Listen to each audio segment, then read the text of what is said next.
here is big, and it's closer than you think. It's not a tournament. It's what you don't see on TV. The cash is real. The stakes are high. They bet big. They win big. They lose big. High stakes live action poker. Live at the bike. Watch it live on the web or play it if you dare at the Bicycle Casino right here in Los Angeles.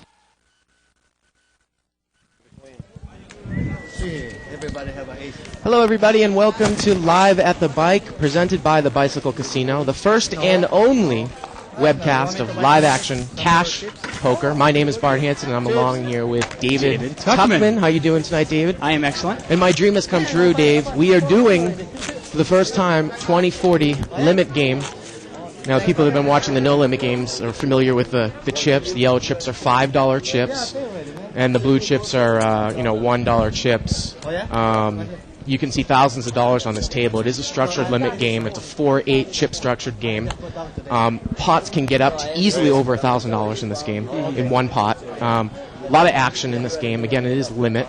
And usually at these mid-levels, you see some play that's tighter. It's not going to run like the 816 or actually funny, the 400-800. Right. It's usually a tight game. But the great thing is Dave and I are really familiar with most of the players at this table because we play with them every day. So we know their styles. And we're going to probably be able to why that they're making moves and stuff like that. Well, this is your game, isn't it? Absolutely. 2040 Hold'em? Absolutely. Well, let's go around and introduce the players. In seat one, we have Carl, who actually isn't a normal player at this game. He's kind of a tournament player, and he comes around, but we've played with him a few times. Carl Fromer. Yep, Carl Fromer. That's the Sausage King of Chicago, Fromer. Seat two is Jimmy. Seat three, who I'm very familiar with, is Vicky. Vicky. A huge action player in seat four, Grace. We're going to see her ramming and jamming a lot of pots. They call her Action Gracie. Action Gracie. Seat five, the polar opposite of Grace, squeaky tight Coco. It's Coco in seat five. Seat six is Sweetheart Ramona.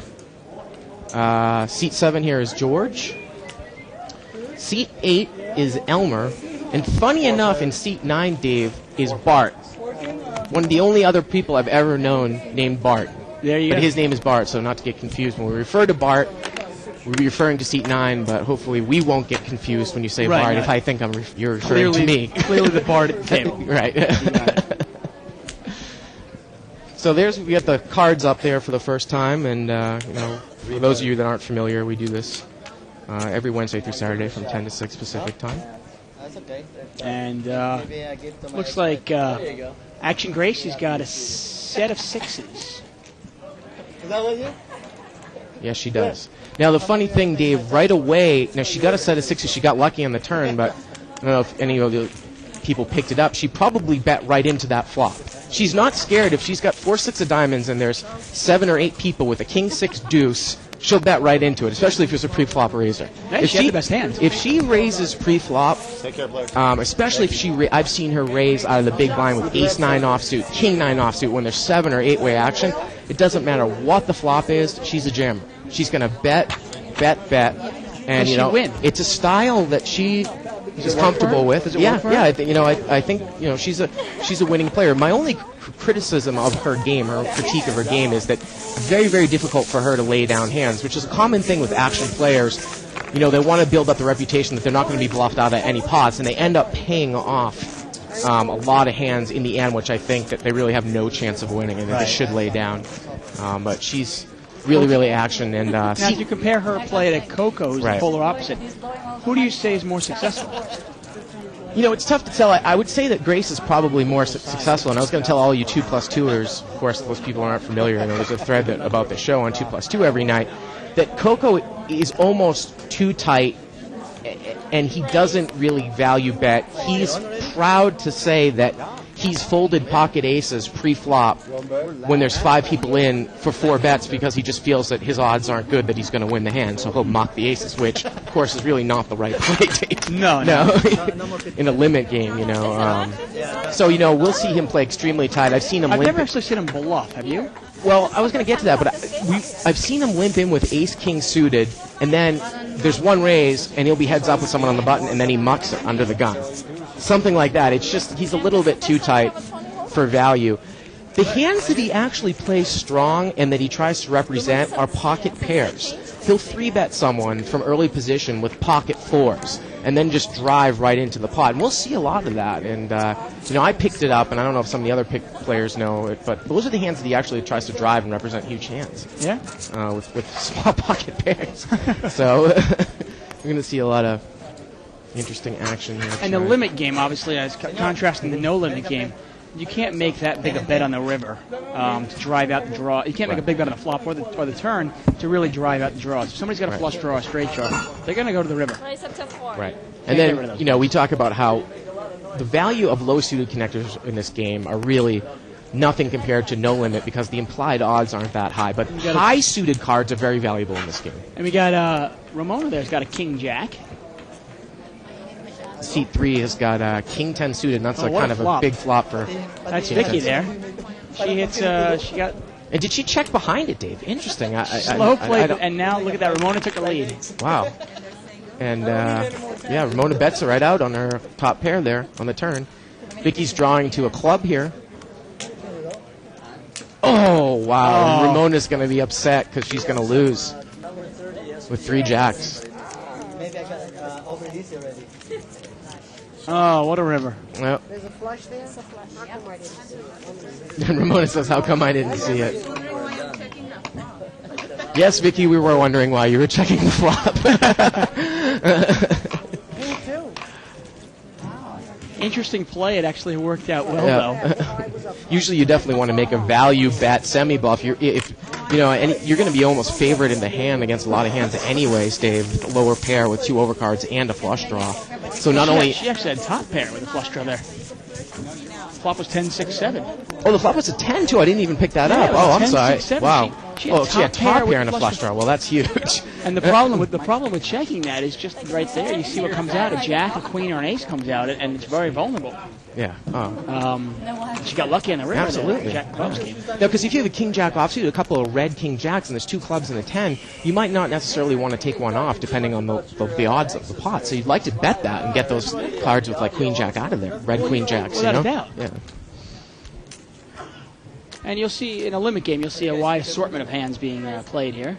Buck, C2 here, who's Jimmy, who I'm not that familiar with. He's got pocket queens. And I think Vicky's calling with a 6-8 offsuit. Ugh. Oh, no, she's thrown it away. Okay. Seat 1 is called with an 8-9 suited, and it's heads up. And the flop doesn't really help him there. He's got and he throws it away. And he's going to muck it there.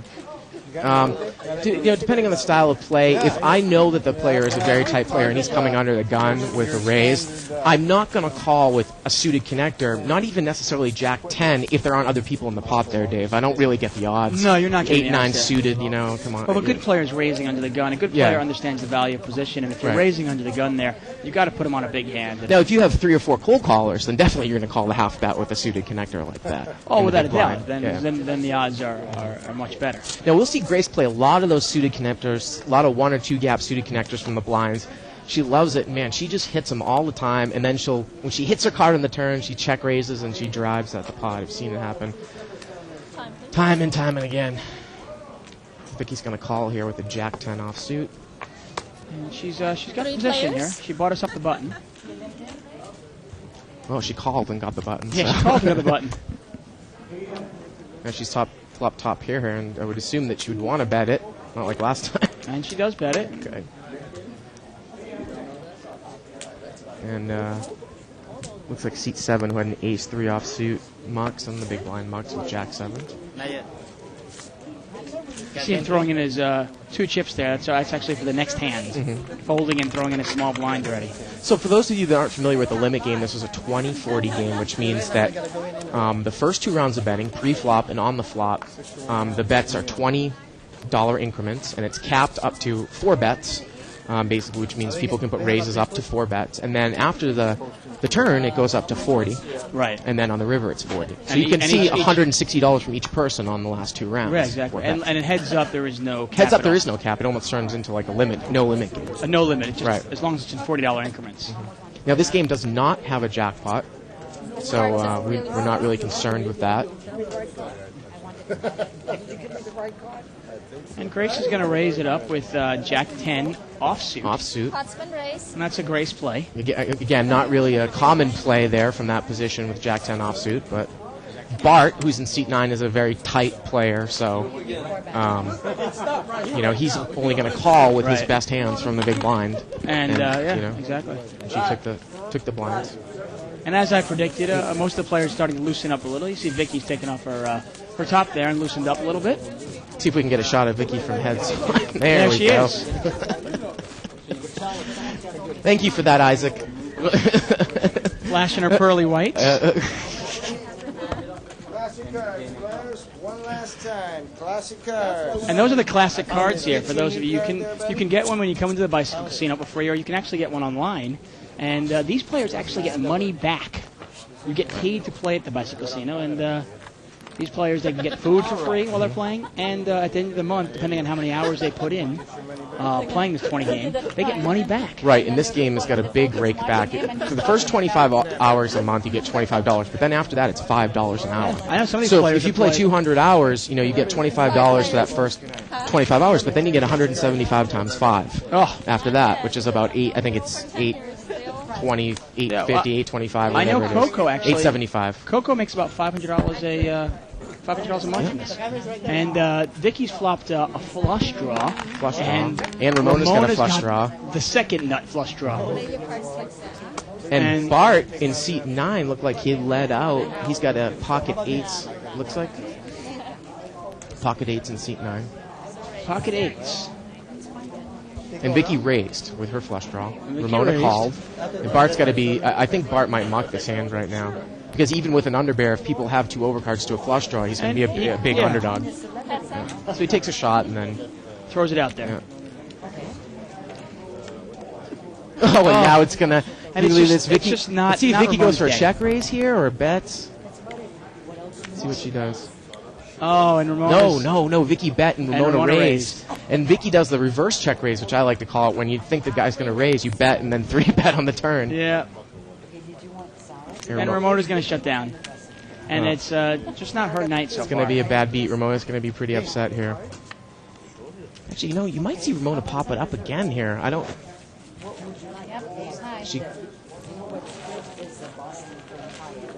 Did Ramona not call? You know what? I think we might have had the cards up there wrong. Maybe she had King 7 of clubs, because there's no way she lays that down. I think we might possibly have the cards up there. Yeah, maybe the King of Spades, and she was drawing at the... probably a King of Spades, 7 of clubs, which she likes to play those types of cards. So. Well, sometimes I look at a club or a spade, and I can't tell the difference. Right. That would be an odd laydown. The funny thing, just the way that I know that Vicky plays, I mean, if you're sitting there with a king high flush, Vicky plays pretty loose, and she bets into you with the flush, and I raise and she re-raises, I actually might bring it up to 4 bets. With the king high flush or just king high flush draw? With the king high flush, with the made flush on the turn, you know what I mean? And then if she's got the ace, what am I going to do? Right. It's not very common that you see 2 people make flushes in a hand. No, it's very rare. It's actually the odds of 2 people having the same flush is very small. I think Ramona, you're right. She was drawing to a king. Now Grace has got pocket queens. So what I'm saying about Grace is, Grace has got pocket queens. If the flop comes ace, king, she's still going to bet. She's not going to shut down. Oh, no. Especially if she raised. Yeah. She's going to go full steam ahead. And this looks like seat 7. George is called. With a 7-9 suited.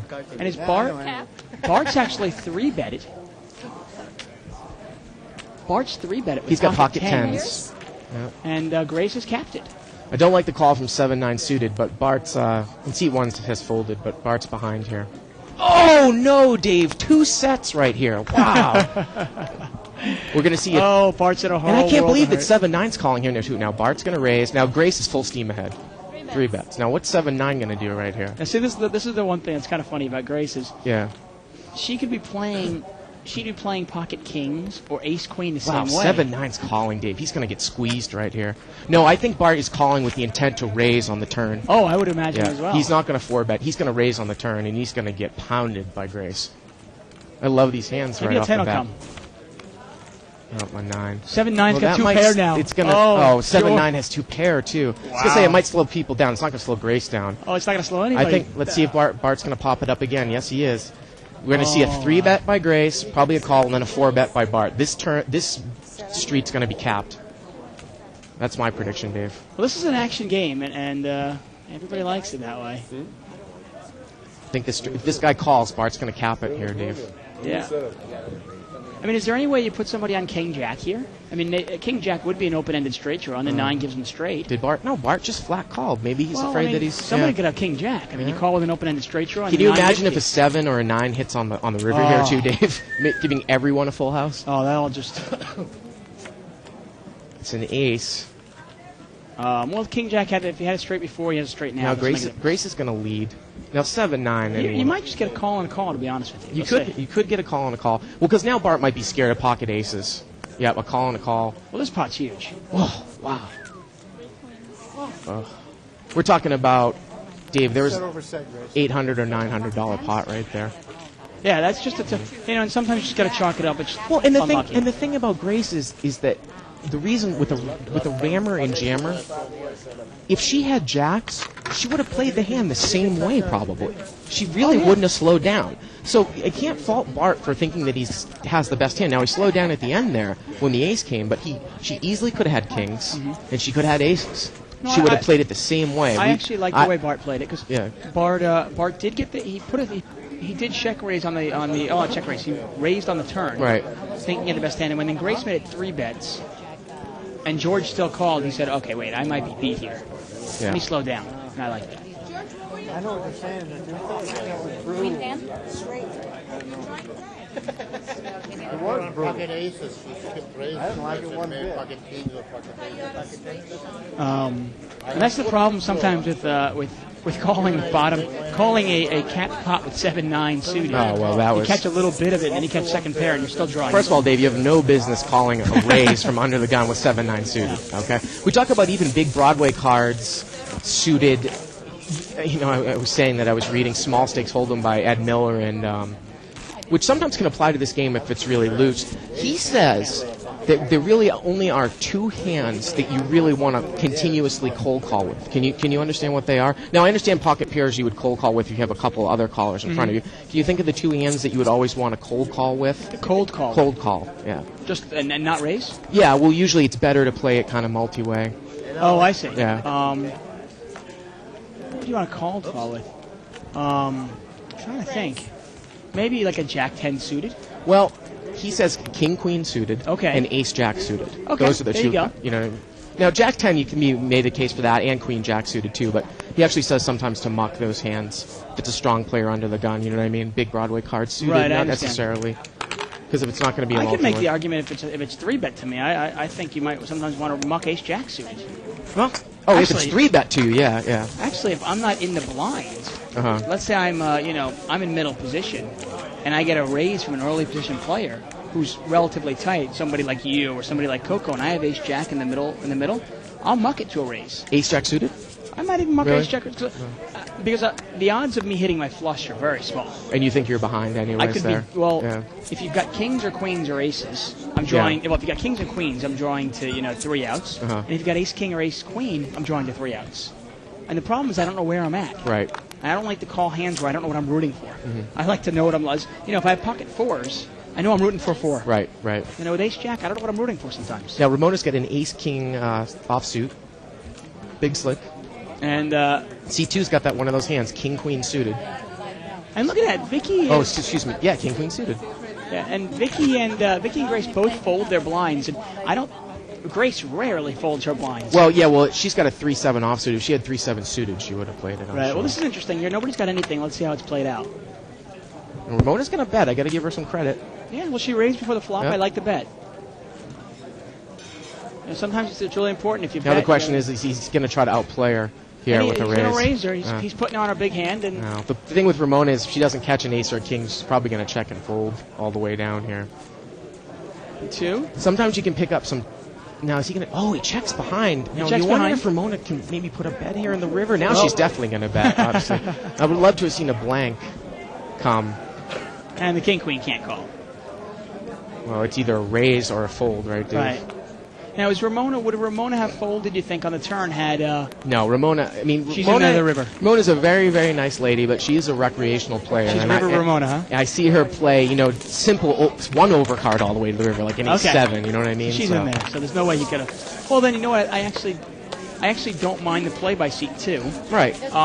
Because he bought himself a free card on the turn. Well, the thing about if I was playing Ramona with position, I would definitely bet the turn, because if she doesn't catch an ace or a king and I bet the river, she's going to muck. But if I check the turn, maybe she might think that ace-king is good. I see you know what I mean? Right. She might call you down with ace-king. Right. I got you, okay. So.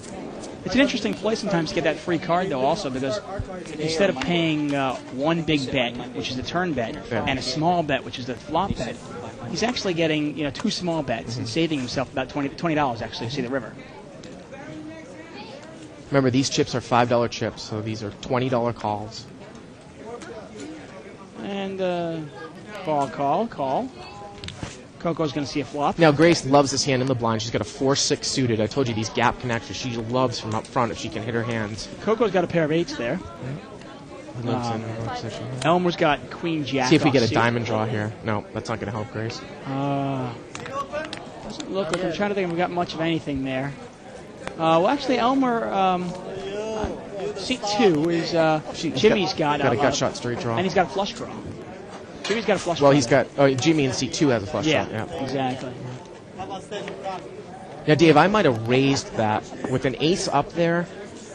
I got to say, Dave, if I'm from out back and I'm Jimmy in seat 2 and someone bets into me with that type of board, I raise there because even if I miss my flush draw, I can represent an ace. And if somebody has a 10 or some other type of draw, if I bet it out all the way through the river, they might muck it. Especially if it's me, my reputation, Right. Because I'm always raising top pair. I'm not going to slow play you. No, and that's a good play there. It's also a good play in the sense of, once again, I was talking about the free card play. Yep.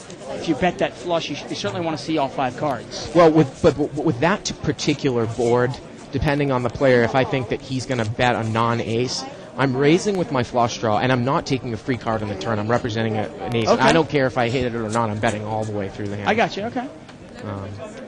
Because, like I said, most hands that I show down are winners. I'm not going to show down a lot of I missed. You know what I mean? So oops, I missed. Right. It's just the type of reputation that I have. You've built up there. Right. I got you.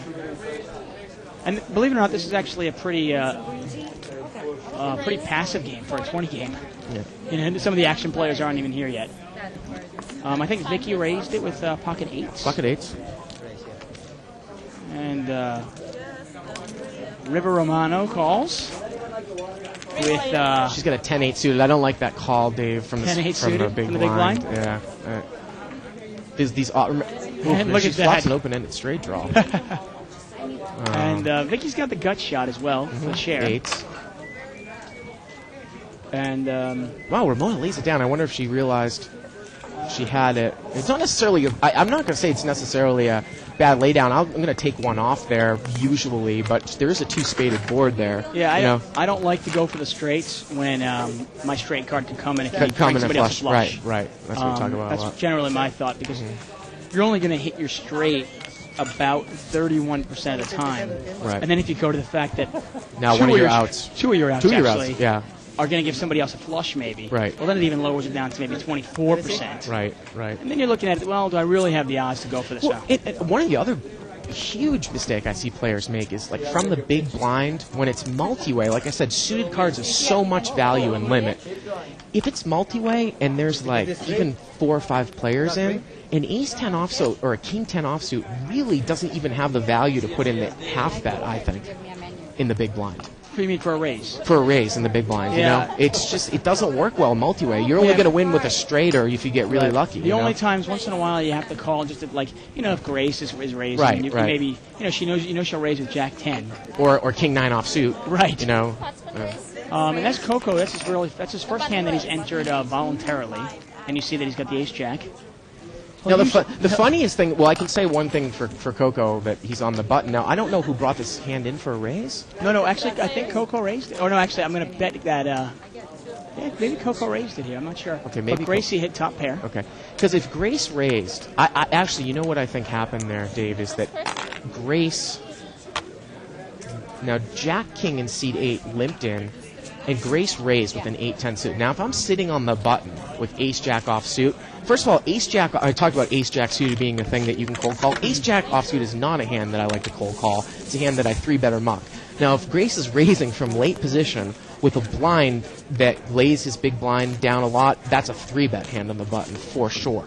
Right. You know, especially if she's raising from late position. Right. So I don't like the cold call there on the button.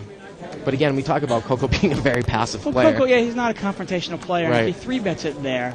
And in all honesty, Grace is still going to call him, and she's still going to hit top pair. Well, the other thing, the thing with Grace, too, is that it's very difficult for her to lay down a hand anyways. Oh, I mean, if she has not. any pair, she's going to call you down all the way. So. Of course. Well, those are the kind of players you really want to value bet at the end, right? That's where you got to take their advantage of it. Yeah.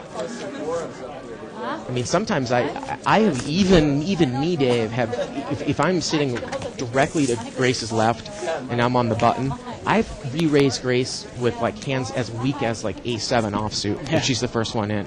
You know what I mean? Just To isolate her. yeah, to isolate her, and I still think that my hand is good. I think it's the best hand. I got you. know? It's not a bad play. Sometimes you're Yeah. playing the player and not playing your cards. Right. It's actually funny. One of the first couple of weeks I was working here, I got matched up with a hand with Gracie, and I got pocket aces. And she called me in the big blind with Jack Deuce suited. That you play tight. And the flop comes out Deuce Deuce blank, and I, not in my wildest dreams could I possibly put her on a deuce. I just told him. And she showed it over, and she was suited. And I was like, okay. And that was my introduction to Gracie. Guys, get up. You're playing this hand. No, nobody's playing. I'm sorry.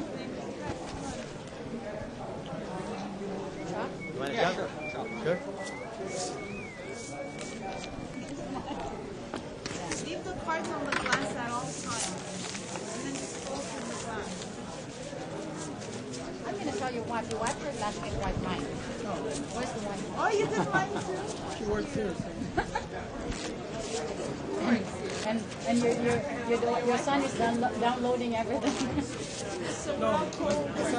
And I'd say the limit hold'em players are very conscientious. They're cleaning up the glass for us.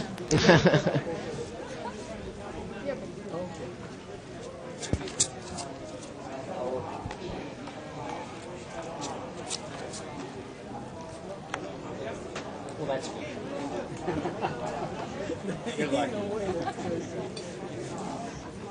And I'm trying to figure out where exactly is the button right now.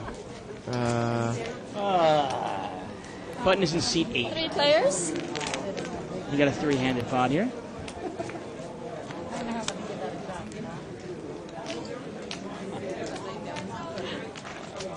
Check. 7-5-4 there. Jimmy's actually got the only pair. He's got bottom pair. He was in the big blind. Right, so got exactly. a free ride. And Romano's got top pair. Mona's now. got top pair, and she checks it. 2-9. I got to put a bet out there, Dave. She still has the best hand, though.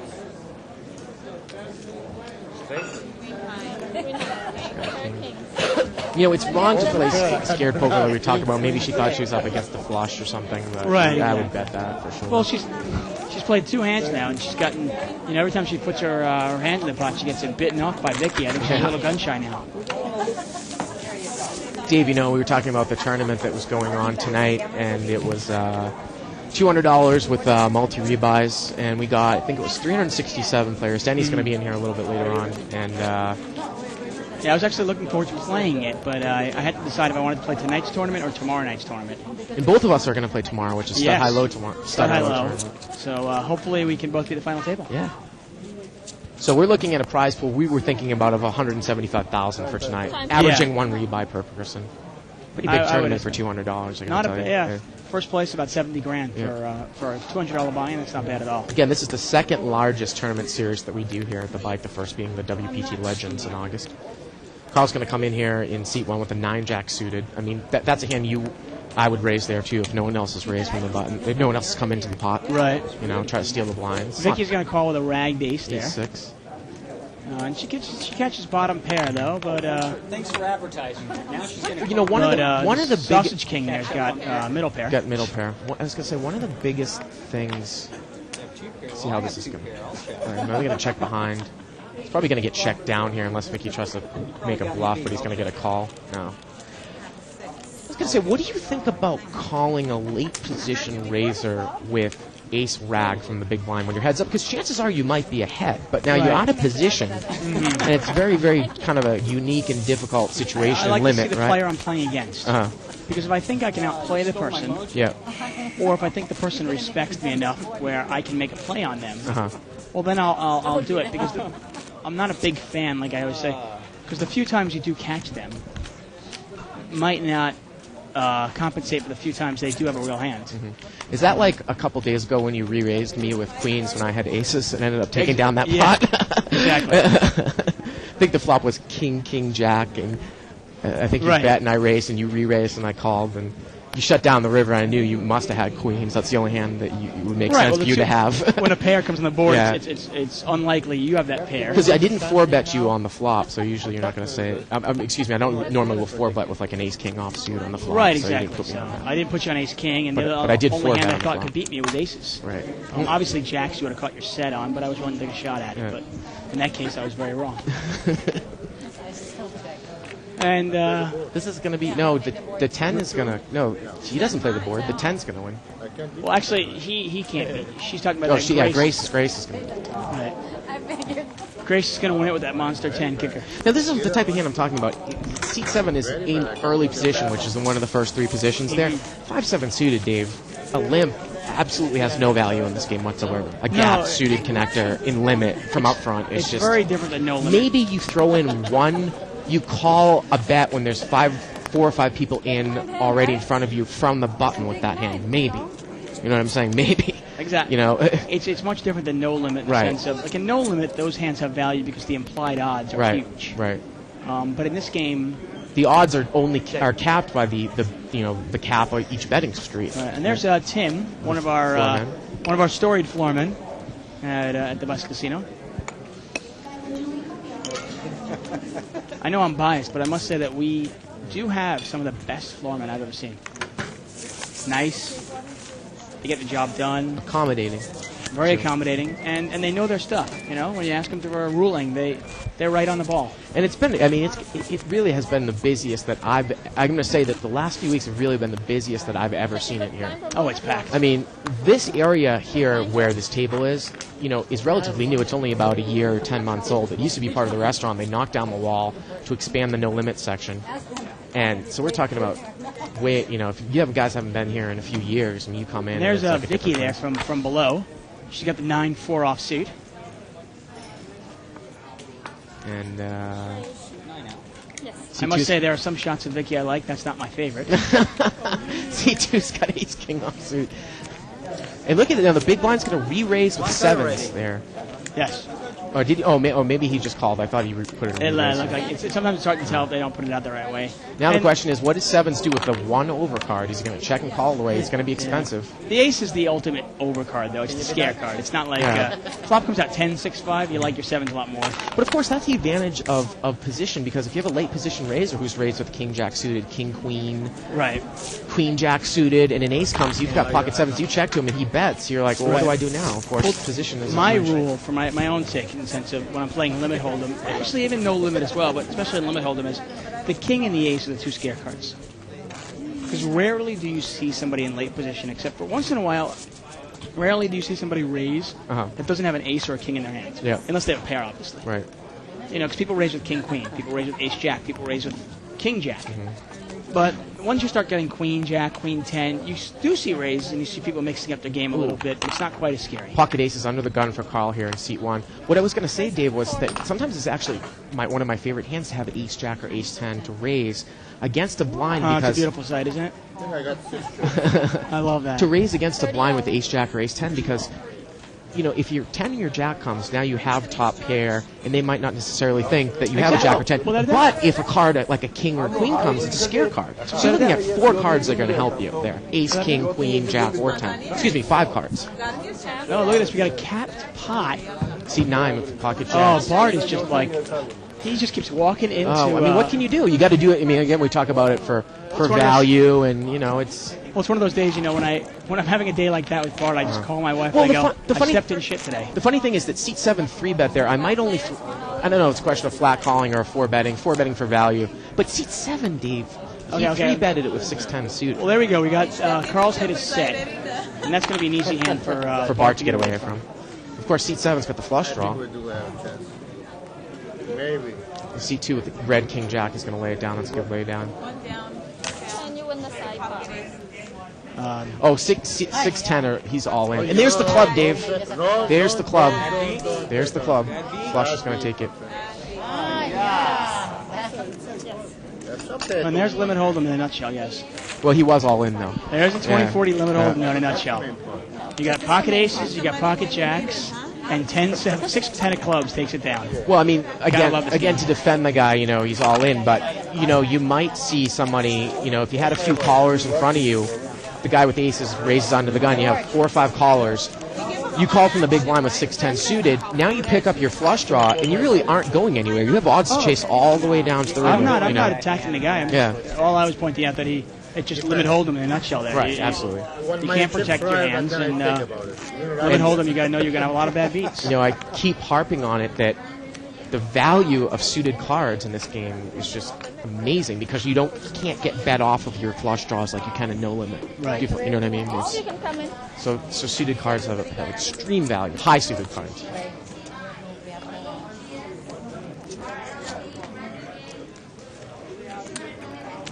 It's amazing the few hands Coco plays. You'd think whenever he entered a pot, everybody would just fold.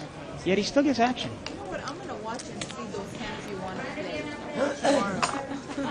3 players. Again, when I refer to Bart, that's a different Bart in seat 9. I am Bart announcing. I might go out there later on tonight so you guys can see me, but I just saw a post on there about, is that Bart in seat 9? Well, it is Bart, but it's not me.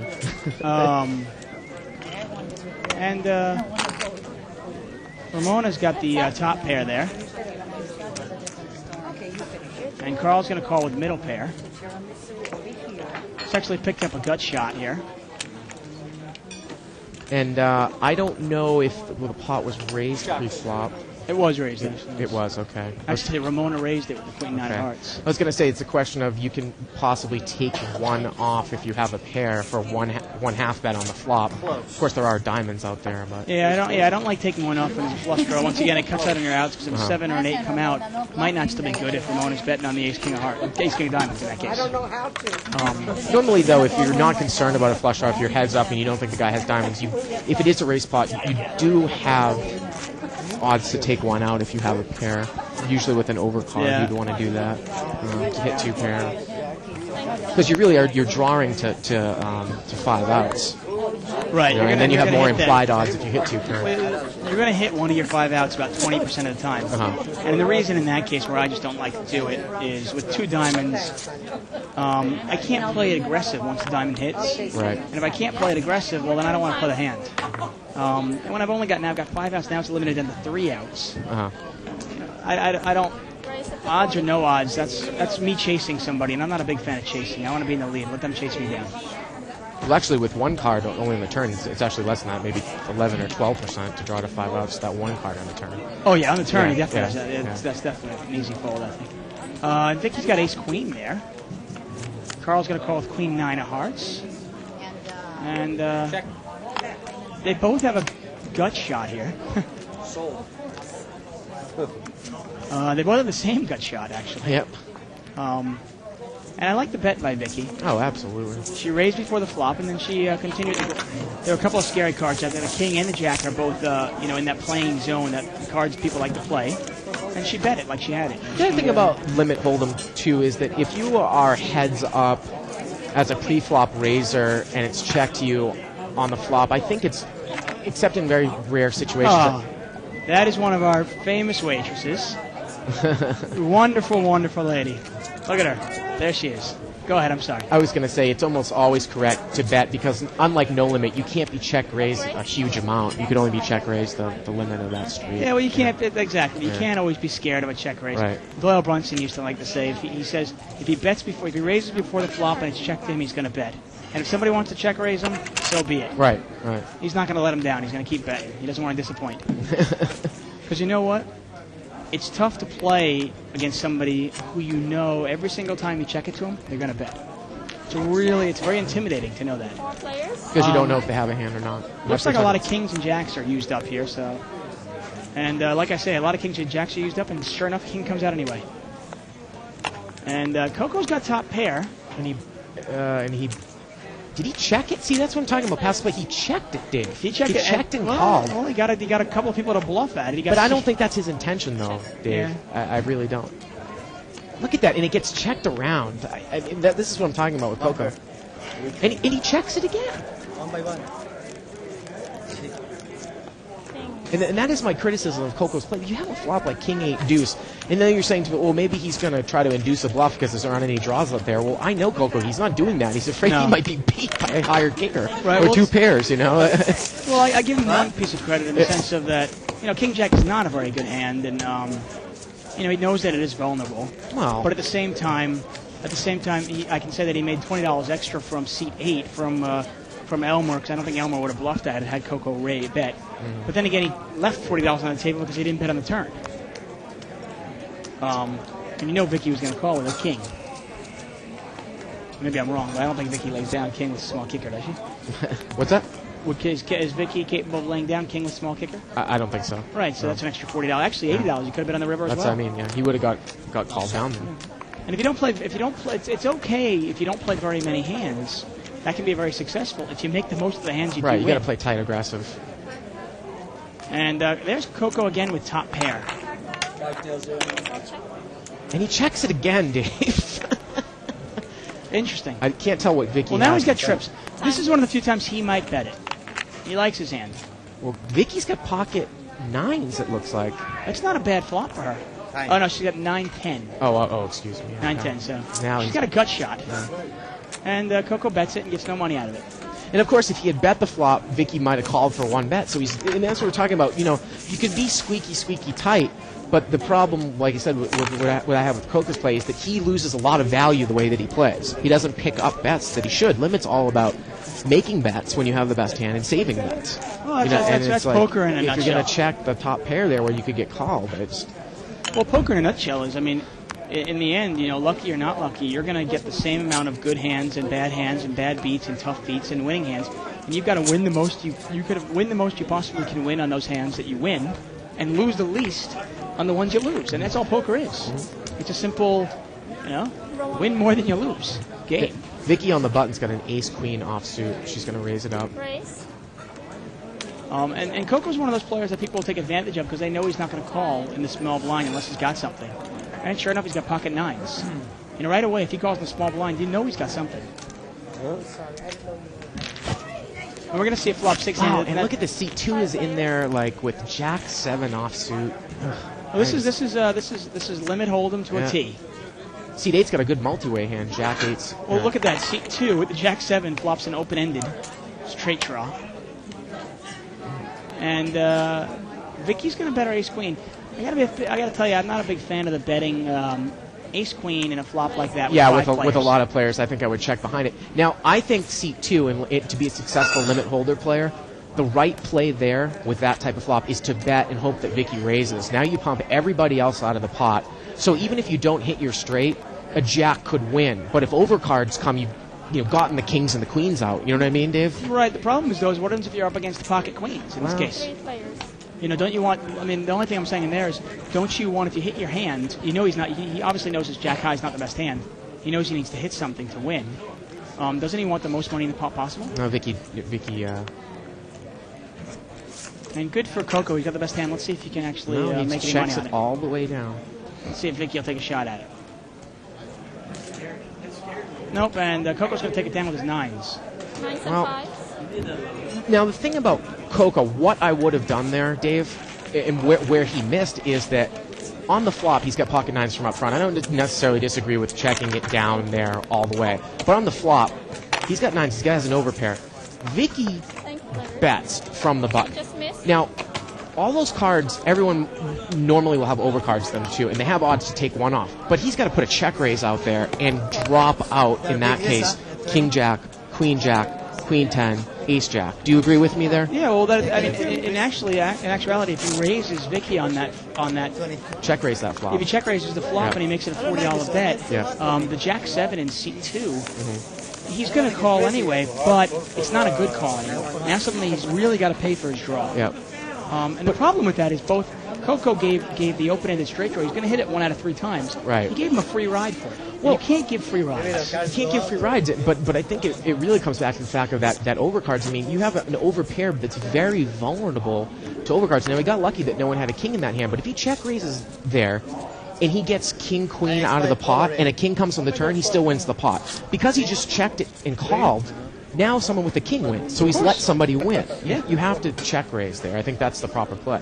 Because if you just bet out, everyone's going to call you. So I think a check raise, especially if the initial raiser was on the button, was in order for that hand.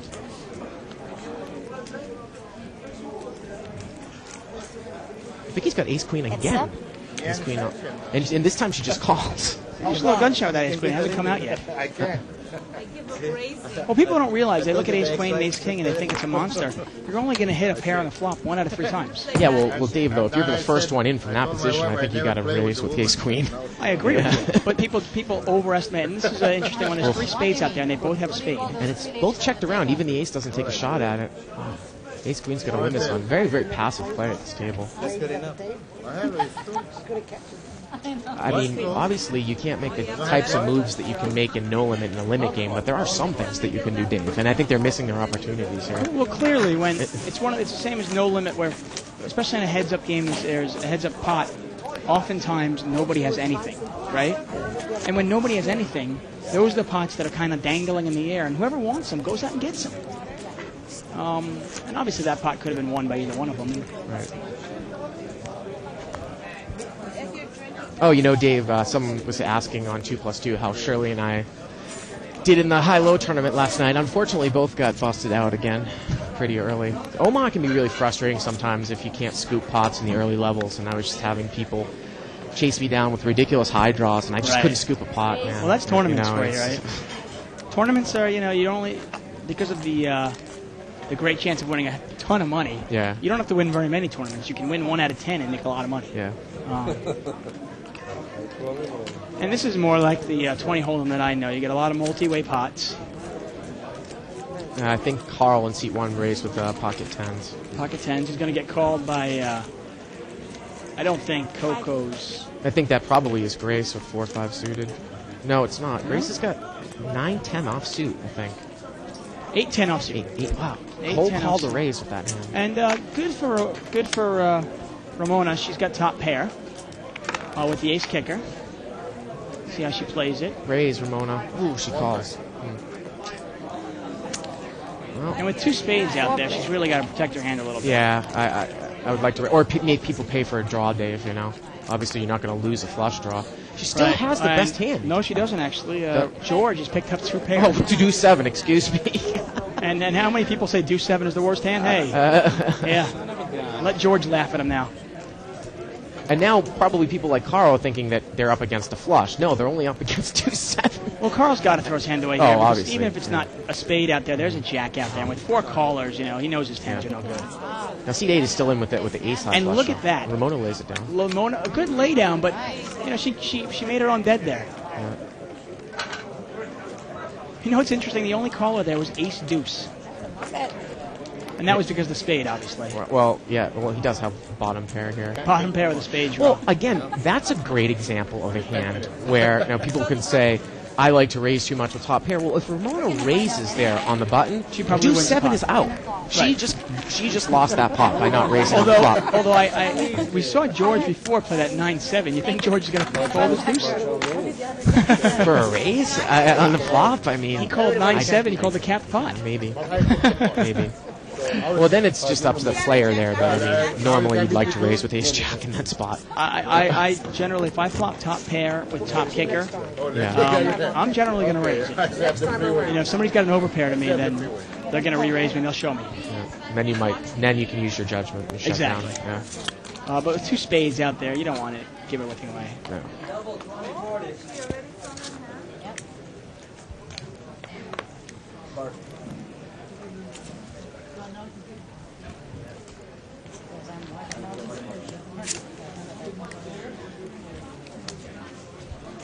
Speaking of tournaments, tomorrow is actually, like we said, Bart and I are both going to play in it tomorrow. Tomorrow's a stud high-low tournament. It's a $300 buy-in. Starts at $4.15. He doesn't care. And it should be a good tournament. So if you're within a couple hours of the Bicycle Casino down in Bell Gardens, come on down. And that one's going to have a little bit of a smaller field than tonight. Probably maybe 100 or 125 people, Dave. And I like the bet by Vicky. She bets her pocket deuces, and look at that.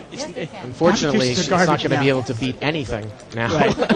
unless she catches a deuce on the river, for the case those deuce. For those of you at home who don't realize why, she actually has kings and threes with a deuce kicker. Well, now she has a queen kicker. It's going to be a chop pot. Right.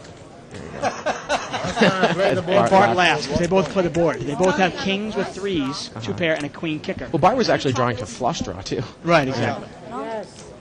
And he would have thrown it away probably on the turn had she bet, but she didn't. More chopping? Okay. After the button gets a 5. And she They're just talking about a minor rule change that we've had where they used to chop the yellow chip into half, and now if there's an extra one, they just give it. What do you to mean by chop? split? If it's a chop pot where it's a tie, they used to. They used to give $2.50 to each person for that extra yellow chip. Now they just give the extra yellow chip to whoever the person is closest to the button. Whoever's closest to the button. Okay. You have to change the casino. That's it, 7. Yeah. What happens if one player is on either side of the button? I'll check raise you next time. Oh, okay. Is it the player to the left, I think, or the player to the right? I would imagine it's the player to the left. Yeah, I think it is. Okay. Yeah. I was just curious. Yeah. Here's a close-up look of ace-5 spades. Play to the left, whoever's closest to the button, quote unquote, would Right. be right.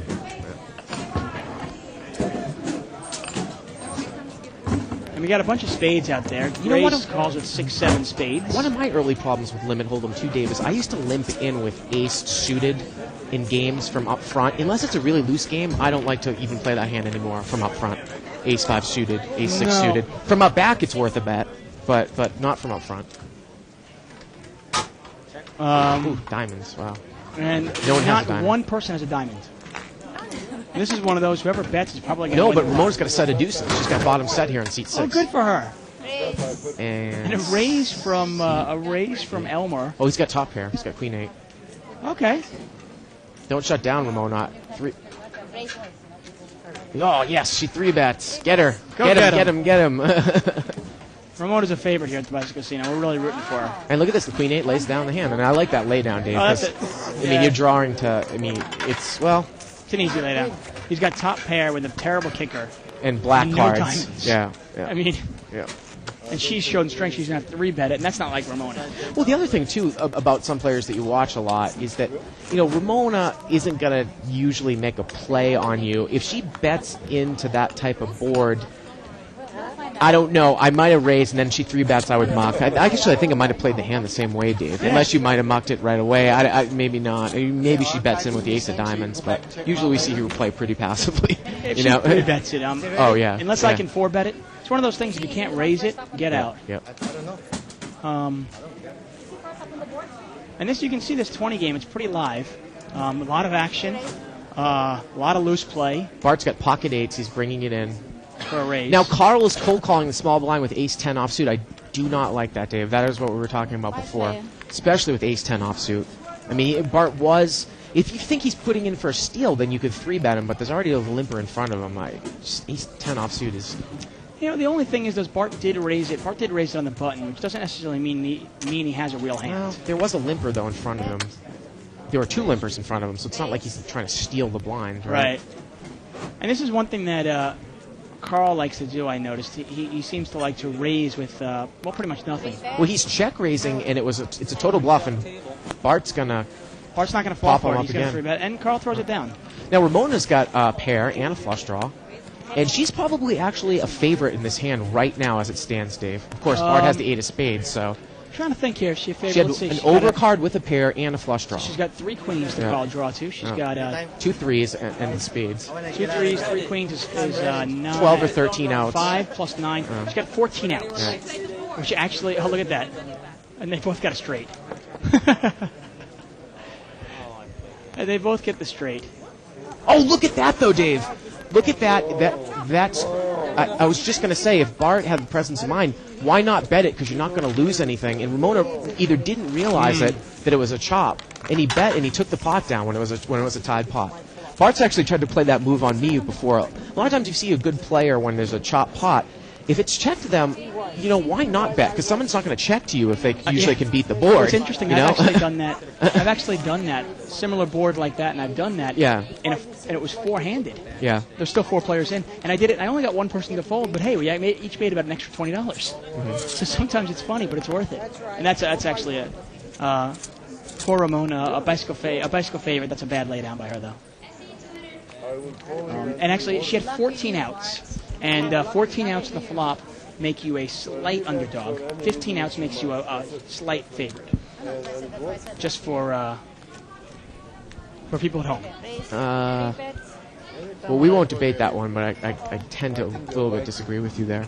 No, 14 outs twice. 14 outs twice Right. is actually, you're going to be a slight underdog. About 49%. With 46 unseen cards? Yes. 14 outs makes you a slight underdog. You have 14 outs twice. So, anyways, back to the hand. Aces against queens.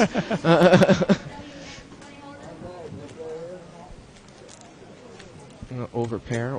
2 overpairs here. And it's real tough to get away from queens when you see a board like that. Huh? And of course, Grace is going to drive through this entire hand. Well, yeah, I mean, she's And got look at no this reason. C7's calling with 5 jack. So he might have kept the 2-7, right? Yeah, maybe. Before. He 3-bet it. I just called now. Now I decided to behave. I was going to imagine, I think Grace might raise here on the turn. Now 5 jack's definitely going to call here on the turn. Nope, Grace just calls. He was 6, 4, 2, 3, 4, 5, 6. Great. Unless you have the 7, I don't think you have the 7. No, not a chance. Not him. So we got a flush draw and 2 overpairs. And the 7 comes, and Aces is going to take this one down. But of course, a 4 is going to kill all the action, so 4 could be a straight. That's what I thought you had. Diamond sevens, Pocket diamond? Yeah, queen diamonds, yeah. I don't know. I but gave up even after you call. when he 3-bet me, that's it. Let's say on the river, if somebody bet with that ball, you chasing, you didn't make it, you call. And a big pot, probably about $600 or $700 there for seat 2. Somebody bet, call, some action, okay. 2 people, you bet, I call, I don't care. You have a straight ticket. And actually, Dave has stepped away from the booth. I think he's on the computer looking at the answer to that little debate that we had before. My view was that if you have 14 outs twice, you're looking at 28 outs out of a possible 46 or 47 unseen cards, so you're going to be a favorite. Usually 13 outs is really the cutoff spot, and 12 outs is when you're a slight underdog. I can't believe I didn't call $20 more. That was really dumb. That was so dumb. Very dumb. That was probably worse than... He's got the 7, so be it, no? Raise? Seat 2 is going to raise here on the button with Ace-8 offsuit. That's what she just said. And seat 7 is actually limped with Ace-8 offsuit. Gracie's going to call with Jack-King offsuit here. I put my behind my flush. I know. And that's all I look Ugh. Gracie's flop top 2 right here. And I assume we're going to see a check raise. Nope, just a flat call. Wow. Maybe she's going to go for a check raise on the turn. So she can change the play up a little bit. Time, please.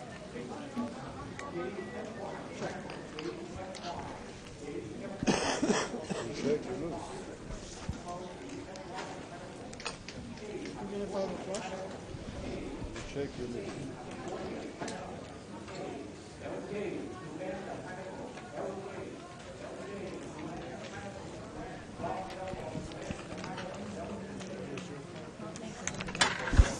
Grace is going to bet there, and actually Ace-8 mucked the hand.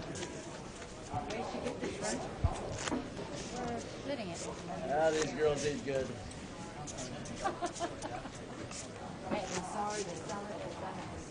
I think she was getting ready to raise you on the turn. I think. And she don't have flush. Me and Dave are still debating that hand in the booth. We don't want to bore you guys. Dave's brought up a card player hand calculator for that card, and I wanted to point out to Dave with the Queen 3 suited against a 3-2-5 board.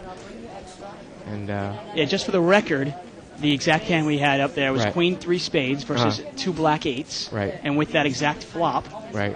the Queen 3 was 49.8%, and the pocket 8s were 50.2%. Right, but what I'm saying is that you were counting the outs wrong. They basically, if you don't know the other guy's hand, you have 9 spades to draw to, 2 threes, which is 11, and 3 queens, which is 14. Now, because this is taking into account that the 8 of spades is gone, you only have 13 outs. Do you follow me? Well, technically, it actually 14 outs. Oh, actually, right, 13 outs, but either way, you've got to redraw. Well, anyways, okay. Getting back to it, we'll agree to disagree. Well, look at this this, one queens here. against kings against ace-9, wow. That's a pretty easy hand for queens to get away from. I mean, the kings got away from it. The queen should be able to too. But Grace is, like you said, she pays off, right? Yes. She's going to pay this one off. Even with Ramona betting, I'm surprised. I mean, Ramona's showing she's real passive. Oh, yeah, absolutely. Shut down, please. I mean, we're not going to think that Ramona's betting into a flush draw, right? Or a jack, for that matter. Right, You exactly. know? Yeah. I mean, I really do like Grace's play because she maximizes her profits, unlike Coco. And I know you've been critical of Coco's play, and I agree with you in that sense. And Grace, in the same hand, she maximizes her profits, which I love. But she's got to be able to get away from a hand like that, especially Right. when Ramona's betting. Right. You know, I mean, there's some players where, you know, If you read this, maybe she's out. yeah, even Coco's pointing out the same thing we're pointing out. Yeah. I did not. I thought I was the racer. I know. Seriously. I really thought Surprised you didn't read it. No, at least I was talking to her. So it's no problem. You got. Oh, you had pocket kings, you mean? No, I just. You're right, you have 13 outs, but the 8s with the redraw makes him a slight favorite. Well, you... Anyways, Dave. We'll debate that one later on. That's most of us. You guys remember Larry last night, Lawrence Gilbert, and me, and Bart, and Danny. We all like to talk around. Well, Danny not as much. Danny's usually eating Pink's hot dogs. Right. But the rest of us, we'll sit around and debate poker theory for hours on end. Yep. Which I think a better place to do that is going to be after the show on the thread. I'll post something up about that. Maybe Exactly. you can respond. We don't want to bore everyone else watching. But yeah, I like debating poker theory and poker odds with people just because it really improves your game. You know, sometimes it opens your mind up to different plays, things you never saw before.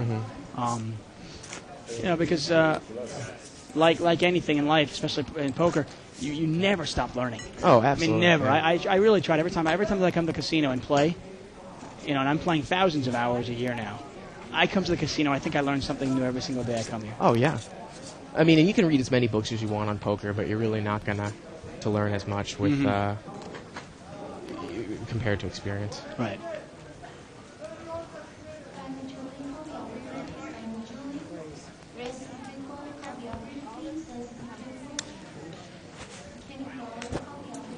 Can I have $1 back, please? And actually, someone wrote up, Corey here, wrote a thread up on 2+2. If this game doesn't even have the action players, I understand why Bart is studying the small stakes hold'em book.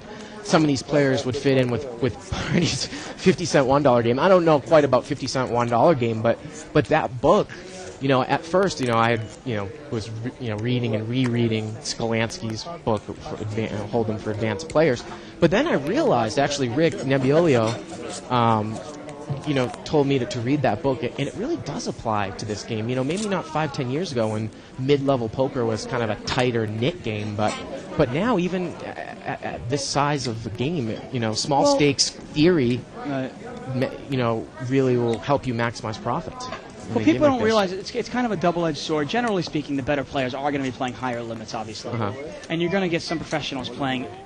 Most professionals will tell you that 20-40 is pretty much the cutoff, is where you have to play to make a living. Now, obviously, with the internet explosion, you could play four 3-6 games and probably make a living, but I'm not going to go there. But in terms of playing in a brick-and-mortar casino, 20 Hold'em is pretty much the borderline. But just because these players are playing 20-40 doesn't necessarily make them good players. They just have more money.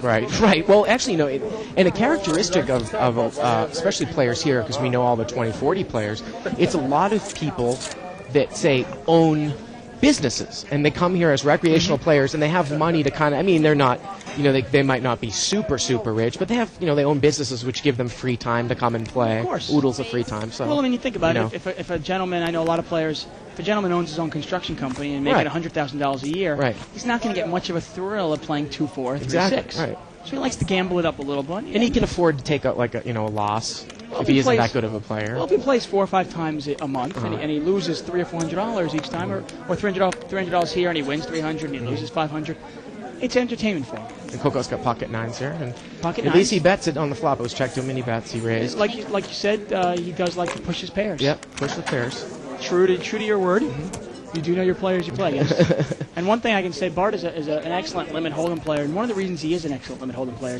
is because he does know the players he plays against.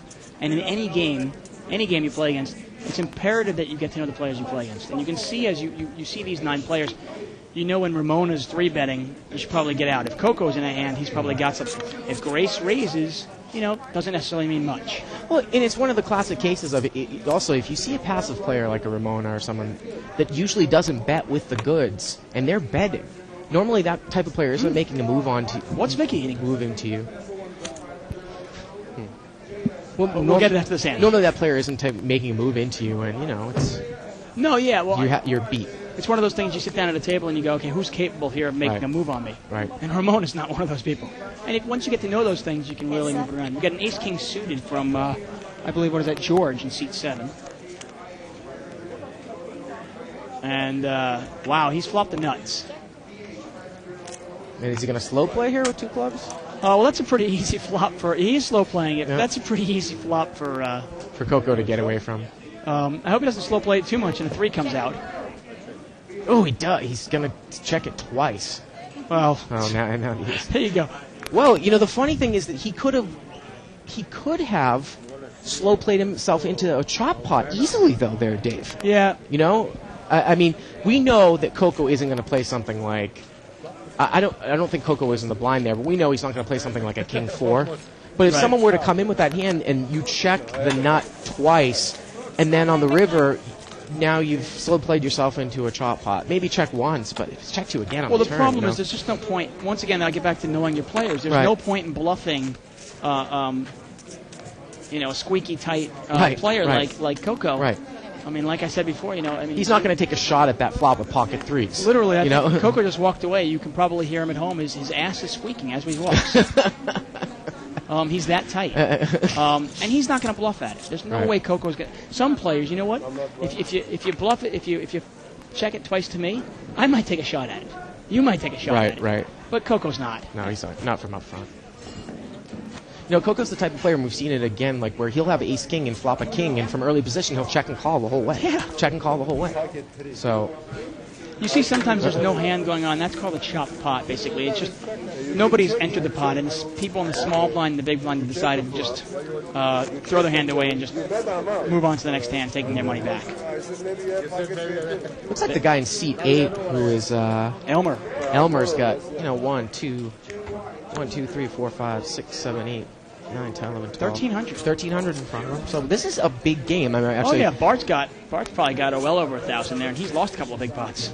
Dave, I was actually discussing with Dave before the show. This game sometimes will play bigger than the 500 game. Not usually. The 500 no limit game. Yeah, the no limit game. Yeah. Sometimes. It does. Yeah. Well, I mean, Grace has got. Look, she's got 2 racks, maybe $2,000 in front of her right there. Well, the thing is, the no limit game.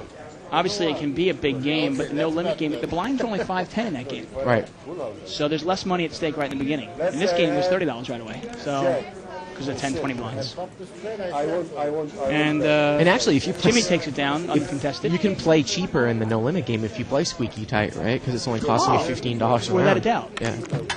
The only difference now is, I mean, in the no-limit game, if you've got the money, you can easily win $4 or $5 grand in one night, or lose $4 or $5 grand in one night. In this game, a really good night is winning $1,500 maybe. Yeah. And a really bad night is losing $1,500. Although I've lost and won more than both of those. Well, yeah, I mean there are exceptions to the rule. Yeah. If you can take a rack out of this game, that's not a bad night. And you can lose a rack. In 10 minutes. Easy. A couple of hands, 2 bad hands, and you're down $500 easy in this game. Well, we're seeing the table tighten up a bit here. Well, I think a couple of players are eating. We've got a couple of tight players. Now you got Coco and Bart in there. Okay, And, no, Rays has picked up pocket kings. Rays. Now, C2's limped in with ace-9 offsuit there, Dave. Maybe a case could be made that you might want to raise, but I would not limp in with that hand in that position. Well, he's in late position. Yeah, Rays wouldn't have been a bad play. Yeah. I tend to limit hold'em. I don't see much value. I don't like ace-9. It's one of my least favorite hands. I think it might be worth Big boys. one bet from the button or a raise if no one else is in from the last 2 or 3 I'm in a positions. confrontational mood tonight, so I'm going to disagree with you again. Go ahead, man. Only because the reason I don't like ace-9 is I think, you might wing the blinds once in a while. But to me, it depends on who in that case, Coco was the big blind, so it's not a bad raise because Coco's bound to fold it. You can probably pick him up. But ace-9 in a limit game, I just don't like it because you have no straight possibility, no flush possibility, obviously, because it wasn't suited. And then on top of that, if you hit your ace and nobody else has an ace, you're not going to win a very big pot. Well, that's why I said, I'll counter that by saying that's why I like to raise it if no one's in the pot and I'm on the button, because chances are, first of all, you have position on the blinds. Yeah. And ace-9 is going to be a better hand than a random hand. Without a doubt. So value raise, you know what I mean? Talking about making bets and putting in money with, not only are you in a good position, but more than the majority of the time you have a better hand. Well, what do you do if you get a calling station calling you, though? Well, I know what you mean because it's tough to figure out where you're at. Yeah, exactly. You get Coco in there and he calls you with, Coco will call you Coco, with, but you know what I mean. Now Coco, looked like Coco raised here finally with ace-jack suited, which is a good raise from the button. Now Coco put a bet in. And there we go. Over pair with a flush draw. That's a big hand. Overcards and a flush draw. That is a big hand there. Black jacking down. And then in that case, he actually has the best hand already. Yeah. But if he didn't, he actually has 15 outs to make his hand. Any jack, any ace, or any heart. Right. And that guy lays it down. Well, King 10 with no heart, there's not much there, is there? Well, it's funny that you asked about that particular situation because I remember reading an aside or a small section in Scalancy's Hold'em for Advanced Players book about someone who is very, very loose out of the big blind that won't lay down hands for a raise. And he actually suggests not necessarily the best move, but that's a case where you might actually want to limp on the button and not raise if you're the first one in with an ace rag offsuit card because it's a little bit too good to fold on the button, but your raise, there is no chance that he's going to fold from the big blind. And that's actually what he says to counter that. Yeah, that's I don't limp in from the button usually, though, if I'm the first one in, but that's what he says to counter it. Yeah, the only thing nice about limping in there with a decent hand that's too good to fold, and Daniel Negreanu actually, he says that he likes to limp in late position sometimes with hands that aren't good enough to raise, but hands that are too good to fold, is because you think you're a better player after the flop. Let's see, we got a 5-4 deuce here. And Bart's picked up a pair.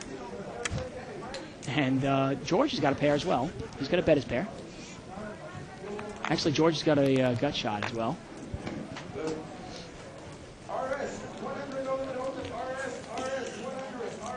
And there's a hand, actually, where would have you raised if you were Bart with that kind of flop, with 4-7? Check. Well, he was first one to... Oh, check raise? Check, yeah. Well, I mean, in that case, it's like, why not, if you're going to call, why not just check, why not raise it? Well, of course, you're vulnerable to overcards with a 4, so right, I think that's probably the best play, Because there's a good chance that George bet the flush draw, right? Because there are 2 diamonds out there, and there's a good chance that Bart might have had the best hand at the time. It turned out he didn't, but obviously sometimes results aren't always indicative of the right play. But back to the calling on that thing. I agree with him in that sense. I actually like the call there because, like, at a player of your caliber, you're a pretty good player. I think you'll outplay. Let's say you get somebody like Ramona who doesn't want to fold her hand. Right. I think she'll make more mistakes after the flop. And you put her in a situation where she will make mistakes. Right. Well, but the other thing to say to raise there is to put money into the pot with a hand that is better than a random hand, and you have position, so it's almost a value raise, though, as well. So, right. I mean, there's 2 sides to that. Yeah, in the end, the funniest thing is people ask me questions about poker, and the answer more often than not is just it depends. Right. And every situation is different. Now, Ramona's got pocket queens here. Ooh. Oh, excuse me, she's got queen jack suited. Sorry. Queen Jack suited. Well, she's got one lady for the lady. And she's going to take it down. Take it down. Well, she's got respect, you know. The title. Let's see. I would love to see Grace have some action. You know, she hasn't been playing many hands. Yeah, she's been pretty quiet for Grace, you know. She picked up that set of queens, and she's been pretty quiet since. Of course, yeah, you said the players are eating, so we'll probably see some more action Right, in exactly. about 5 or 10 minutes. Why you what? He said, why I didn't bet?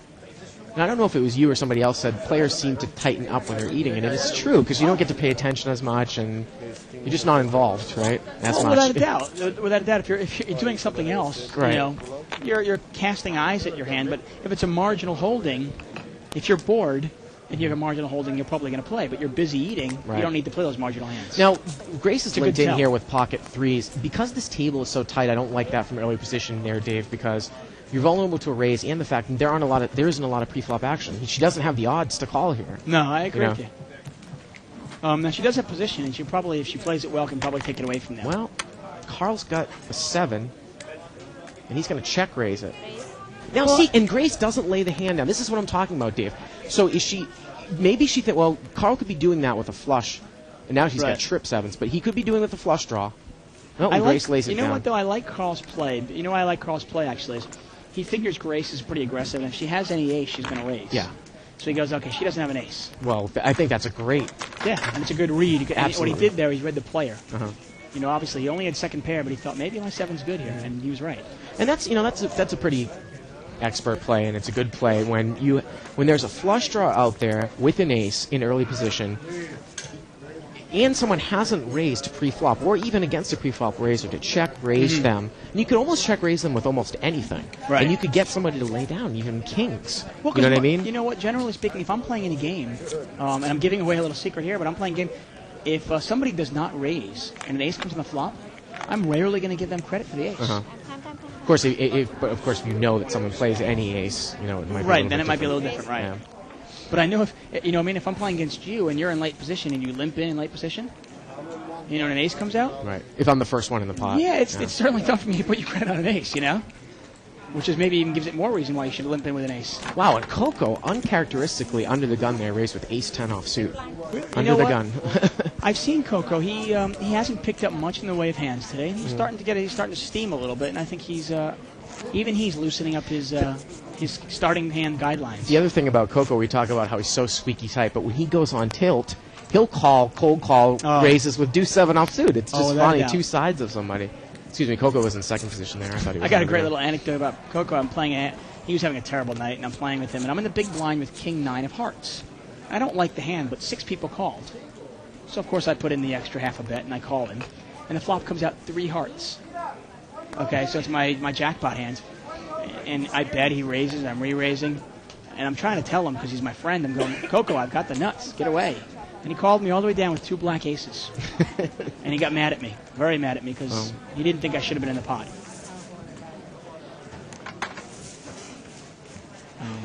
There's another Coco anecdote there. Again, people know usually when I bet, you know, the ones that know me playing 20-40, you know that I play my good hands very strongly.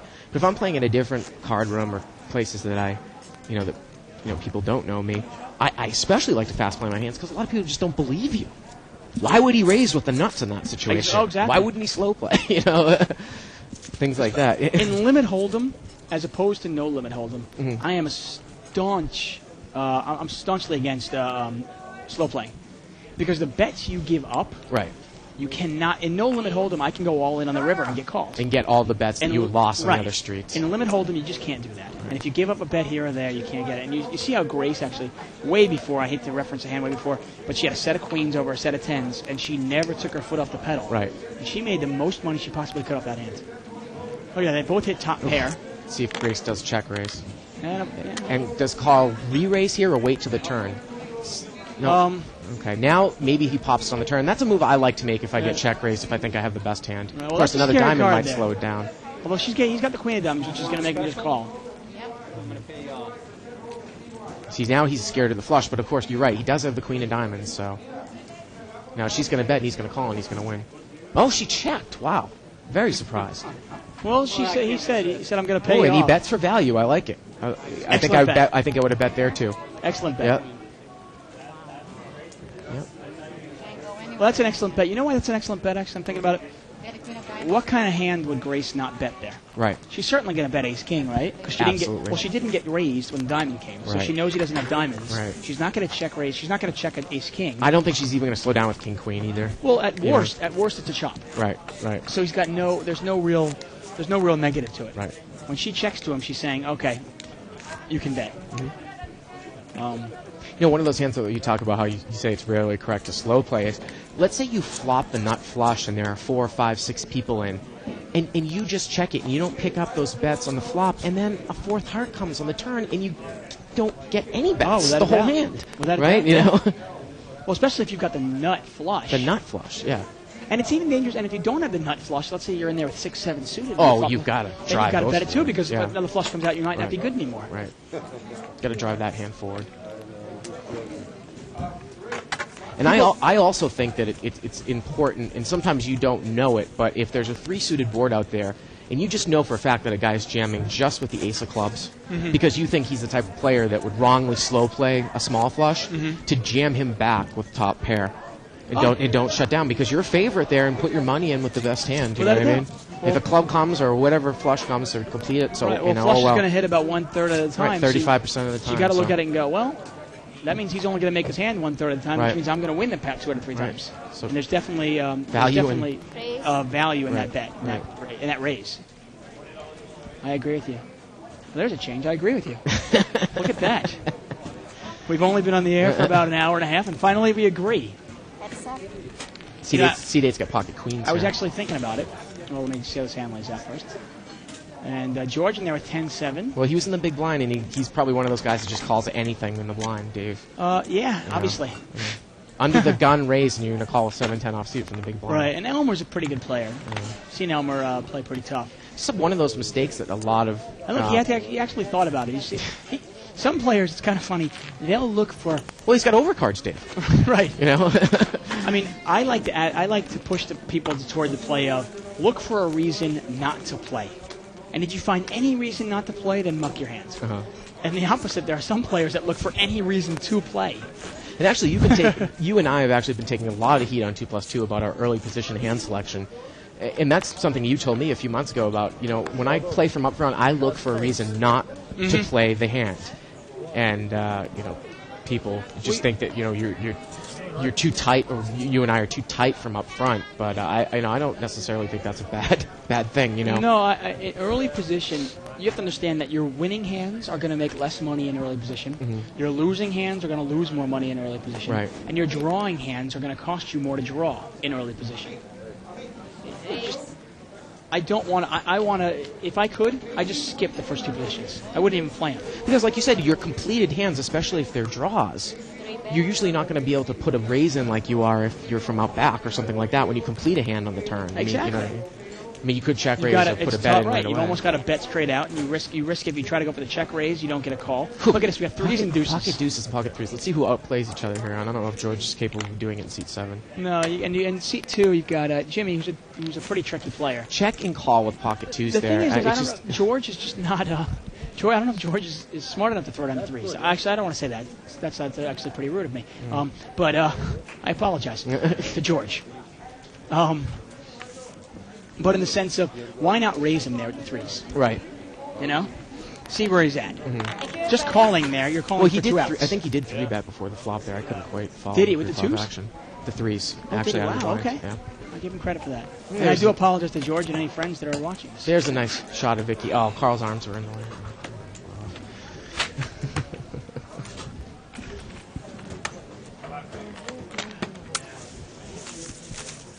And Greg comes into the box. Not anymore, buddy. Dealers are kind of having an easier time with this table on Live at the Bike tonight because they don't really have to announce the action like they do on the No Limit games. Yeah. Well, limit pretty much speaks for itself. Yes. You know, it's $20 or $40 increments, so. Yep.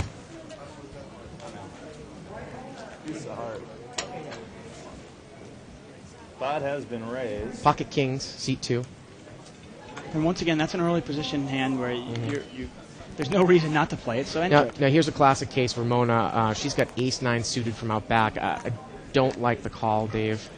And I'm going to say maybe with ace jack or ace 10, she does have position, but still, even if you hit ace, you really don't know where you're at. And so she hit middle pair. Middle pair. So she probably has odds to take one off here. Or you might want to raise there, too. I don't know about flat calling, Dave. Yeah, no, I agree. Yeah. You might want to raise there. I mean, Middle pair with an overcard. Turns out it probably would have been a re-raise there, but I like the raise to get a free card on the turn. And she's just going to call all the way down here. I just don't like it. No, she's just going to call all the way down. King's up. Well, you know, she's upset, but... a queen is a scare card there, too. The guy could easily have ace-queen. Yeah, I mean, you're only doing that if you think he's got ace-king, and then he's still going to come at you at the river. You know, it's just... No, that's the problem with... she also could have raised on the flop to get a little more information out of it. Use your position, too, you know? Exactly. You know? Bad dealer. And that sometimes happens when you make one mistake on the flop. Right. You make another mistake, and before you know it, it ends up costing you $80 or $100. Right. When we talk about early position, obviously, I mean, pocket kings is a premium holding, and obviously you'd play that in any position. Right. Pot's been raised. But there are a lot of advanced plays you can make in terms of getting free cards and outplaying your opponent after the flop hits. But those are just taken out of your hands when you play out of position, when you play in early position. Now, Grace is raising with ace-queen suited. Oh, a real hand. Yeah, and C2's got king-jack suited with spades, and Vicky's got a queen-jack. And the ace hits. Yeah, here's the ace.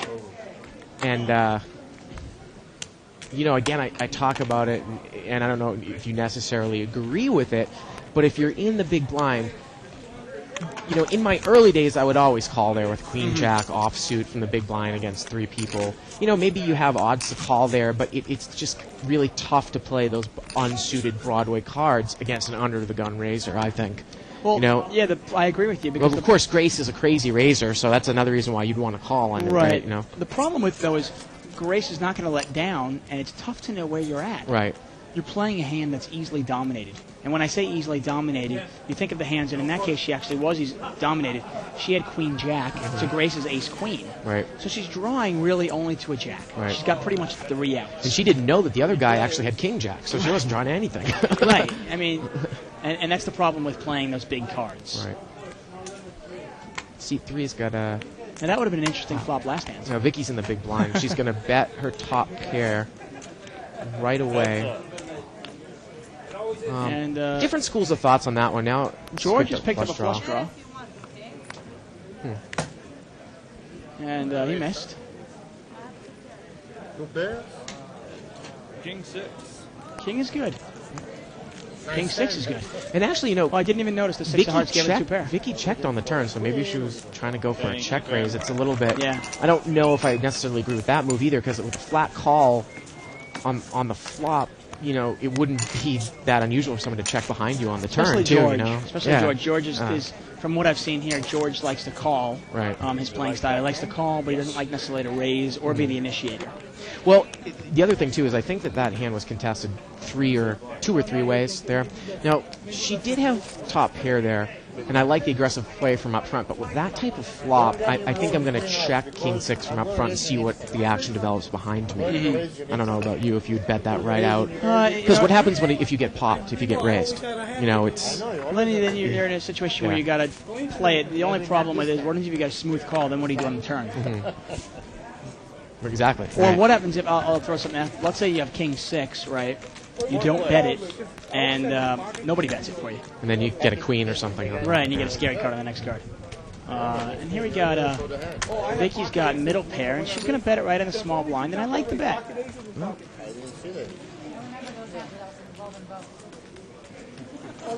When you flop a pair, you got to realize that you're only going to flop a pair 33% of the time. And when you flop top pair, especially in an unraised pot, you're often going to have the best hands. Well, it goes back to the types of situations where if there is an ace on board, and especially if you're up front, I really love the bet there by Vicky, because if you check it and it checks around, you're allowing hands like king, queen, queen, jack, or king, jack to beat you on the turn. Now, obviously, if you get raised, you got to use your sense. Maybe you lay it down, just figure out who you're doing. But getting those hands that have overcards against you with an ace up there, because an ace is a scare card, so you can get king, queen to lay it down when there's an ace up there. Now, I do agree with your play. Now, let's say there's a really aggressive player on the button, and I have a feeling he's going to bet his hand, or bet no matter what, if it gets checked around. Then I like to bet. Right. Look at this pot. We got a lot of action here. Now, Vicky loved the re-raise by her. Seat 2, cold call with H-X suited, and she 3-betted with ace-king offsuit from the button. And George is the original raiser with pocket nines. Mm-hmm. And Grace has got the flush draw in seat 4 with ace-8 suited. And that's Grace to a nut. I mean, to call 3 bets with that out of the small blind. 3 bets in the small blind with ace-8. Yeah, all diamonds, and Vicky's got the top. She's got ace-king with the diamond. What a huge flop for her. That's a great flop for her. And he's going to bet with the 9 of diamonds. I don't necessarily dislike the play because he wants to see where he's at. I have to look again. He doesn't necessarily know where he's at exactly. Well, I don't know. From a raise from her, it's so tough, He does have the 9 of diamonds, but... That's a tough... Wow, and Vicky checked it. Really? Checked the turn. Again, it's a situation where people might say, well, she's drawing to the nuts and she has the best hand, so let's not slow play. Well, she missed a bet there, though, on the turn. Well, that's 2 times. I'm not sure if she's looking for the check raise or if she's on just the scared. Well, then I don't. It's the 2 plays in the last. How can you be scared of a check raise when 3 diamonds? If you have the ace of diamonds in your hand, well, if you get check raise, fine. You still have outs on the river. Yeah, no, you can't play this game scared of always being raised. Yeah. That's 2 hands actually we've noticed where if she bet on the turn, she almost definitely would have been called, and she gave up probably $80 and 2 bets times 40. Yeah, right? And maybe even another 40 on the river there. Who knows? He might have called with the 9s. Right. We've seen him call with other hands before. Yeah. He definitely would have called on the turn because he's thinking he's drawing to his 9 of diamonds. So she missed a few bets in there. Well, it's interesting. In limit hold'em, people don't always realize that they always harp on their bad plays, which hands they lost. Right. And they don't realize that when you lose $80 when you win a pot but don't maximize your gain, you're really losing $40. Right. You're losing $40. You can win a hand and play it badly and lose a lot of money, playing it incorrectly. Not even a doubt.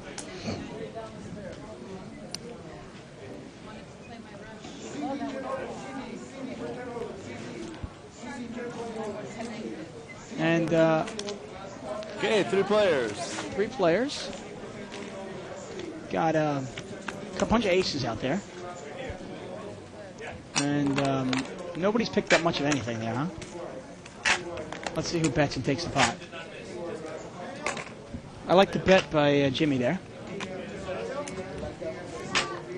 Sure enough, he does have the best hand, actually. Mm-hmm. And I like the bet. He takes it away from him. Dave, getting back to that point, I was actually badly... I played a hand very badly that I won last night in 2040 when I was almost all in. First of all, I don't think you should ever short chip yourself and short stack yourself at the table when you're about to be all in because I think it's a disadvantage for you in limit play. Oh, huge. But there were 4 or 5 people in, and I had queen 10 suited from the big blind. Under the gun raised, 4 or 5 people called, and I called out of the big blind. And I was almost all in. And the flop came with 2 10s and a deuce, rainbow flop.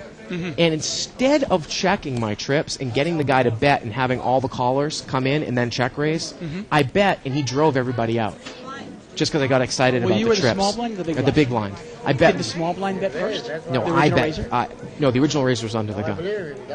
Oh, it was under the gun. Yeah. So you bet and he raised. And he got everybody out, as opposed to me checking. Letting him bet, everyone calling their overcards, me check raising, pretty much getting myself all in. I lost seriously on that hand, I lost like $240 by playing the hand that way. So that's a great example. Right, that's an interesting case of where, there we got a queen 7-6. Let's see here how Coco plays his top pair. He bets his top pair. Look at that, he bets his top pair, and George is going to raise him with bottom pair. Now see, that's one of those instances where I'm not sure. I haven't seen Coco play many hands.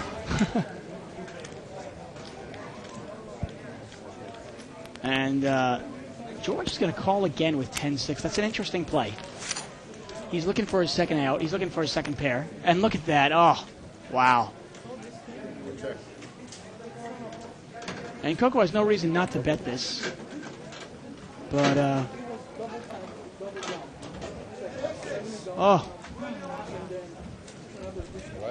interesting play by George. He called and went for the 5-outer. He's looking for a 10 or a 6 that's going to give him the win. Catches his 6 and then checks it. Why would you check there? Was he thinking the check raise? Well, maybe he thinks Coco's going to he'll get the check raise in. I really, I think that this broadcast is unique in the fact that this has been a lesson so far on missed value betting, which we haven't talked about a lot on this broadcast before. I mean, people are missing bets all over the place here. When we compare it to no limit, it's a much different thing because when you do a value bet at the end in no limit, you're opening yourself to being raised all in. Right. Where if Coco bets in the river there, the most he's going to get raised is $40. Right. And at the same time there, why not bet the river? You see it a lot of times with people are making interesting calls, strange calls to go for their 5-outer, their 3-outer. They hit it, and then they check it. 3-bet. Oh, we got a 3-bet here. Jimmy in seat 2. Well, he's got pocket queens. Pocket queens. What did Bart raise with? Ace-queen offsuit. Ace-queen offsuit under the gun. Oh, excuse me, ace-king offsuit. He's ace-king suited. He's got big slick suited. Seat 8's got ace-queen offsuit. Okay. So, seat 7, right? No, actually, seat 7's got 3-4 suit. No, actually, seat 8, Dave, laid down ace-queen offsuit from the big blind. Great laydown. That's a really smart laydown. Great laydown. Ace-queen offsuit, when it's 3-bet, is you have to know that you're dominating. Right. So Bart's going to take one off here, and with a couple of clubs here. And when it's 3-bet before the flop, you definitely have the odds to take one more off. Right, and I think he's probably going to fold here. I mean, he has a gut shot with overcards. Unless he puts him on ace-king. There are 2 clubs. Well, then unless he did pick up a couple extra outs, though. He picked up the queen out. He didn't realize that he's gut against shot. queens. But there are 2 clubs, of course. We talk about drawing to those straights with definitely. clubs up there. He's going to lay it down. I like the laydown. It's a good laydown, yeah. But what I got so excited about, because I saw ace-queen offsuit, I love that laydown on the big line. The 3 bets. It's a great laydown. Love that laydown. Some people look at it and go, but it's ace-queen. Who is that in seat 8 there? That's Elmer. Elmer, okay. You have to know that ace-queen is a dominated hand. Right. You could be up against ace-king, could be up against queens. Who knows? And in that case, he was. And look who it is. Denny's in the house. It's good because me and Bart were about to. We've been a little confrontational tonight, so I think we were about to start throwing. So it's good that you came in. Why, you got your clothes off? Exactly.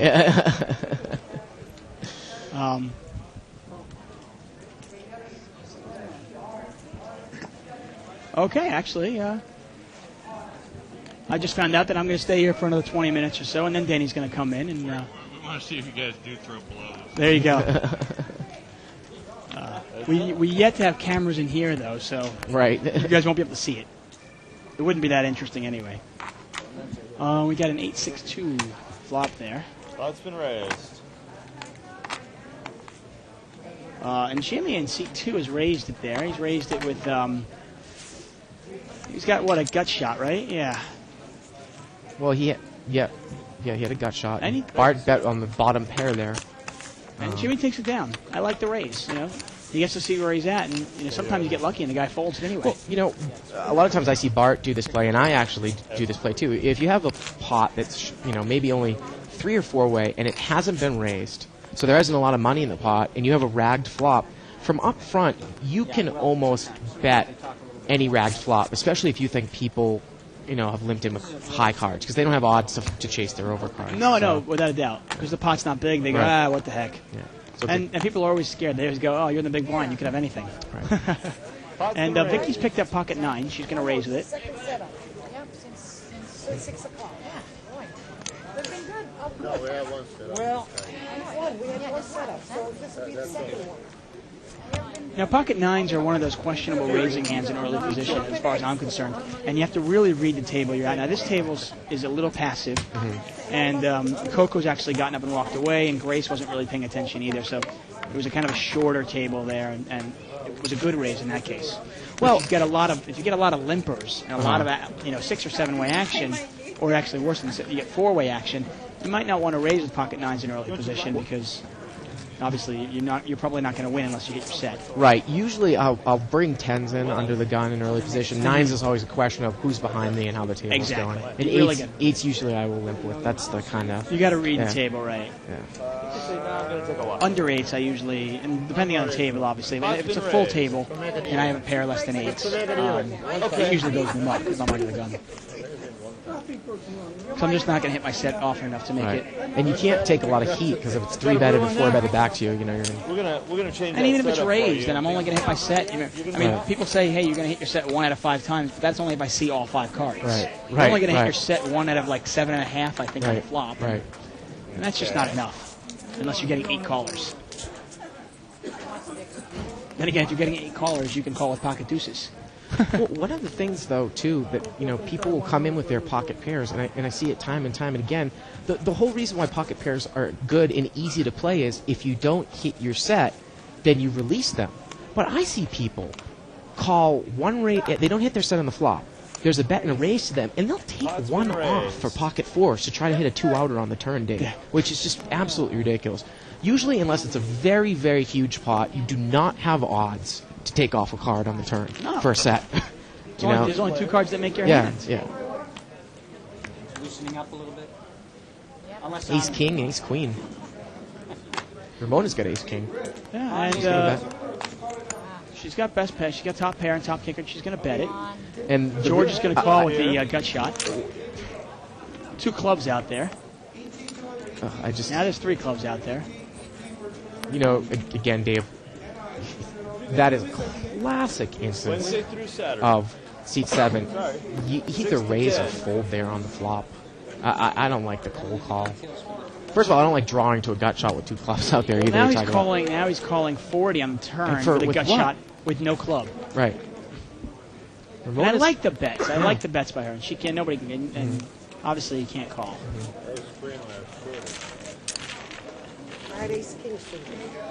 Well, Ace King offsuit, but that's okay. Okay. Thank you, Ramona. Looks like Ramona threw a nickel into Greg, dealer. Well, that's one of the many reasons why she's one of the favorites. She happens to be, I've played with her. She's one of the nicest ladies I've ever met. Sure. I mean, I just adore her. I mean, she's the type of player where she gives me a bad beat and she looks at me and she goes, I'm so sorry. I'm like, don't worry about it. It's poker. Right. But she's just, really a sweet lady. And Grace looks all...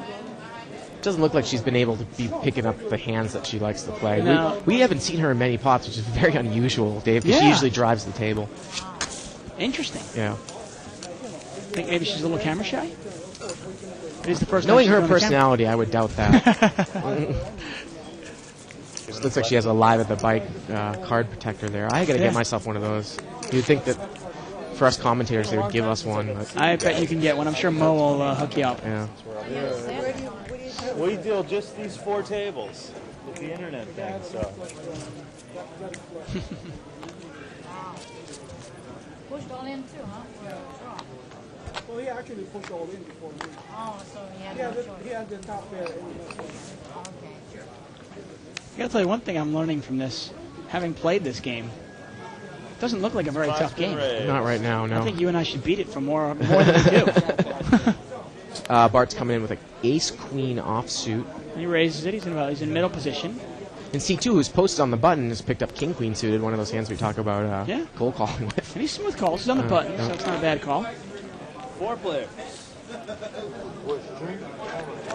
Although, I'm going to make a comment about... Oh, look at that. He flops the nuts. Wow. With 2 diamonds, though, I wouldn't slow play here. Well, look at this. This is Ramona's got 2 pair. Raise. Now, look at this. Bart is raising with the overcards and the gut shot with 1 diamond. If I was the button man, I would jam this right now. Okay, I think he is. He is, okay. See, time and time and again, you see these people slow play these hands, and look at Ramona's cap. She's got top 2 pair, like you said. Well, that's it. She's got to think she's good at the moment. And actually, if I'm Bart here, she's got to muck it. I almost lay it down because if an ace or queen comes, it's not going to be. I don't think it's good. Not. He's only really drawing to a king, and that card doesn't help anybody. Well, actually, no. Excuse me. That gives Bart. Oh, thank you. The straight. I'm sorry. It was open ended. It wasn't a gut shot. That's why he was in there. You're right. But king queen's got the nuts though. Dude. Yeah. Pop it. Bart's got to realize that there are a lot of hands that can beat him there, and ace queen. Well, he can't, I don't know if he can get around it now, though, Oh, well, with the definitely queen. not. No way. Now he's in there. He's afraid of king queen, but there's really nothing he can do. And Ramona's still in there. Of course, it would be nice to see Ramona scoop the entire pot here if a jack or 10 comes on the river. I'm rooting for it. Yep. Ah, it's a deuce. I was going to say, come on, buddy, you got to bet your nuts on the He's button. got to bet the nuts. And he gets calls from both spots. Well, you know, it's too tough for Bart to get away from. Right. Yeah. And Ramona, I'd like to see her lay that down. She's got to know she's beat, but... You know, Dave, actually, I had misread the hand on the flop. Yeah. Bart had an open-ended straight He did, draw, he did. so that's why you don't get rid of it. If it was a gut shot... Maybe, gut yeah, shot's easily, right, right. But sometimes when there's that much action, Yeah. and maybe you have an open-ended straight draw with 2 diamonds out there, and he only has, there's only 2 diamonds out. You got to realize that, maybe my 8's no good, maybe if my ace hits is no good. What am I really hoping for? Well, I think he was drawing to the straight. But again, you talk about, though, if you draw to the straight with 2 flush cards out there, you're drawing to 2 less Right, outs, exactly. But, we're not going to really nitpick Bart on that one. I mean, that's a huge pot. You can't make you're only going to see somebody, in rare cases, make those types of laydowns. Oh, no, once the 8 comes down, there's no way he's going to make a lay down. Yeah. I would have liked to see him lay it down before the turn card came out, only because it's the danger of drawing to a hand that's not the nuts. Well, and I think maybe the primary reason why you might want to lay it down is because of Ramona 3-betting. Yeah. Also, we talk about a passive player. Well, she's never going to come back at you with an open-ended straight draw. Are you kidding me? Right. I'm going to put in a raise. She has at least 2 pair, and she did. Well, it's one of those things when you're drawing for something like a straight or a flush. Right. When you're drawing for something like that, you're going to hit it. You're going to hit it so infrequently that when you hit it, it better be good. Right. I don't want to hit my hand and it still not be good. Oh, one of everything. And Grace has got ace-4 suited here. From the button. She's going to bet. She's going to bet. She's got a backdoor flush draw as well and the ace. And Jimmy lays it down. And here's actually a classic case of, I see it time and time and again, like C2 takes 1 off there to try to hit a 2 on the turn. It's absolutely ludicrous. Now, this is my thinking with ace rag there. This is the reason I don't like ace It was suited, right. though, on the button. And I don't even think she raised. She just called. Suited or not raised, suited or not suited, I don't like ace rag. And the reason I don't like it is, generally speaking, you win a small pot or you lose a big one. Yeah. And in that case, you say she wins a small pot because the ace hits and nobody has one. Yeah. You really got pocket aces. And look at her. She's claiming she has pocket aces. We know better. We won't tell anybody that. I don't know. I guess it's collusion. Oh, yeah, to make it so that you're not telling Would it- other people. Could be playing with your buddy there, and pot's been raised. What? Well, I just missed what you said, Dave. What did you say? Oh, I was saying Grace was claiming she had pocket aces. Oh, okay. And, I said we won't tell anybody. Yeah, I can see The truth. flashing card. So you're telling me that you won't come in the button with an ace suited card for 1 I bet? might know. Yeah, I might limp in on the button there with ace suited, but know the fact that it might not be any good. Well, know that you're ace. You can't take a lot of heat with it. But you do have position, though, Dave. That's the thing. Yes, that's the reason I don't mind playing it. But it's the reason why ace rag and ace suited is just it's not one of my favorite hands. If you expose your cards on accident, they try not to kill it. Ace king here. Jack 2 has got a. Well, he's drawing to a shot. gut shot. A pure gut shot there, Dave. By accident. But we've They seen try to George let it draw go, at but him if you before. make it a habit of He it, lays they down. can You can almost tell. He was in the blind. But again, even to call that hand heads up, Dave, Jack deuce suited against 1 razor. And when you see 8, who's been pretty good type player. Yeah. You know. Did you call? You just got to be smart enough to know when your ace is beat, and in the end of it all. But I will say one thing: I actually prefer ace 4 suited. I like ace wheel card much better than ace 6, 7, 8, or 9. Because ace 6, 7, 8, and 9, it's still a lousy kicker. And you've got no straight draws. You're talking about in a multi-way pot or not. I mean, ace 9 obviously is better than ace deuce. I mean, a 9 for a kicker is going to beat if people are playing ace heads rag. up, obviously. Yeah. Heads up, obviously, it is a better hand, but I would rather have ace deuce than ace 9, personally. And speak of the devil, C2 raises with ace 9 offsuit and takes the pot down. Right. I mean, hey, obviously, heads up. I'll give you ace deuce every day, and I'll take ace 9, and I'll see what happens. But in a limit game, when you're especially in a multi-way pot, I think mine's broken. I like the added value. Even though it's a small amount, I like the added value of possible straight, wheel straight. Spin it, it sounds bad, well. Yeah, I probably got it bad. And you might only hit about 4 or 5 a year, but hey, So it's not spinning. that adds a small value to it. And I think if you ask most professionals, they'll say that ace-6, ace-7, ace-8, those hands, most of them don't like it, at least publicly. They might play them anyway, but at least they'll say they don't like it. Well, the funny thing about that, Dave, is you haven't sat in with me for a couple of Thursdays that we've done 300 and 400 games. Right. Where they've been raising with ace-4 offsuit right. from any position. So, you know, right. But again, that game is bigger, and it's more about playing players. Right, I was going to say. Cards. In that case, are they playing? They're probably playing if they're playing against Jerry Boss or somebody else. And there's our there's the floor. You can see it's humming tonight. Mm-hmm.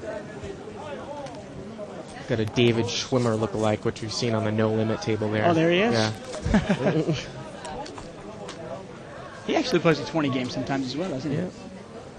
Grace has got pocket 4s here, and I would love to. I mean, if the way her style, I would love to see her raise with that hand if she's going to play it with her style. You know what I mean? It's as opposed to limping, because then she can drive the play. You know what I mean? And maybe outplay some of the play, but possibly. You know, get a couple of Jack 10s out there. 3 suited board, hearts. And Grace is, seat 1 has got second pair with the heart. Yeah. He's got best hand, best draw right now. Seat 7 just mucks his hand. Oh, excuse me. Oh, Grace was the one that bet. Grace right came into right out, it. fired out. Hey, she's got the 4 hearts. Yeah. What do you expect? She's practically at the nut straw, huh? Okay, we're heads up here. Well, now there's really no way for Grace to win this hand unless she hits a 4 spades. Well, or, excuse me, one of the 2 4s if the heart that's on doesn't the heart. come, will he call with his 10 all the way, you think? No. Well, he is so far. Remember, you got to remember, what would Grace have to not raise with if she had a Good king, point. right? Good point. And Grace checks it down.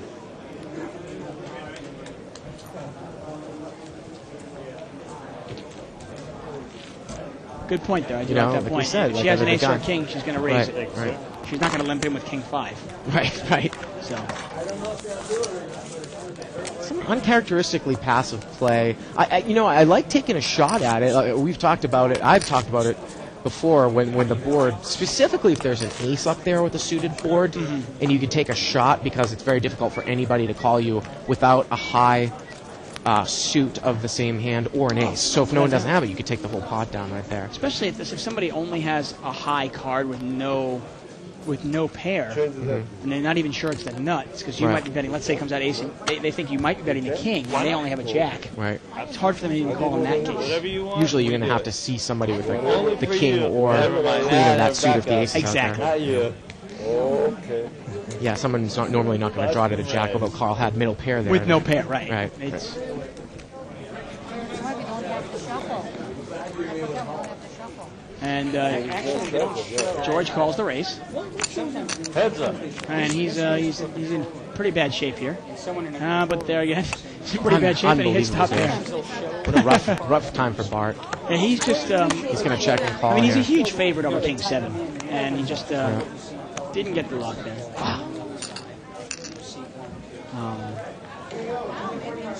Oh, he's going to bet it right out. And George is going to bet it, and correctly bet it. The funny thing about Bart is, what I was going to say was he might pop it here, but he still probably might think that King Jack is the best hand. I don't know. Oh, wow!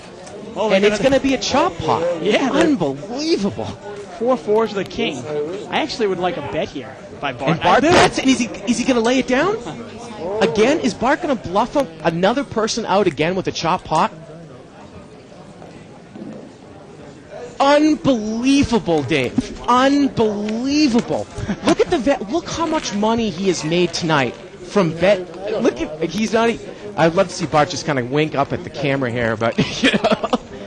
Yeah, I will say Bart has been bitten in the ass time and time again. He's really getting his. And he's made some huge huge value plays. Oh, yeah, 2 plays there we Huge saw. value plays. And you know what? It's a tough call with the king there because, Bart raised. Yeah. You put maybe Bart on ace-king or ace-queen. Yep. And the 4th-4 comes out there. And you go, I can't beat ace-high. That's an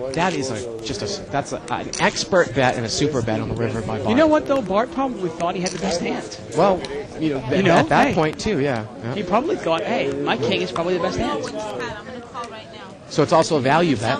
Oh, at without that a doubt. point, yeah. Maybe he calls you with, just pocket 10s or pocket 9s. Maybe he calls you, but you can beat all those hands. The only hand you can't beat is an ace. First of all, in that type of situation, I'm not going to play the hand that way, but I'm definitely calling with a king. Yeah, it was interesting. Yeah. I actually, I didn't like the call on the turn by Bart with just a king high. Well, it's just really tough to. It worked out well. I haven't Put George on hand, Yeah, I haven't seen George bluff really. Yeah. George seems to be really passive, and he seems to only bet when he's got a hand, and he seems to call when he's got a draw or any pair. I'm sorry. He calls with any draw, he calls with any pair, and he doesn't usually, he's not the initiator, rarely. And when George comes out on the turn and bets that, I got to put him on at least, I know he can beat king high. Yeah, well. You don't think so? You play with him more often than I have, but No, I agree with you, And, I know in frustration you want to call because, look at this. I think Vicky tried to make a move on Bart. And it's not going to work. Yeah, because Bart's got the top pair here. Nice call. Ace high. He's just trying to put a move on Bart's calling down. Looked like Vicky was trying to represent a 5 there in that position, check raise, raising the turn. The thing with that is that from her where she was, well, she was in the blind, so she check raised. It's Thanks, sir. A lot of people will say that top pair when you're check raised on the turn usually isn't good. You should lay it down. That's a very strong play by Vicky to represent a 5 there. Luckily for Bart, he did have a 10, so he called her down. But well, there aren't many players that are capable of making the check raise bluff on the turn. Right. It's a big play. Right. And I applaud Vicky's efforts. But because, Dave, getting back to the value betting something, because limit is a game where even if you're good, you really only have like a 55 to 54% edge against someone else. It's those types of plays over long term, over yearly, that make your hourly rate really high. Bart has won $200 or $300 on pots that probably no one else at this table would have picked up on. I don't think any of these other players that I know would have made those types of plays. Yeah, there's a few good players at the table. I am fond of Elmer's playing C8. But yeah, Bart's definitely playing. He's gotten set over set lost. Right. He had jacks when somebody had aces, and he's really gotten into trouble in these hands here and there. He's had king, jack, guy, king, but he's picked up those pots, and you got to applaud him for that. Yeah. And it's funny. I've played with Bart a number of times.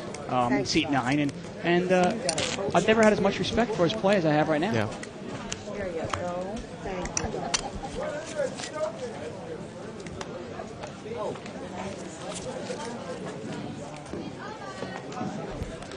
And from seeing this, I'm good friends with Coco, and he's a good guy, but playing as few hands as he plays, and not capitalizing on the few pots that he does win, he can't possibly win. No, he can't be a winning player. I don't think long term. And like you said, there's only a small edge over another player in limit hold'em. And Now, Grace give up those value bets. Now, Grace's flat call with ace-10 suited. A hand I probably would play the same way. You might say 3-bet, but it does play okay multi-way. What a monster flop for her on the button. Oh, huge. Yeah, well, with ace-10 suited, you don't mind if a couple of people come in. That's what I mean. That's why I say I would cold call just like with the ace-jack there, And the reason why you don't mind the call there, actually, is if you raise it, ace queen and ace king are going to come behind you and call anyway. Right. So why not just call? You've got position on the guy. See what hits. Now the problem with that type of flop with an ace 3-9 there, if I'm the guy with 7s, I check. Excuse me, and Grace bets. I'm thinking to myself, well, does she have an ace? Because wouldn't she 3-bet? But it's that unique situation where she had that suited card where she called. So you got to mix up your play. No, that's the thing. You've got to mix up your play sometimes. And Grace is one of those players. She might call you with an ace, but she's not going to. If she's the first one to enter the pot, right? She'll most definitely raise with the ace. I mean, I guarantee you, if she had ace-10 suited there, nobody would enter the pot. She's going to raise. Oh, absolutely. Okay, absolutely. And ace-10, I like to put a lot more value on ace-10 than ace-9, once again, because you can make a straight with those cards. Pots raised. Now Coco's raising with king-10 offsuit. And he's on the button. That's good. No one else has entered the pot. What are you going to do? Fold or call? No. Or would this? Maybe this is the type of hand where you say calling my. But I think King 10 suit off, even if it's offsuit, it's strong enough to raise from the button there, Dave. Yeah, no, it definitely Absolutely. is. Yeah. The only thing you might want to look at is that George is a caller. No, he checks behind. He checks and it gets checked. Coco checks, not using his position, and George probably would have called though. He had second pair. The problem with Coco doing that, again, that passive play, is that he doesn't know what George has. If he checks behind the flop, and George's the type of player, I don't know if George can make this move, he could bet with anything on the turn. He could, yes. You know, and take the pot down. This is actually one of those plays where Skalansky was, and you pointed out before, I would have liked the call by Coco there because that's what I was saying. Because George is going to call him anyway. Right. Well, I think that hand was a little bit better than Ace-6 offsuit, and I think it's worth a raise if you're first in King 10 offsuit on the button. It clearly is, except the fact that the way I've seen George play, Okay. I think Coco should be able to outplay him after the flop. Well, in this case, he didn't. And in all honesty, if Coco's going to play it that passively, he really should wait for aces or kings to play. Now, Coco right there, he was on the cutoff, Dave. I can see what he had. Yes. No one had entered the pot. He had a King 8 suited. From that spot, I think that hand is too good to muck. I probably would have brought it in for a raise or maybe limped from the cutoff. With Ramona behind me. I think I'm a little tighter than you when it comes to the limit hold. Would you have folded that on the cutoff? I don't really? like hands. Well, especially at this kind of game where it's to me there's just not enough equity in the limit hold'em to win. I'm not looking to steal the blinds, and I want to win big pots. And in a game like this where there's a lot of calling, King 8 is. I don't put any value in the spades, to be honest with you. Maybe there's a small little value there. I'll look at it later. I'm not looking for an 8. I've got a king, but I don't have much of a kicker. Shit. Okay. I was wondering. Yeah. Pretty smart. Sucker. Anyway, man. Carl took that one in with the Ace-10 suited on the gun. I'm a strong in limit hold'em as opposed to no limit hold'em. It's funny. In limit hold'em, I am a strong advocate for very, very tight play. Not to the degree of Coco. But I like really, really strong, tight play and then aggressive.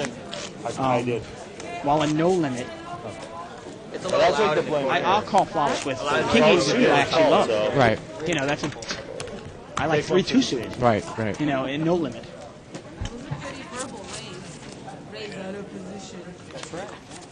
Again, if you see somebody limp up front, and this is how you can play your players, you see somebody limp up front, you sit down at a new table, you know any players, and you see somebody limp up front with like a 5-6 suited or a 6-7 suited, you can pretty much tell that they're not understanding the intricacies of the game. And you might not necessarily tag them as a weak player, but that's got to send some flags up there, Dave. When I see somebody limping with 5-6 suited up front in a limit game, you know what I mean?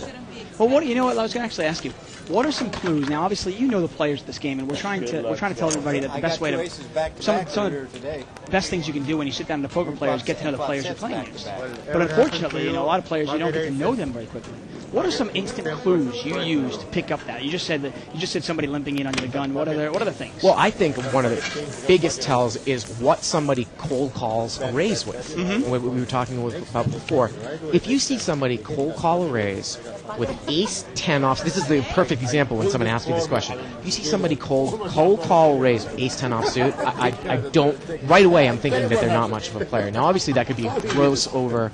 They're definitely looser. They're definitely a little looser than. I just think that in that particular spot, a cold call is almost always wrong. Right, Ace-10 you want to see a offsuit, re-raise or a 3-bet or a fold. Okay. If you see a cold call, obviously with Ace-Rag offsuit, it's even worse. But Ace-10's a lot of times. A player that's starting off doesn't realize that hand is a weak hand. Right. Ace-10 offsuit. Grace has raised it here with Ace-10 suited. Ace-10 suited. Now Carl's got Ace-10 offsuit in seat 1, so let's see what happens here. And Carl? And he folds. Okay. He folds. I was going to say, you either see a 3-bet. Now, and he's even in the small blind. I love the fold. Love the fold there. Love the very fold. good fold. Yep. Especially it's not many people in the pod. And Vicky's picked up a middle pair. She's checked and calls. And Grace has got the gut shot with the overcard. And she hits her gut shot. Wow. With a royal flush draw, Dave. It's a little bit difficult for Vicky to call. That's a pretty scary card for Vicky. Yeah. She doesn't have much here. She has a jack, and that's it. No, she doesn't have a heart. Yeah. She doesn't have a draw. You know, it's not necessarily my style. Yeah. A lot of people will they'll throw a check raise in the flop with 9-jack there. You know what I mean? Mm-hmm. Well, maybe not necessarily that, but with top pair. Like, let's say the flop was deuce 3-jack, and you check to the raise and they bet, and then you check raise. I'm not necessarily an advocate of that play because you're still out of position. And if someone like me has an overpair behind you, we'll smooth call you on the flop and pop you on the turn. Exactly. You know what I mean? Or if I have ace-jack, I'll do the same thing. Or even king-jack. Right. You know? Yeah, I'm usually, like I said, usually I like to, I will play my hand straightforward and limit hold them pretty much about 90% of the time. And if I'm playing against players that know me, I'll try to mix it up once in a while, where sometimes I'll check raise. Once in a while I'll throw a check raise in there with top pair. Yeah. But almost 90% of the time, if I hit top pair, I'm going to bet it. Vicky's got pocket queens here in seat 3. Now Grace is limped in with king-jack offsuit. And I'd love to see a 3-bet here because she does 3-bet. Somebody raised from out back here. There's a... Bart raised with pocket 9s. Now, how do you like Grace's call of a 3-bet with king-jack offsuit? I don't like it. I don't like the limp, and I don't like the call for 3-bets. She has 1 over right here. Oh, and Bart's his set. Wow. Vicky's going to lead right into the ace. Unfortunately, it's going to shut Vicky down. Yeah. If Bart raises. Bart thinks it's a great flop because the ace should hit somebody, but it hasn't hit anybody. Right. And that Vicky should get away from this hand. She doesn't have diamonds, unless she thinks Bart's on a diamond draw, but if she's trying to hit her set on the turn there, Dave, and she's going to check and call all the way, and it's going to pay him off. Yeah, see, I don't like that. It's obviously not a great play. Oh, my gosh. Oh, wow. Wow, Bart is just... Wow. But they're not going to see any action because there's a few diamonds. Oh, she check raises, Dave. She check raises on the river. That's not a scary... And Bart's got to pay her off. Yeah, the Maybe diamond the is flush. not a scary card, though. For Vicky, that is. Yeah. Wow. Oh. Bart's having just a day. But at least he's making, like I said, he's making some of those value bets. Testament, he has not. He's not tilting.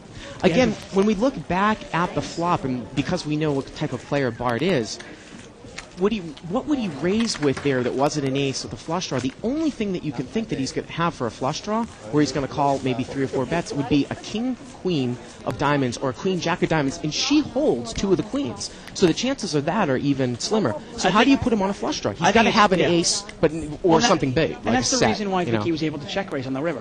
Well, she knew the diamond. She knew the diamonds weren't ace. But I just think that she should have laid that one down. Yeah. Well, I think I'm done for the evening. Actually, I think we're going to give you like 5 more minutes, and I'm going to be back. I'm going to hand it over to Denny, and I'll be back in 5 minutes to relieve you.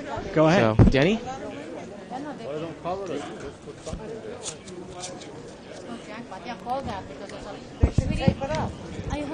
Hello, everybody. How you doing? I'm great, man. How you doing? Good. Just came from the tournament. How was it? Very good. Yeah? How many people? Over 300,000 in the prize pool. First place is $72,000. That was a $200 buy-in event with multiple rebuys. For $200, you got a chance at $72,000. Yeah. Why am I in here? Why aren't I there? Oh, it kills me. I was actually planning on playing the tournament tonight. I told you that. Uh-huh. My wife woke me up this morning and said, let's go build a pond in the backyard. Sounds like fun. Yeah. Did you put little duckies in there, too? We're not there yet. Okay. We're in the cement mode right now. Yes, thanks.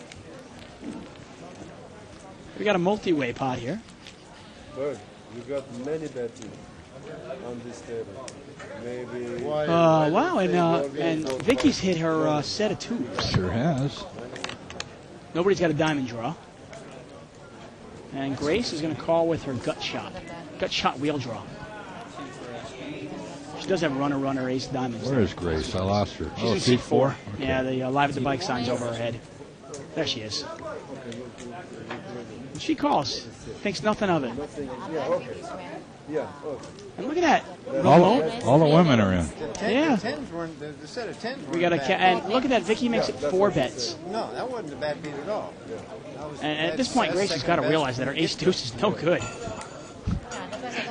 And she calls. She calls a cap pot. And interesting here. Hey, it's Friday night, Saturday night, gambling. You know, there's an ace. Oh, and that's. Now she got 2 pair. What a terrible card for both Ramona and Grace. Both Ramona and Grace catch their card.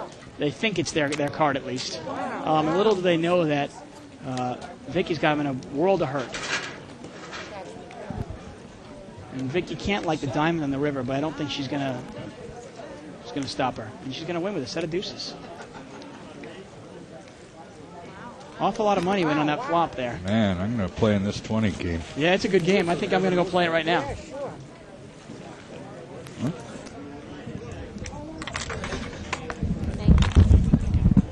Dave, I'm back here, and you're going to head out pretty soon here. But actually, when I was leaving the booth, I just wanted to make one comment about that hand that we saw with Vicky and the queens. Queens, yes. So, if she check-raised the river, she couldn't have put Bart on a flush draw, right? Because it would have made him a flush. Yeah. So she's just drawing to her 2 outs, both cards. Right. What does she think Bart has? Jacks that she can beat or something like that? That's why I think it was really a kind of clearly she's a got miserable excuse me. In my opinion. Very interesting play. Very interesting play. Well, you got to put Bart on the ace-king at least. And it's just not... Right. Okay. Anyway, I just want to put my 2 cents Anyway, about that. The game looks good. I'm going to see if I can go get in it myself. And I'm going to hand the mic over to Denny. Thank you all. This is David Tuchman signing off.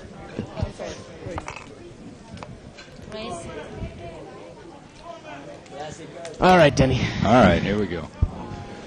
Now that we got that stooge out of that booth, now we got 2 can Barts. get down to business. One here and one on the table. I know, that's what we were saying before. before. Keep it straight here. Yeah, put your clothes back on, David.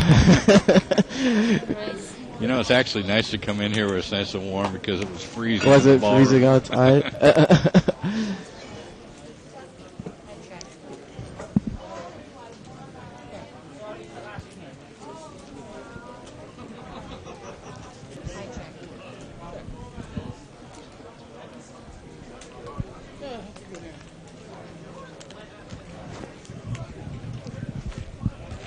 Did I hear that correctly, Denny? What? The prize pool for tonight's tournament is $300,000? Yeah. Holy cow. Because we talked about how many... I think it was. Maybe I got that wrong. Well, because how many people... I know first place is $72,000, which is 37%. So... Oh, so it's more like maybe 220 or 230,000. Okay. Maybe. Well, that's still huge. It was big. Yeah, it's still huge. Still huge. Sounded good. Yeah.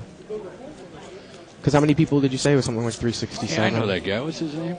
Jimmy, I think. Jimmy, that's right, yeah. Actually, Jimmy said he used to work here years ago. I was playing with him earlier today. I remember Jimmy when I first started here. He was assistant floor, and then he worked himself up to a floorman. Oh, okay. I don't know what he's been doing lately.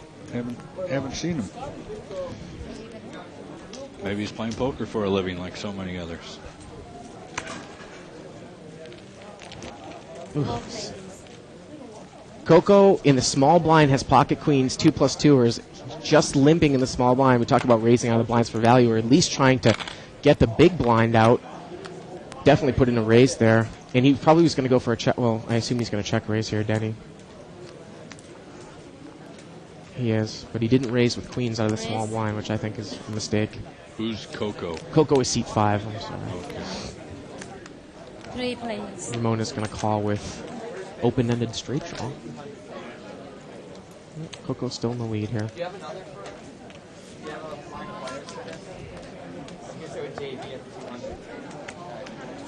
And Jimmy was just kind of trying to take a shot at the pot. Well, he did have a gut shot, but he lay it down to Coco. Do you ever play any limit hold'em, Denny? Not too often. No. If I do, I play the 3-6, 6-12. Because a lot of people, we said before, don't realize that, especially the restricted no limit hold'em games, really have only been around for a year and a half, 2 years. Yeah. And you've been in this business for a long time, so you used to just play like 6-12 and stuff like that, 3-6. Yeah. I tried these bigger limit games before, and they're just a little too wild for me. Well, I've seen some wild. Well, this game plays really big. I mean, people think that 2040 is. I guess it's considered a mid-limit game, but no, this is no mid-limit game. Yeah, this is a huge game. It's not 400, 800, but no, to the average poker player, this is no way a mid-limit game. It's a high-stakes game. Yeah. Maybe to a high roller, it's a mid-limit game.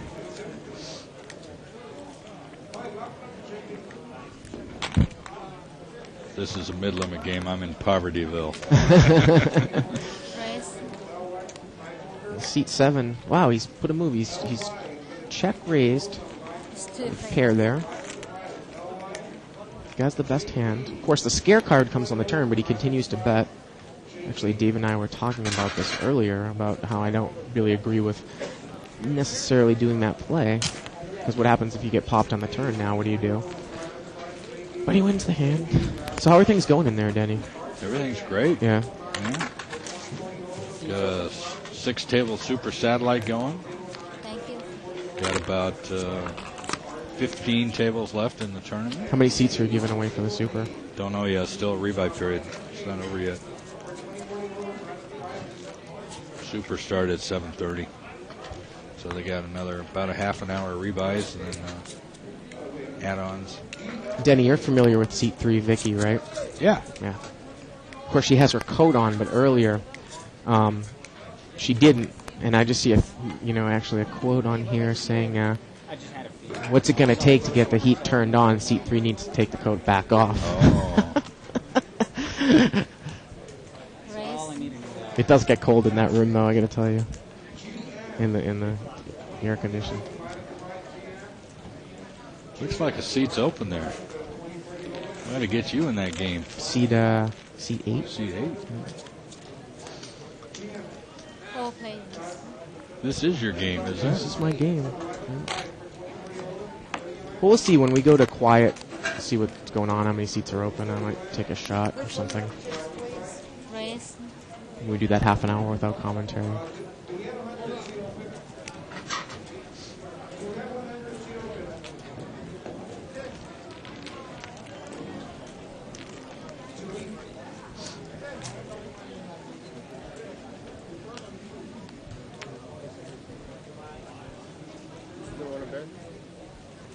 Bart's got top pair here, Denny. I saw you go like this, and then it didn't come down. I assumed you were going to check. The average pot size in this game is what? Usually $300-$400? Well, yeah. It's tough to say. It depends on who is still in the hand here. Coco. Now Coco's picked up 2 pairs. Boy, Bart's been he's been really getting squeezed here, Denny. All night he's just been rivered. Ugh. Wow. I feel, and it's just, he's... All right, that's another one. That's another one where he's rivered. And, right before you'd come in here, Denny, I was talking about how he had hit a set of 9s, and Vicky had... Actually, I watched that. I was watching that, yeah. We were just saying that, if Vicky check raised him on the river, well, she doesn't put him on diamonds, so she knows she's beat, but she just continues to draw for 2 outs with the queen and hits it on the river, and it's just a slap in Bart's face. Although we've seen Bart... Before you came in here, Denny, make a couple of plays where the pot was going to be chopped, but he bet out at the end and took the entire pot down, got people to lay down the hands. But he's just been getting rivered all over the place. And he's had enough. Looks like it.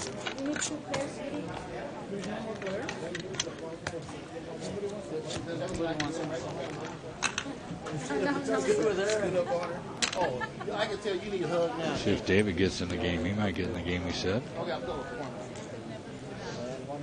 Would anyone like this eat? Somebody's coming in. I'll take it. You run me down, too. Oh, I've seen this gentleman. I think his name is George. In fact, I played in a no limit game with him before. Race. Bart.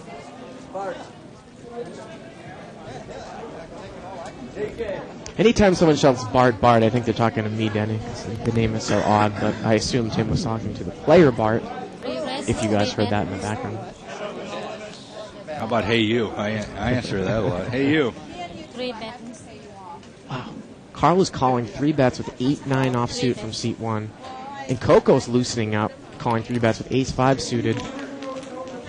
And Ramona's got the best hand here with jacks. And George on the button's got a deuce-4 suited. Ramona's still got the best hand, although Coco's got the nut flush draw. And George has 2 pair also. Well, he's got, queen deuce. Look at that, he's going to raise. What a game. Now, Carl's going to get out. If I'm Coco here, you might want a 3-bet for value. No? Okay.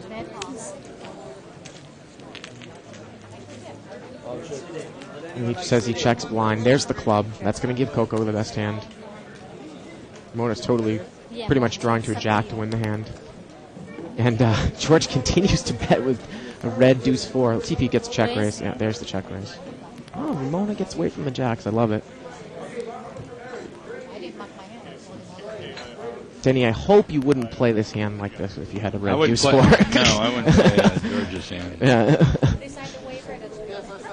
And he lays it down. Nice hand, Coco. What were you thinking, George?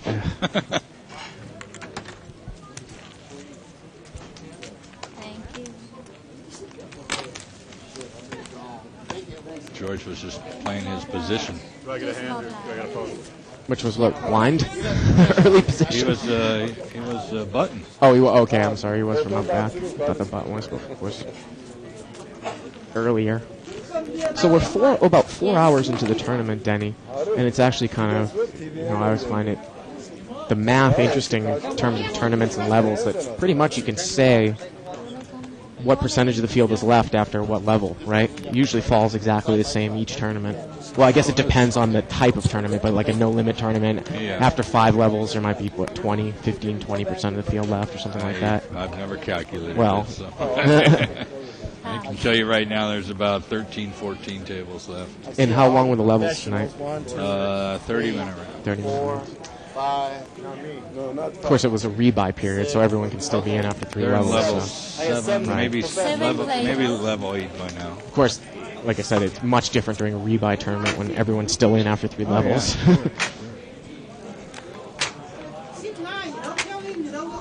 Hey, speak English, sir, please. English only. C2's got a second pair. Grace has got top pair. She's going to raise. King 10. English only, sir.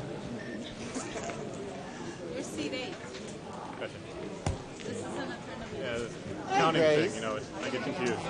Now he's got open-ended straight draw and second pair. But so does Grace with top pair. So basically he's drawing to a chop pot, or a queen would give him the best hand, Eddie. Big winner here. It's going to get checked down. Grace is going to take it down with King 10.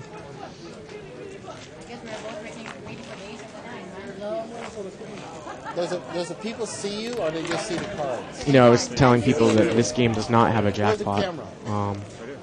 Now that they have the 500 game, it's probably the only yellow chip game now without a jackpot.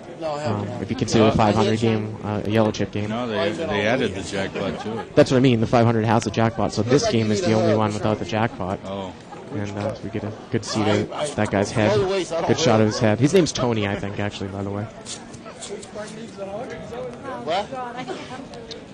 What? I'm over here at. You can't pick up. I'm over here on the thing. I gotta get off the phone right quick. Bye. Oh, I forgot. Did he tell you what he had on the phone? I can't tell you what I have. Oh, Of course, cell phones are not allowed at the table got what I have. at this particular table. No, for they're not. obvious reasons. So I don't know if they will be confiscating that cell phone from Tony or just tell him to put it away. The cell phone police will be moving in shortly. Right. Button's raising here with ace-queen offsuit. Grace is making a loose call here in the big line with ace-5 offsuit. I don't like the call. Jack 5 deuce. And Denny, I don't know if you're really that familiar with Grace, but Grace is a rammer and jammer. So I'm not surprised to see her bet that flop. She's got second pair with an overcard. And she actually has the best hand right now. And I don't know why Tony is calling with ace 10. Grace has got the best hand. Tony is seat 9. Seat 9, yep. Check it. Grace still has the best hand. Okay, checked the button. So Grace might think that her hand is still good here. Let's see if she puts a bet in. I gotta re-look. No. Okay, I'll check. Gonna get checked down, and Grace is gonna take this one down with ace 5.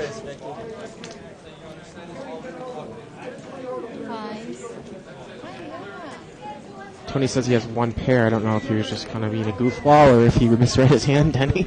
Yeah. Coco, you have somebody a napkin there? I know what my problem is. I got dirty handprints. I want everybody to see my cards good.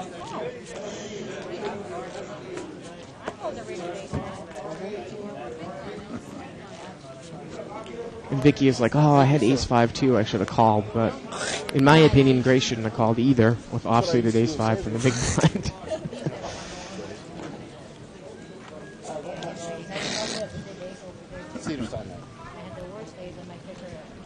Isaac's looking at me weird. That's because the guy in seat 9's making weird noises. It's not on our microphone.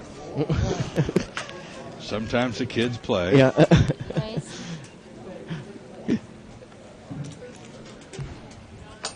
I don't think I showed the camera my cards. C2's got pocket 9s. I forgot. He brought it in for a raise, and Vicky cold called with queen jack suited. Again, Grace is in there with ace-8 offsuit from the small blind. I don't understand the value of it. Everybody up? That's what it looks like, huh? Raise. Man, they got a lot of chips on the table there. Oh, Vicky's raising her top pair. I like it. Not enough. Ace jack of hearts looks like a nice hand. And looks like C2's drawing to a gut shot. And now Vicky's got to like her hand even more. She shows the 3 jacks.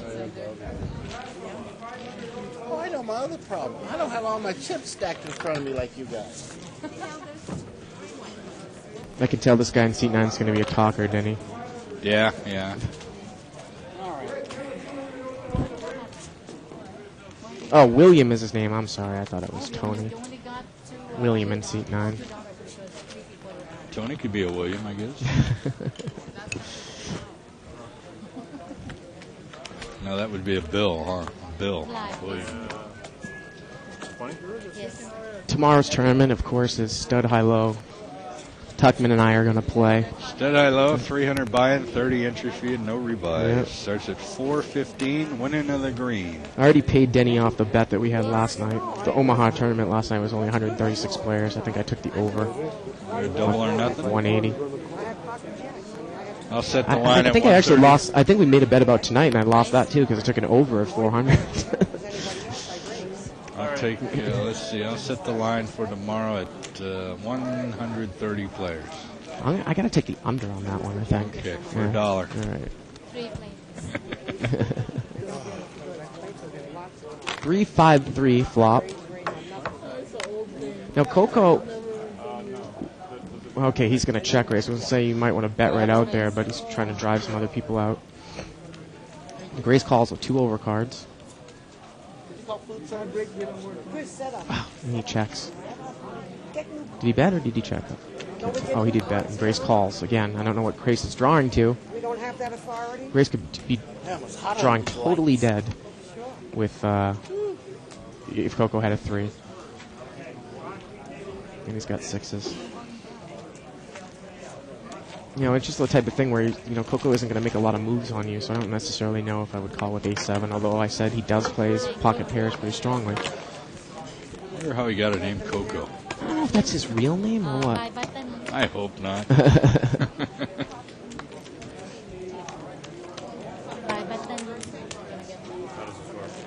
She bought the button, so she put your 2 in. Now, when the button moves over there, you owe 2.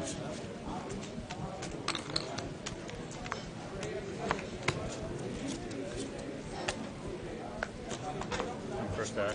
Yes, sir.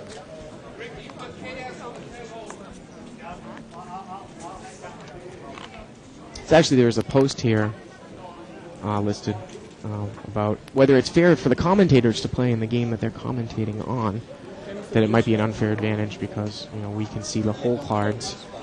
And my response to that is that, especially when it's archived now, Denny, everyone has access to this information. And, you're supposed to mix up your play anyways. And especially with this game, I play in this game regularly, and this added information really isn't helping me much at all. But, I mean, that's it's a debatable issue. And they haven't seen me play, so... Well, of course. No, what I will do though, even I've done this a couple times with the No Limit 200 game. After the broadcast, if I want to play in that game, I will go to the table, introduce myself as the commentator that has just played in the game, and ask if anyone objects to me playing in the game. And if anyone objects, no one ever has, I won't play in the game. That's fine. As long as I go and ask them if it's okay, and no one objects, I don't think that it's unethical. What do you think about that? I don't think it really matters. Yeah. What's to stop somebody from who lives close by watching it at home and, and coming driving right. down and playing? Right. It's the same thing about what about the pros that are on television and tournament play that they get to see their tournament play. It's information that's available to everyone. I might have more direct or more current information just because the way the player might be playing that night, but. Not a position call. Like some people don't think it's fair if I play in one of my tournaments. Yeah. I mean, it's my money. Yeah. I like to play. Ooh, C2 was the original Razor's flopped set of sixes. Middle position bet. And seat 1's going to bet his top pair, and I'd love to see sixes raise here. Especially in limit with all these people behind you. A flat call here would almost be always wrong, and he does raise. I'm begging him to raise 10. Ramona's calling with ace-10. She's got a gut shot and a backdoor flush draw. The reason why you raise with pocket sixes is to get someone like Ramona out of the pot there. Again. Didn't work. Well, she's still gonna pay it off the whole way though, because she's caught her ace. Oh boy. Now Carl can't think his hand is good, although he does have a gut shot straight draw. You know what I have? I bet you do know. That's a safe card for the sixes. No, he says he checks and calls, but if Ramona calls, there's no way Carl calls here. I'm sure he's going to muck the hand. He's going to call. Wow, I'm very surprised at that. That for Ramona to call in between seat 2 and Carl, I do not like that call by seat 1 there. How can he possibly have the best hand there? I mean, it's one thing if someone else hasn't looked you up any in between and you got to look the guy up. And what I mean by looking him up is seeing, he's bluffing or something. Right. But in that case, you have a caller in between. We're still playing. I've been out there playing. I think there's like a 10-minute delay. They said 5. They said 5, but it sounds like 10. Yeah. We can download it, right? Save it. The file. They're talking about delay. They said it's 5, but we think it's more like 10. And actually, Denny, I'm not exactly sure if it's tonight or Monday, but I believe it's actually tonight that the shows are archived now. Yes, they are. If you were aware of that. Yes, I do know that. Which is great, anyway. There's a tab on your right hand of your screen that will take you right to it.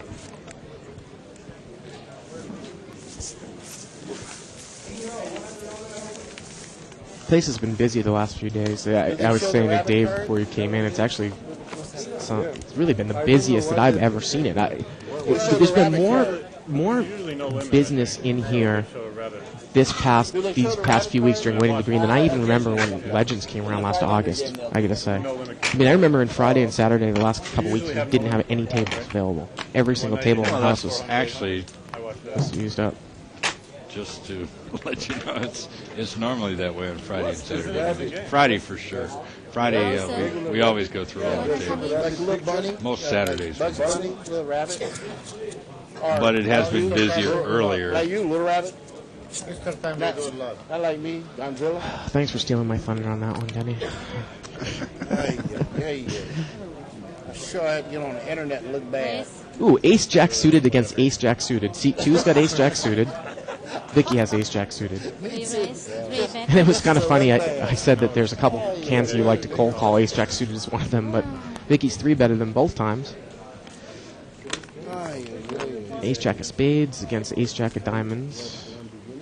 George in seat 7, of course, is coming in with pocket 2s. Chips, please. And it looks like it's going to be 3-way action. I've never seen one. I've never seen one either. The funniest thing about this, Denny, is that pocket 2s here is a decent-sized favorite to win this hand because each player is using each other's cards in the other two hands. Ooh, wow. Set of deuces and top pair for the other two. Did you call food service for me? Put a jack on the turn. We really got a And pot of going. course, George flat calls his set, C2 raise. which I disagree with always. And he calls again. I just knew that he was going to flat call there, didn't he? No, you should bump it up Of here. course he should. And he does. Raise.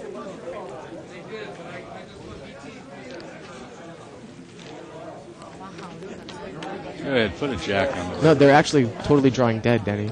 I know Yeah, that. yeah. For the action, right?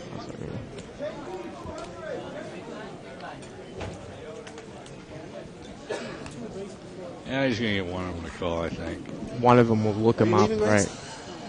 You want me to leave? Amazing Grace. Want me to leave? No. Now he lays it down. Now Vicky probably thinks that she needs to look him up. Ace 10? You guys, my wife is watching. I can't see it. Wife is watching. Wife is watching. Why are you watching? Why are you calling? What do you have? Ace 10 is not good. Set of twos. You know, Denny, the odds of him hitting a set there on the flop and them flopping one of their 4 outs is just astronomical. I can't believe that's a really, really rare situation there for them to get one of the 2 aces out in the flop and for him to hit his set. Man, look at all them chips. Thank you. A ton of chips there. Got to be a $500, $600 pot.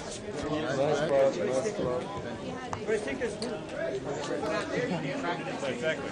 I'm not going to cash this in. I'm going to. No, I never. He doesn't even have room to place his cards. You know, No. he's got so many chips. He's got to get those chips off the windows, the hole card camera, so he can see his cards. Right. Seat 8 raises with Jack 10 offsuit. I guess I was doing it. You need a hug today, Coco. Be good. Okay? Jimmy in seat 2 has an ace deuce. Top part. 2 planes. Okay. I don't be hugging low part on men. Huh? That's out. Yeah, how can I impress him? Yeah. See how good I'm impressing them? That's all right. So are you? Thank you. All right.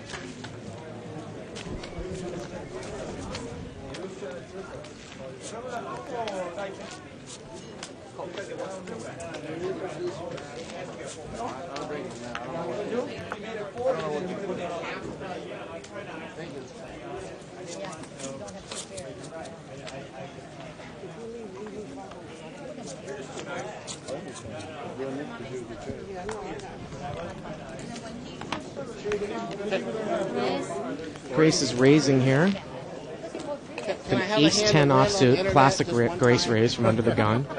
Raising Grace. Raising Grace. One time before I lose $1,000, just one time. Action Grace. Take a phone call and ask him. Amazing Grace. Ramona's cold calling here with King Jack offsuit. Ramona's in seat 6. Oh, 5 I don't worry about. What's seat 4 got? Yeah, that's location is Well, fine. please. They can see you very well. Come on, Ramona. Raise. Raise. I'm all in. Oh, she's all in anyways. Okay. I didn't realize that. Seat 1's got an open end straight draw. Be nice with Ramona.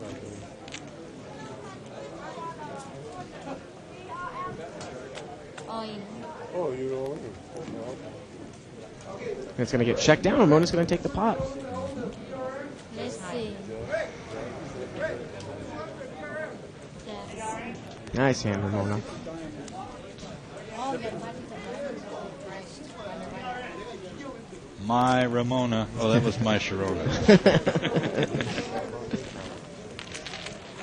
So, are you gonna play in any of the tournaments, Denny? No. No.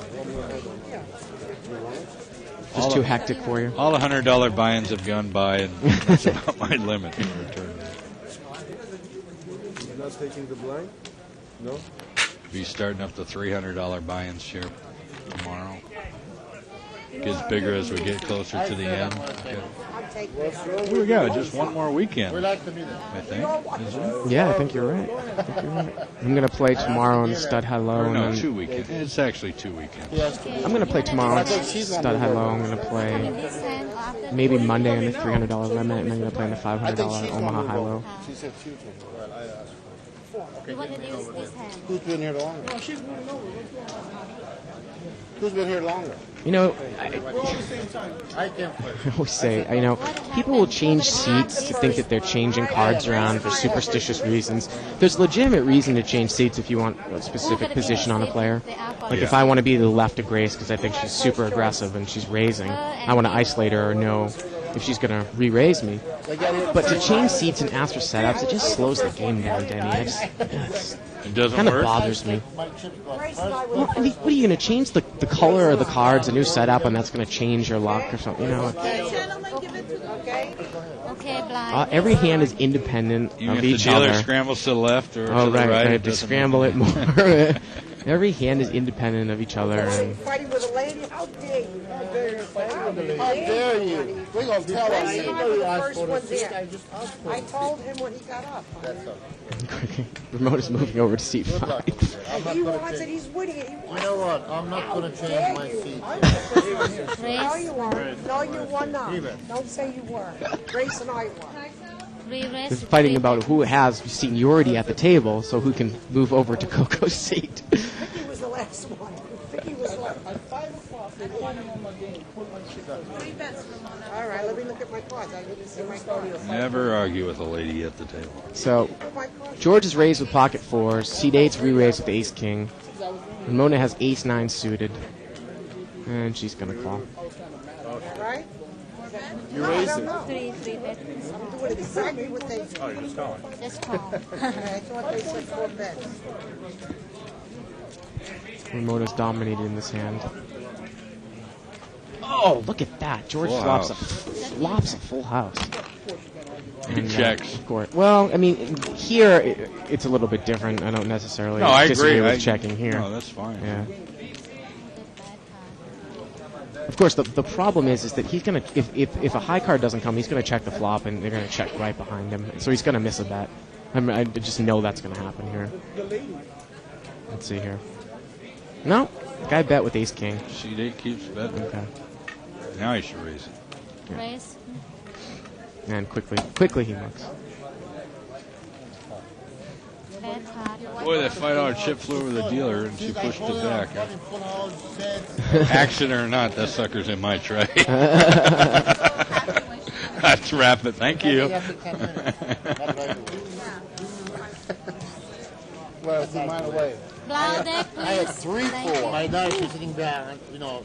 Now the thing about 3 bets there, though, with that type of flop, Blind deck on 4, it's please. unfortunate that the guy had ace king. People will 3-bet you with ace king and ace queen, but a lot of times you get 3-petted, you're up against a pair or an overpair. So if you have a flop like 4-3-3, you might want to go right after the guy, because if he has aces and you've raised pre-flop, how is he gonna?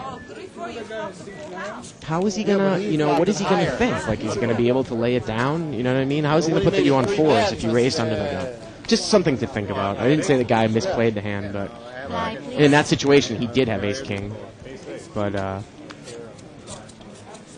you know, you're not always 3-betted with ace king, or not everyone 3-bets you with ace king offsuit. Some people will just call.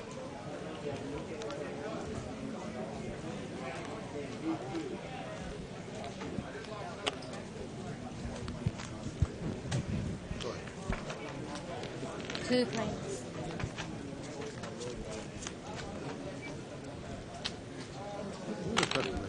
Seat 9's got pocket queens. And look at this. George has got trips. Oh, excuse me. He's got a flush draw. I thought he had trips. Huh? You got to keep him there. He has a pair and a flush draw. Okay, what stops somebody accidentally turning it? Oh, you do? Oh, okay. I see it underneath. Okay, I don't know. I was going to say, I have no idea why it took this George so long to call. That's Yeah, he's well, going I'm to call. serious. That could happen. Now 4 is going to chop the pot. And this is the type of turn that you could make a move on a guy if he had ace king or if he didn't have an overpair, but we don't see George doing that. And I wouldn't be surprised any. I have pocket. Oh, unfortunately, the king killed all the action. I was going to say I wouldn't be surprised if George might have called there with the deuce. Didn't make it that time, but he's having a good night. Straight out there to the king. I have flash through. Hey, doggy. Thank you. See a nice tattoo on that guy's right arm. Yeah, I was trying to see what it was there. Do you have any tattoos, Denny? Yeah, I do. You do? That was not the answer I was expecting. Actually, I just got it not too long Yeah, ago. really? I swear to God. Where did you get it? It's on my arm. Oh, I was going to say, maybe let the viewers... On my ass, okay. No, it's actually it's a crucifix on my right arm. Oh. Are you a religious man? Oh, I believe in God. Okay, I was just wondering.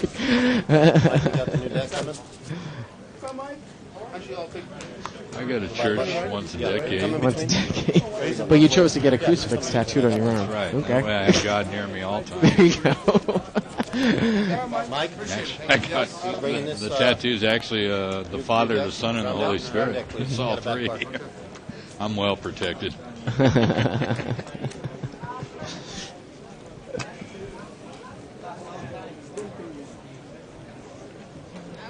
Danny, this is actually going to be, we're going to go into silent commentary for a little bit.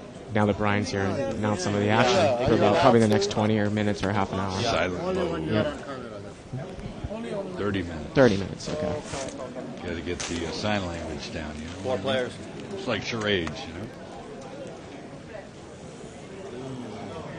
King 9 king. Flop is king 9 king. Have the cards on here at all times, or yeah? So I was just told that. Correct. At least they're You can look at them. at least they're talking a little more than they did last night at this table. Boy, last night they were quiet as a mouse. I might go out and say hi to Jimmy. Now seat 6 is Seen bet, him in years. and seat 8 raises, and I love the raise. I don't care if it's a rainbow flop or not. I love it. Check. Looks like Greg Raymer. A little bit, huh? And actually, Denny, I'm going to go out, and his name is, looks like Raymond.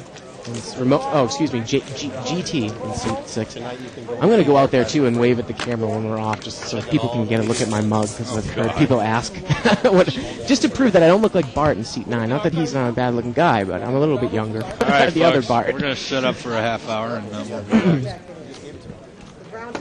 You did. Yeah. Thank you, man.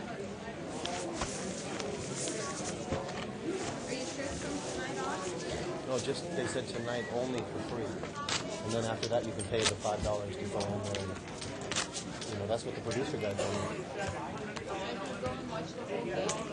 Correct. Big lights up.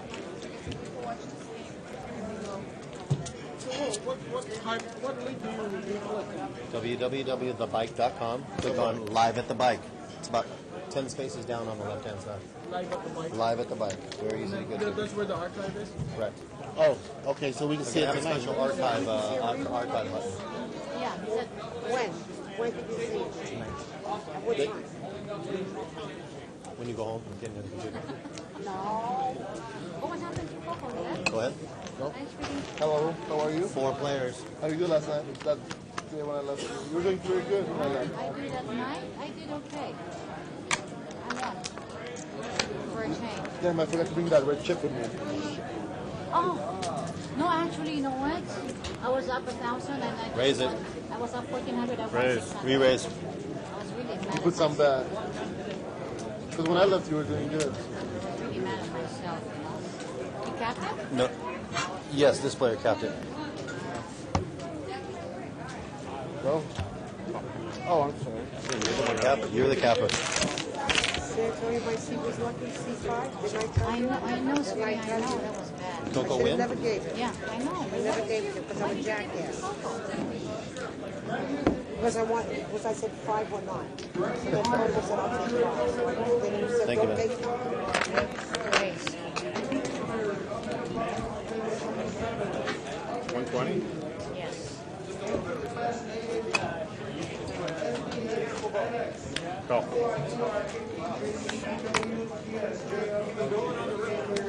Cap it.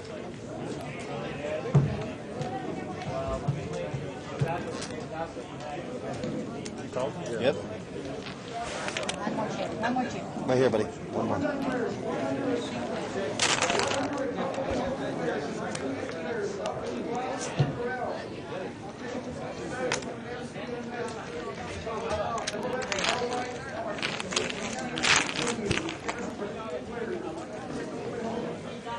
Time.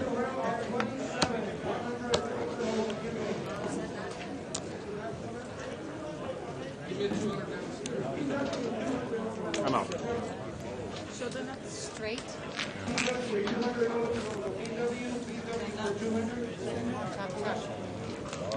360.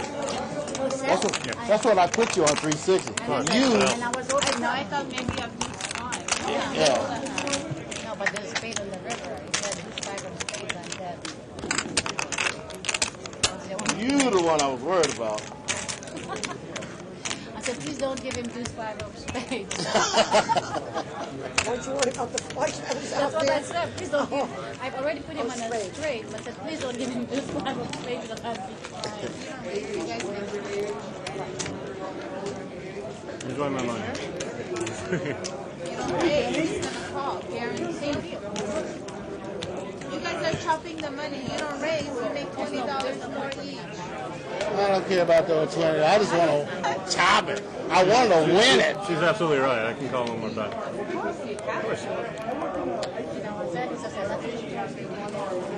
He's not gonna make a raise. Are you kidding? He's pulling all that weight to prepare the board. Why would he call? I'm bad, but I'm not that bad.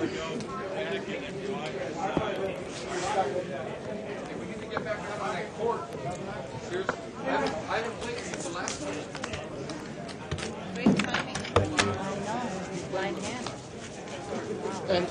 And what are you doing playing that? Way over there in that seat. I posted. Remember I got up. Oh, is that what happened? Yes. What are you playing? Oh, big one. Well, see, she doesn't play cards like that. I do. And I said, okay, let's give it a little shot here. That's an action plan. That's what I'm like, is this right? I'm in Los Angeles. I'm supposed to swear and throw the cards at the dealer, right? Yeah. Yes. That's what they call for. That's how you're looking I know. And he was raising, my eyes were blinking up for Awesome. Was your eyes blinking? I didn't get to see them. I should have paid attention. For her, I saw her card. What's the commentator doing over here? Oh, you know what? I already asked, and they said, action raise in early position. Did they stand off? Let's see one more They're just card. talking about her hand. I can't believe they play in card whatever. I heard them say that. That's what I'm trying not to play it. Queen Jack also is first position. And I'm like, what? Yeah, that's what they just That hand there, Ace Jack of Diamond for a 3-pad. How long is it for? All night? You want to hear the couple? Goes on until 10 o'clock. Oh, till 10 o'clock. Yep. 6 to 10, Wednesday through Saturday. my friend. By the way, Brian, we do show you. Come on, Lucky Chip. Huh? We do show you that river bar. That camera does work. It does work? Yeah, it does, yeah. So it's okay? You guys like the seats sometimes? Come on, Lucky Chip. Yeah, right? It's fun. It's Grace? off, but Grace. You put the cards over the window. Fold. You're welcome. Sorry it's been raised. You can take your money back. If Grace is in, I'm Just 2 players. me and the professional. Race is the race.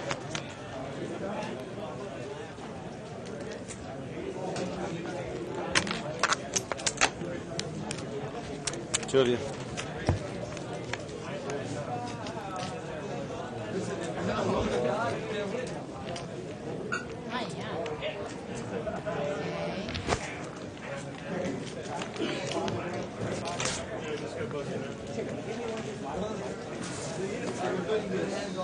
I want one too, Tom.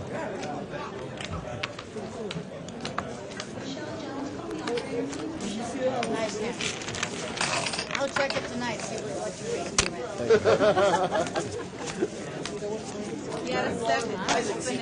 No, didn't he see it? Had a set. Grace, you didn't see it? I saw 8 something. That is Seth. Oh, Seth. You're my hero, you know.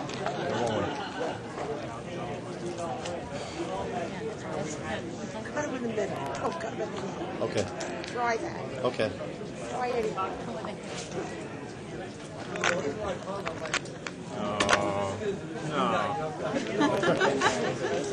That's good. 5 players. You win that? I know. That's embarrassing.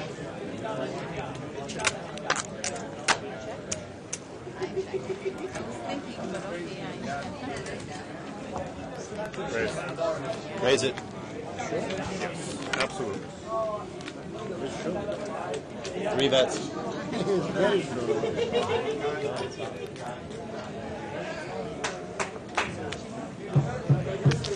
Three players. Oh yeah. Action dealer. It's going by a lot faster than people just don't have time to think. 2 of you.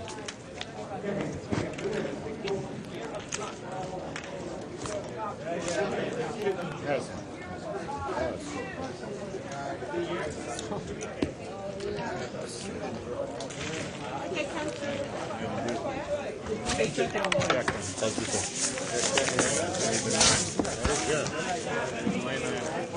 Everyone else is supposed to fold. Yeah, you did. You moved it. I did? Yeah. I didn't move it. You put it here and I put it here and he put it there. You can see the camera tonight, guys. Don't argue. Archive. Okay. Okay, I think it's time for me to get up.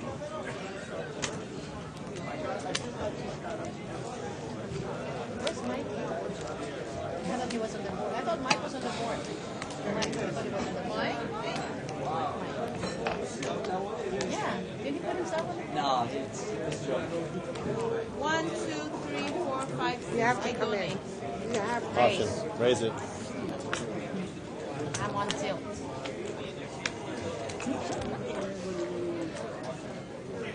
I wish I raised. So you would re-raise. I I made a know. mistake. Now, yeah, I know. I wish you did. Then it would be But I didn't, you know, you're on the blind. you and I. We had a king of that. 7 players. First time I played? Yeah. Come on.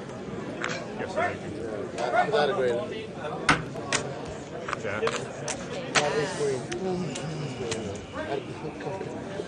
I'm done. Yeah. Maybe much before the camera switches my hand again. Time. I hope she writes small five or something.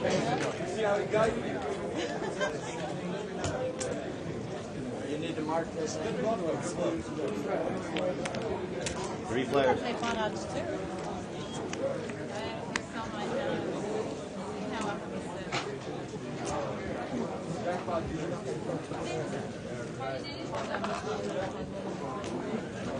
2 players.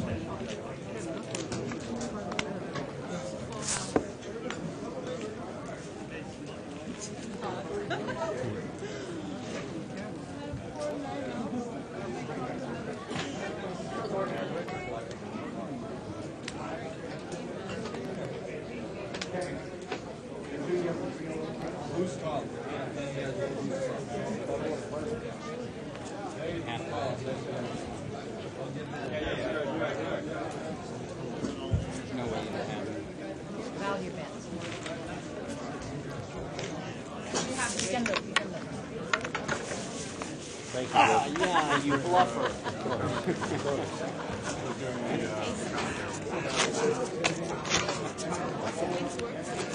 Yeah, with him, but the other guy made me feel like the guy too. I know. You've been playing Queen's nice today. So I'm like, what is he? I said, whatever he hits, he's got to be counting. Like, let him hit something. Playing something. in that game. And then I raised. Yeah, the ace king. With the board. I will.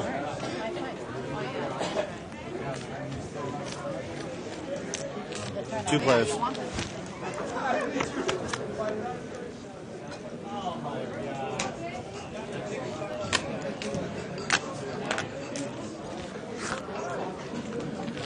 players.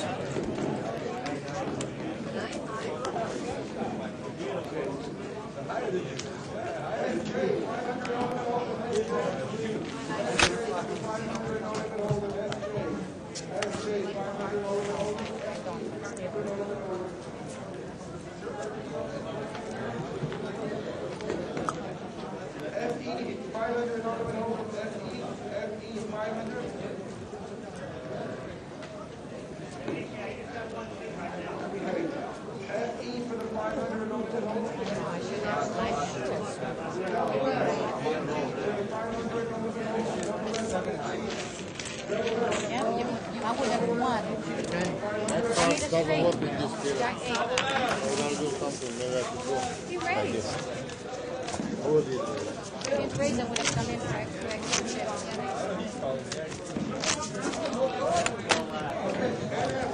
Small line up.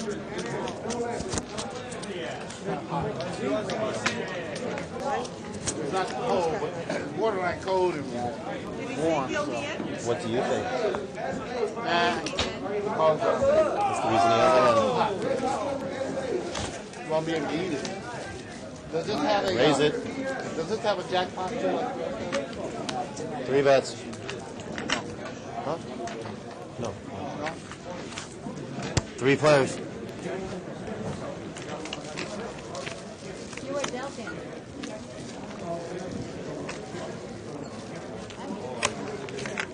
Raise. 3 raise.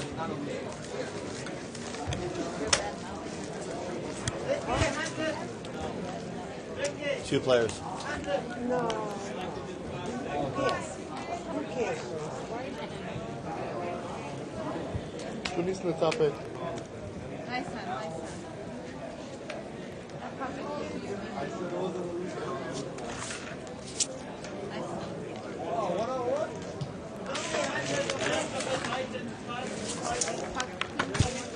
One more notch higher, honey.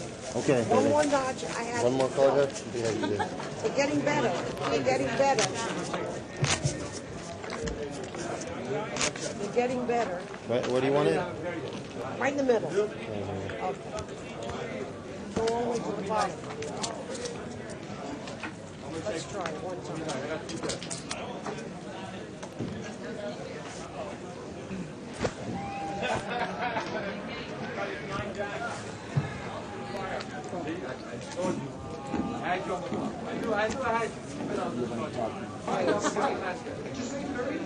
Raise it. Good job, Tim. See, that's the perfect notch on it.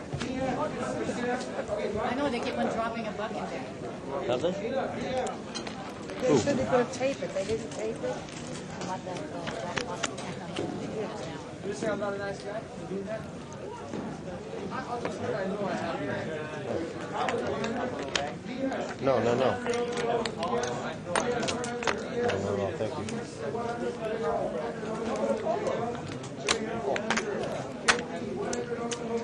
Three players.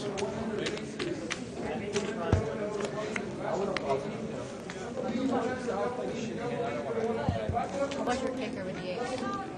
The biggest one. On this one I kind of like it.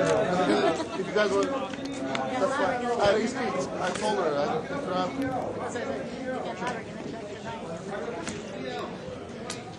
Nice catch.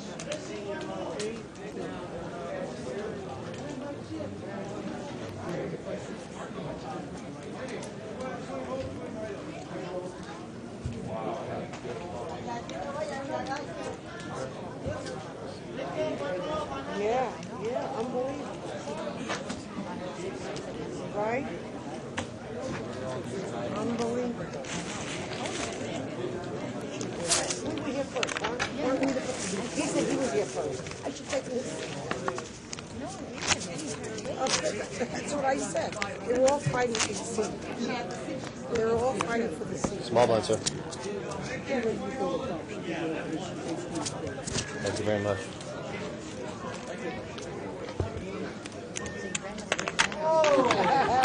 Huh? Raise it.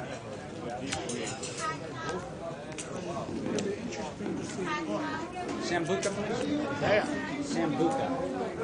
You drink sambuca? Yeah, in a cognac. Sambuca, are you Italian? Are you Italian? 4 players. I said you drink That's the only way.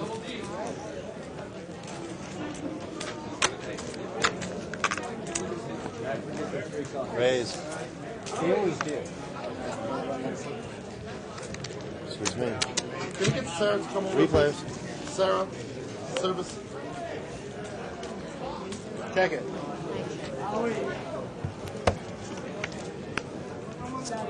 What you guys up to? Check it.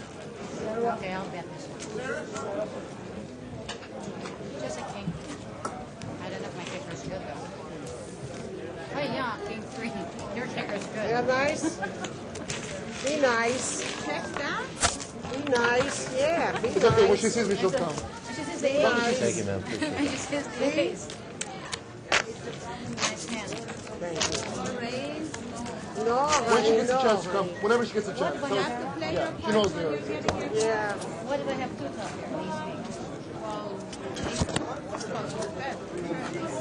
Nobody pocket pairs I lost?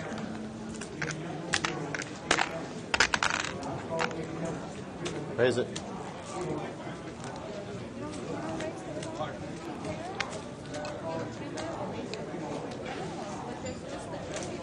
Three players. Don't give no lessons to Grace. She can give us lessons. She can give us a lesson. Right, sweetheart? She's giving you a lesson. Or me. Pot's been raised. 3 bets. 2 players. When was that? When I... Then you said you're flushing and you didn't get it. The board was going to speak 5, 6. Yeah, yeah.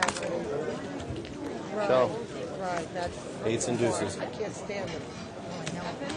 All over. Yeah, see how nasty he gets. Yeah, yeah. Jack suited. Right? You know. Thank you, thank you. No, no.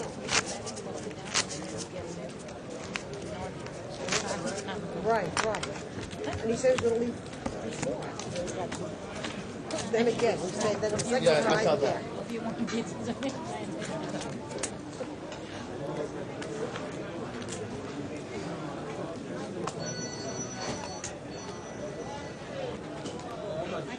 Call.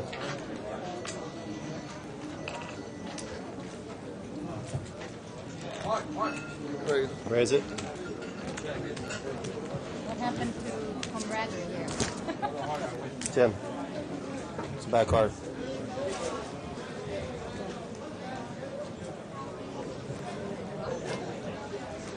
Yes.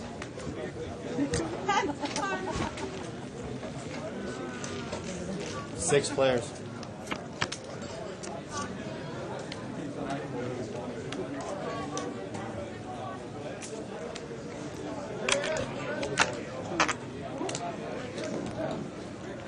I'm sorry, son. I like to get my ass kicked. There you go, exactly. Just not at the cards, right? 4 players. Okay. Bet. Is that your wife or one who's over here? She's nice. I was with the 3 holding games.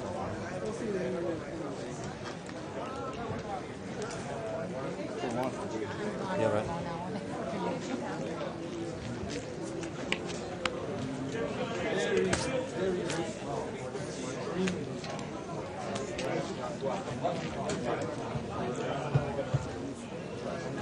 Two, three, four, five, 6. What nice here? Garbage cards? Gotta play garbage. Thank you. Gotta play garbage. Nice seat change. Good Right? seat change, ma'am. Right? Thank you. Thank you, man. Appreciate that. You had the button messed up? You should be pushing to the right. What? What should he? He should be pushed to you. Big one. I'm hot Big stuck. one. I'm hot stuck. Guard. You got it. now my family can see how good I'm looking. They're watching, honey. They're all watching. So cappuccino regular, right? You want some coffee, Ramona? I'll have a double espresso. Yeah, treat us. Sir? Thank you, honey. Double espresso. Are you collecting, honey? Are you collecting? Are you doing the cards? Yes. Okay. 3 players.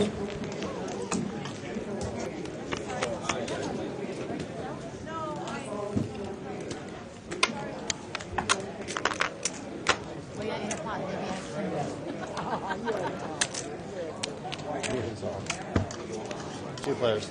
In my eyes, you played long enough with those animals, right? Good for you. What do you have, young man? Raise it. Let me see. Raise.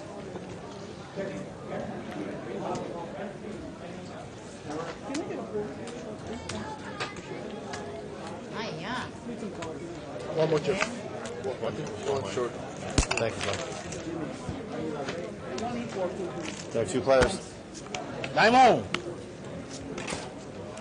I'm just Show your hands. Full sir. house, Grace. yeah, that's what I I thought. flopped it. Very nice.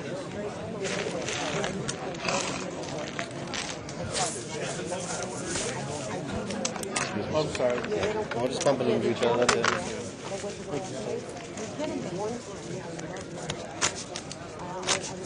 People are really on their best behavior in this game.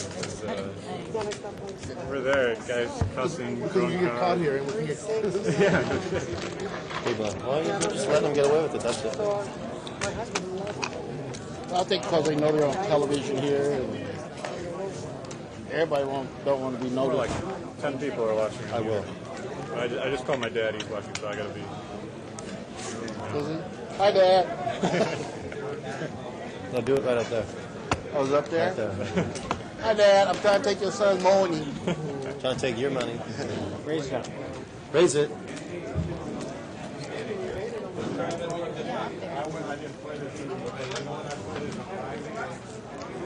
Four players. 4 play.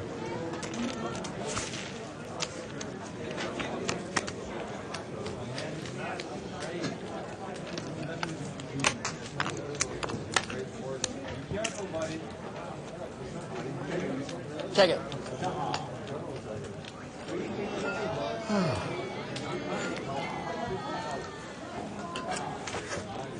Three players.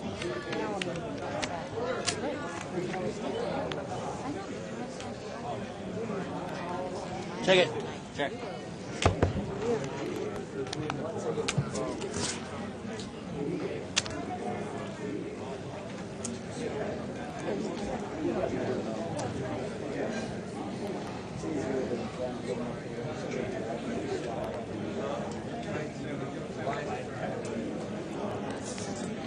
I thought you didn't have anything. Let's use my bedroom. Don't do that again. Exactly. Exactly. All right, I won't.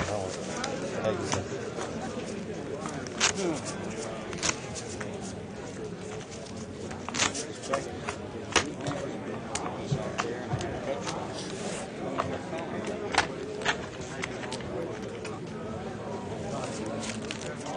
On the internet, do you have any chicken freezer or something? I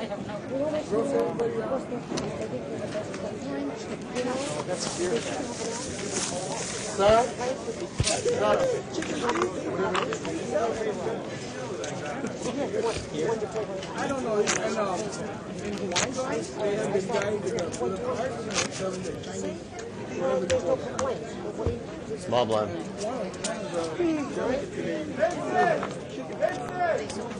Yeah, yeah.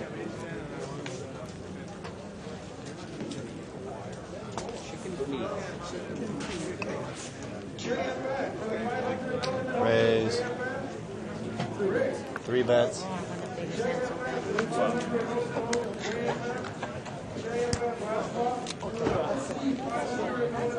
That's a good one.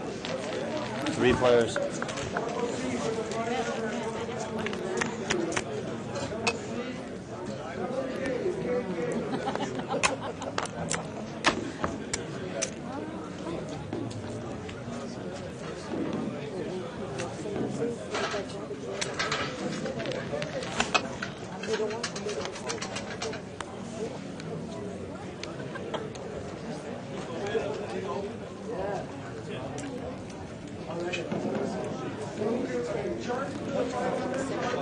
Two players.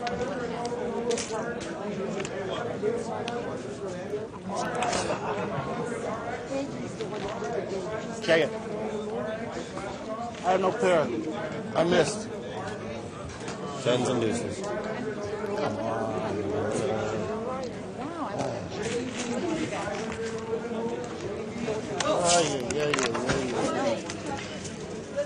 Thank you, player.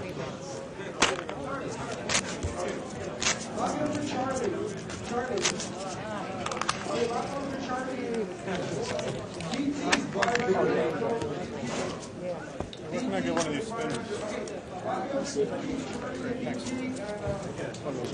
Motown. Spinners.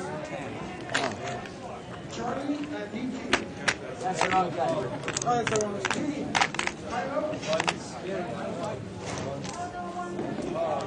You know what's interesting? Raise it. So I needed the club. If I was in that against me, somebody else would have that club. Four players. Just that way with it. I'm very sorry. Blush. Very sorry.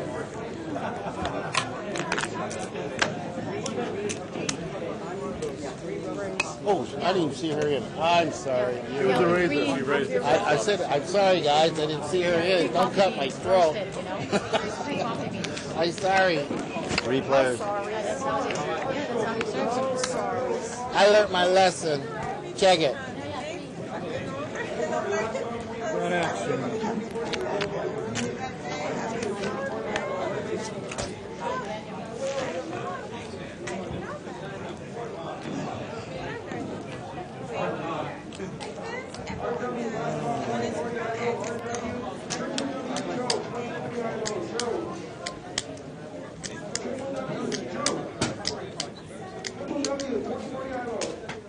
So you're gonna do the 3 roasted beans? Yeah. That's how I want my sambuca. It's like a martini without on all. Do you know the actions on you, sir? No, There's a I'm bad sorry. right now. I'm so sorry. No, I was just giving you your time. Wow. Nice. That's a whole go. Oh, baby. Thank you, Dad. Take it, Ted.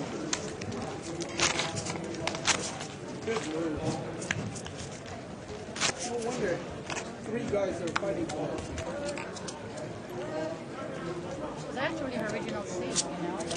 Yes, and I gave it to him. Is that Did right? Coco win? Yes. Yeah? He gave in to her. That's 2 racks you gave away. That's right.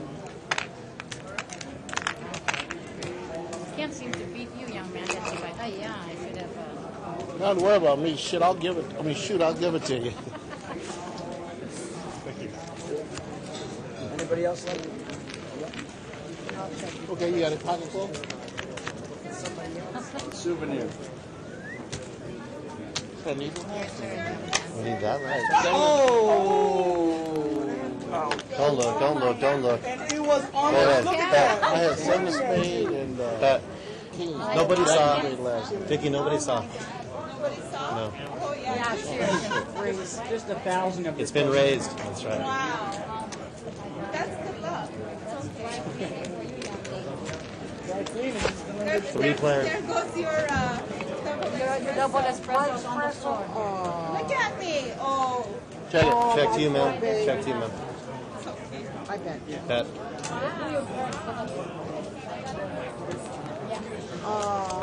What happened? You tripped, Vicky? 2 players. Go ahead, you're first player.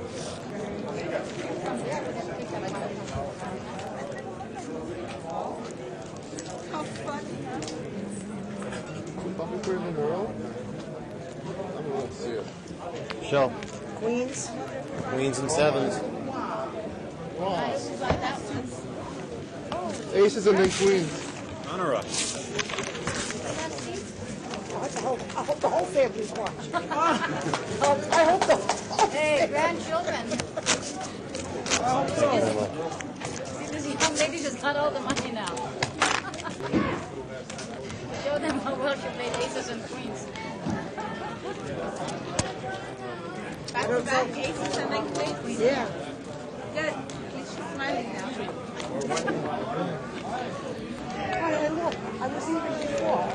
you have to go to the right. Raise. Raise it. Three cards. What's up, Bart? Do you notice how I touched you and then you went on this run here? Are you talking? Talk to them.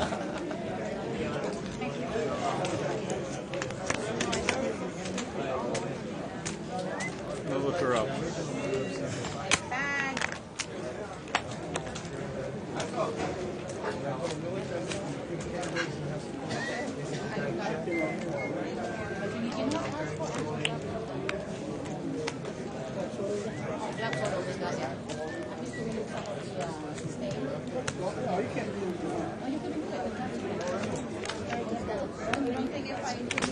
Check.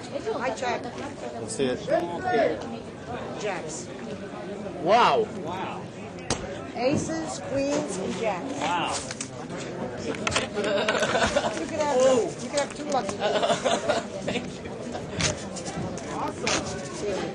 Thank you very much, man. Thank you, sir. Thank you, honey. I told my family I was win. That's true. When they see me lose. They want to know where the money is when you get home. No, I share my wins all the time. You're not done yet. I'm done. Go home, Ramona. Raise it. You can't even just when she gets Are you over kidding? Are it. you kidding? No way. No way. 3 bets.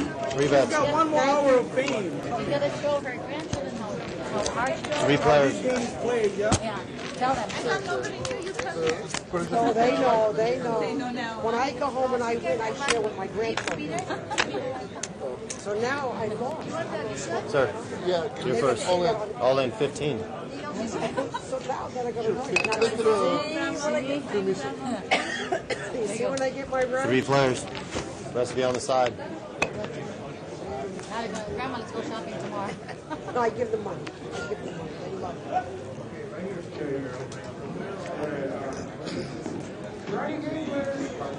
Take that back. Show. Missed my straight. I did too. Still ain't better than me. I had this. Oh, whoa. I've got one word to say. There we go. Ramona. Ramona. Look, we leave and she, what did you do? Give her some tips on the break or Well, something? the thing happened was that, when we went to break, I gave her the magic touch. I went up there, and I'm sure you guys all saw. I was like, how you doing, Ramona? And she was like, oh, not good. And then I went down. I actually grabbed a beer. Came back about 25 minutes later in the booth, and there she is. And I asked her for a couple of lucky chips. And look at this, Denny. I would split it with you, but that was all my doing. You had a beer? And you were panhandling? Yeah, I was panhandling, yeah. Nice job you got. So anyways, look at that chip stack. Unbelievable. 1, 2. I was going to do a little count here. Yeah, right. Well, start counting. Well, let's do this. 600, seat 1. Wow. 1, 2, 3, 4, 5, 6, 7, 8, 9, 10, 11, 12, 13, 14, 15, 16. About 2,000. And she was down to only like 200 or 300 when I went out there. So it was pretty crazy. Maybe she did a marker for 2,000 while you were gone. I don't think so.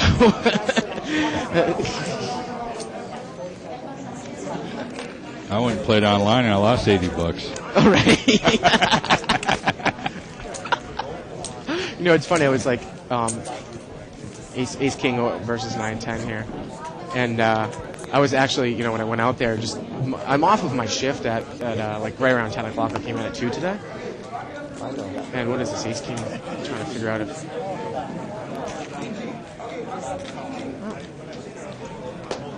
Calls him all the way down. Anyways, I'm off of my shift at 10, so sometimes I play afterwards, and it is so busy in here. The board for the 20 game is like too long. Oh, it's crazy. Too long. Like I said, it's some of the busiest times I've ever seen in here. I like Jimmy's hat. Cool looking hat. I should get that hat for our Stars and Stripes tournament. Everybody's good. Just clear. Just shut up. Okay. Now, you want something? Ramona is a very, very nice lady.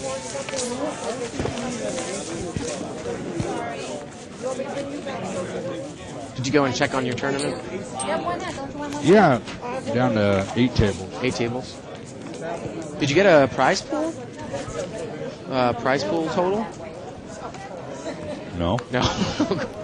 Why would the tournament director have a prize pool total after the rebuy period's over? Because I was on a break. I wasn't back there working. I told you I lost $80 playing online. That's right. I'm going to have the bike pay for it. Dry cleaning will do, but when you make it sit that long, it's very hard. You know, especially the very light. It's like an ace-jack offsuit for Hey, she can afford it. My seat money's 1 there. down there. Buy a new coat. Carl. It's a $500 coat. That's all right. Hang on. $500. Hang on. I'll buy you a $500 coat. Yeah, right. The way it looks, you'll be getting it. $500 coat.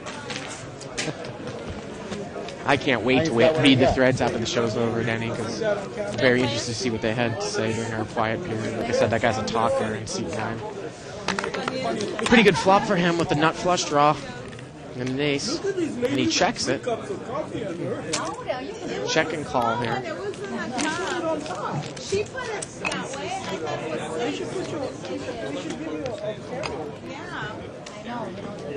Ace Jack still is the best hand. Bets again. What'd she do? Oh, I see. Grace must have spilled something on Vicky's coat? Vicky's coat. Probably wine. Oh, that's it. Why would you say something like that? Why would it be wine?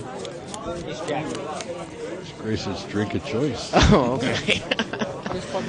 Some people are comfortable drinking at the table. I actually drink a few beers. I mean, there's so much stuff on the table there. It doesn't seem like it'd be too hard to knock anything over. Yeah. I must have had about 5 or 6 times. Well, if you made a move on seat 9, you would have probably taken that pot down. But what are you going to do? We have a lot of high limit games out here too. Denny has got 61-20 mix. I think they started up there. We just we just play, but it won't be on the. Some big games that we don't normally have here. Yeah. Are out there. Every table against me. chips on 4, please. Raise it to 4.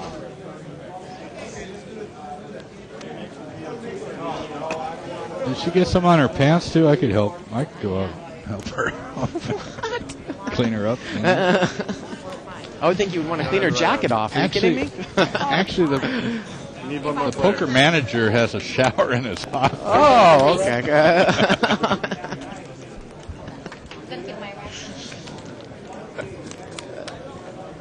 Just grab a. 3-4. Seat 6. Flop. Bet. Bottom 2 pair. Those are my luck racks. Oh, those are your lucky racks. I'm sorry. Seat 8's got pocket 9. That's that. Seat 9's got ace 7. He's pocked a top pair here. Raise. 40. And what, seat 7? Raised with king jack offsuit, huh? No, that's missed off about. I don't get it, Denny.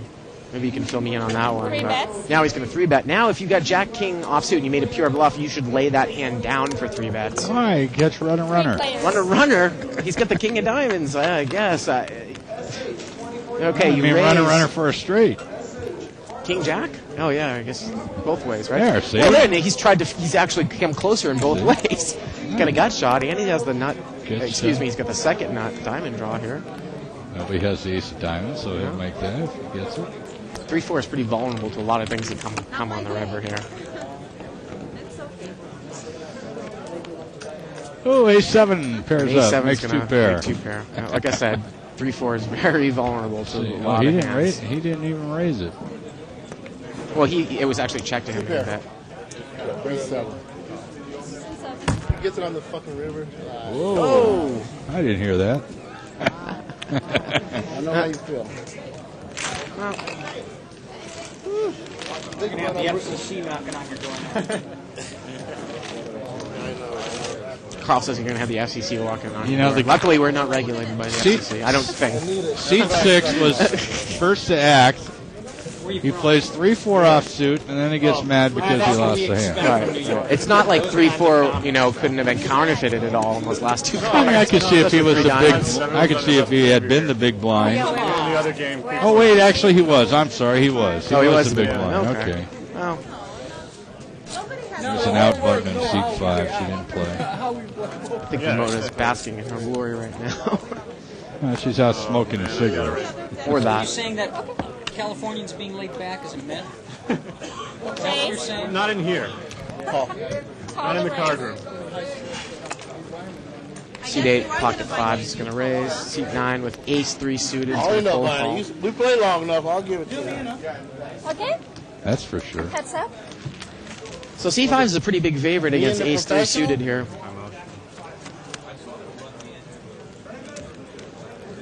And now he sets lots of set. He's a huge favorite now. Ace 3's got a piece of it though. No, he doesn't have it. And of course the slow play.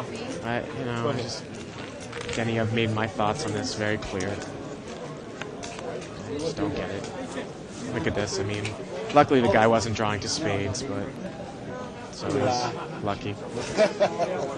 I mean, I think he checked and called. I think he checked and called on the flop, Denny, and then checked and called again on the turn with a set of 5s. Absolutely beyond me. I thought he bet the turn. I don't know. Maybe I could have saw sworn he checked and called the turn.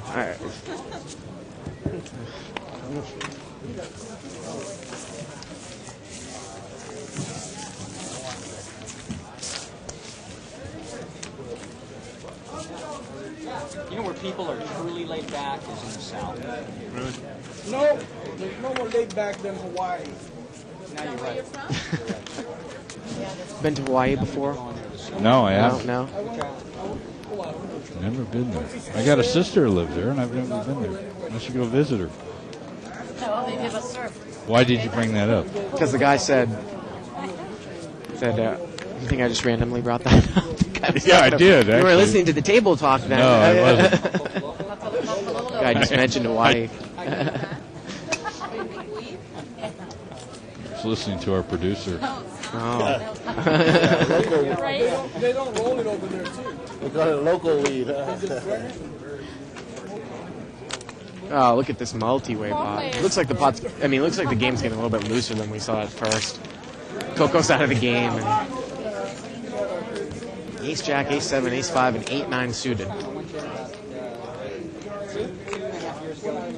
Wow, 4-5-6 gives 8-9 a flush draw, overcards, and a gut shot. Tons of outs. And he, of course, checks and calls. Looks like. 4 players, 1 all-in. Because you wouldn't want to drive those overcards out to that hand.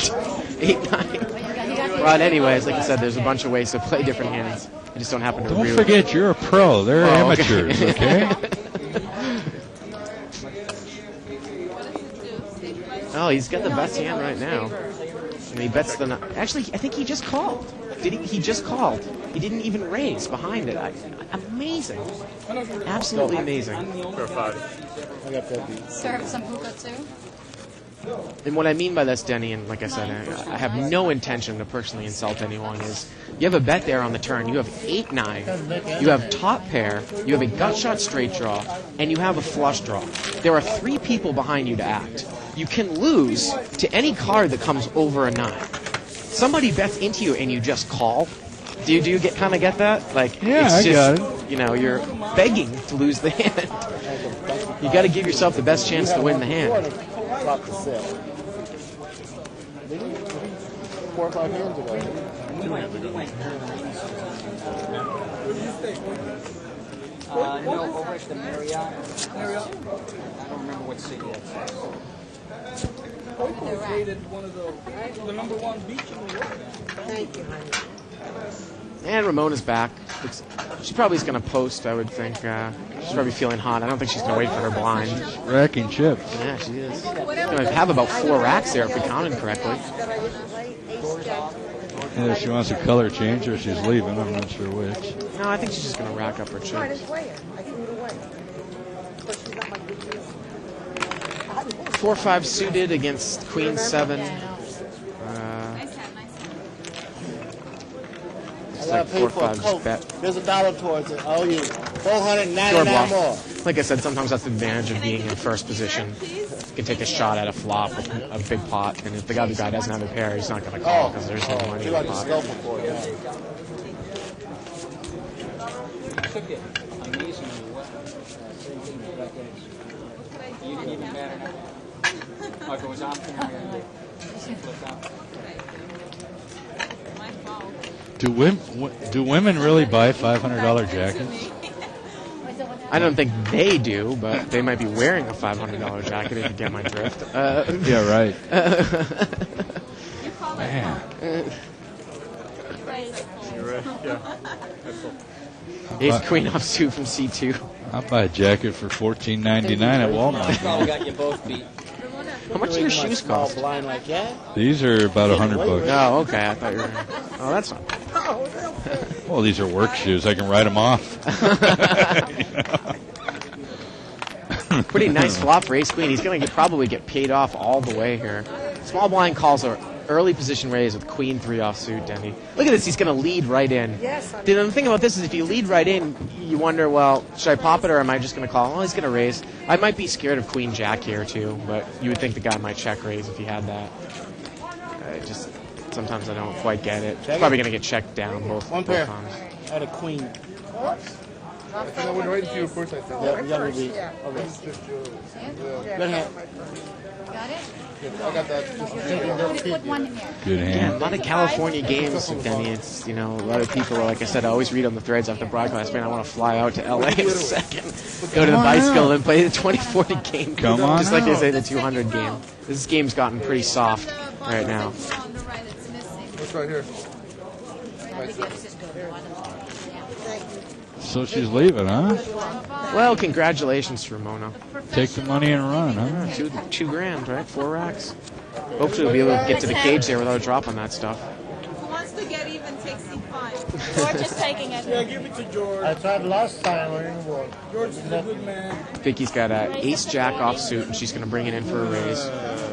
Sometimes I only limp with this hand. Sometimes I muck it. It's really a hand that's depends on the table and the players behind me. I call. 500 behind. It's a real borderline hand between raise, call, and muck. He said he's called, I call. This is Yeah, mine. he's playing 500. Seat 7 calls with a queen 4 suited, Denny. Yeah. Cold call. It's good. Yep. It's a good hand. Reluctantly. And C2 calls with a 7-10 offsuit. It's on a rush. One last pot he's supposed to call.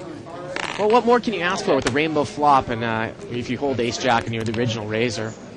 Again, bet here, not even necessarily to drop. Now, did she check it? Okay, she's going to check raise. She's going to build the pot up. I don't know if I necessarily... Well, I like to bet those things straight out. Sometimes you build those pots up for people who, if they've called one bet, they're going to chase ridiculous draws on you now that you built the pot up. But Like the 7-10? Like the 7-10. The 7-10 that's just made the straight now. Oh, excuse me. No, That's he the gut doesn't have shot a straight.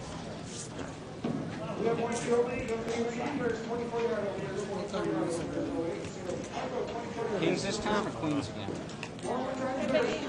How about ace jack? That's good enough, huh? I had a jack, but not George, owe you 40, Vicky.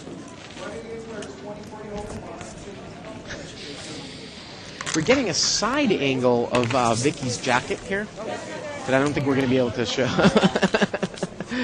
But anyways, the point is that she did have wine spilled on her coat. If you'd raise me, I think. especially with him calling. I had to give you credit. Thank you. Hopefully you can bring that to the dry cleaners, right, Denny? I hope so. Yeah. I was looking at some of the chips on the table. See? A lot of money flowing there. I was Pocket. looking over at C2. He's got like $1,900 there. Grace is limped in with the ace deuce suited. Seat 2 in the in the small blind has pocket kings. I can see that. Wow. Okay.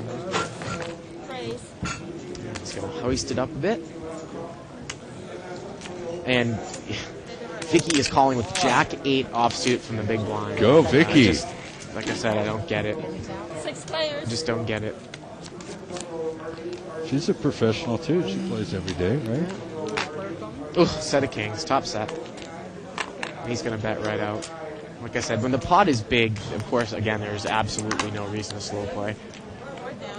Because people are going to call you with a gut shot. And he takes the pot down. Jimmy stands up.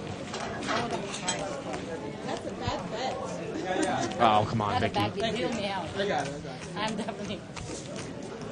I don't think Grace has been having a great night here. Looks like she started with about 4 racks and she's down to 1.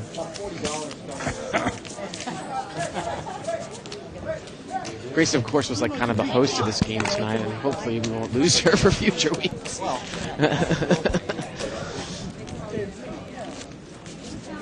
Especially the way the table's been going. It's been No tightness, huh? Definitely changed to a loose table here. We got about got about 20 minutes left in the broadcast.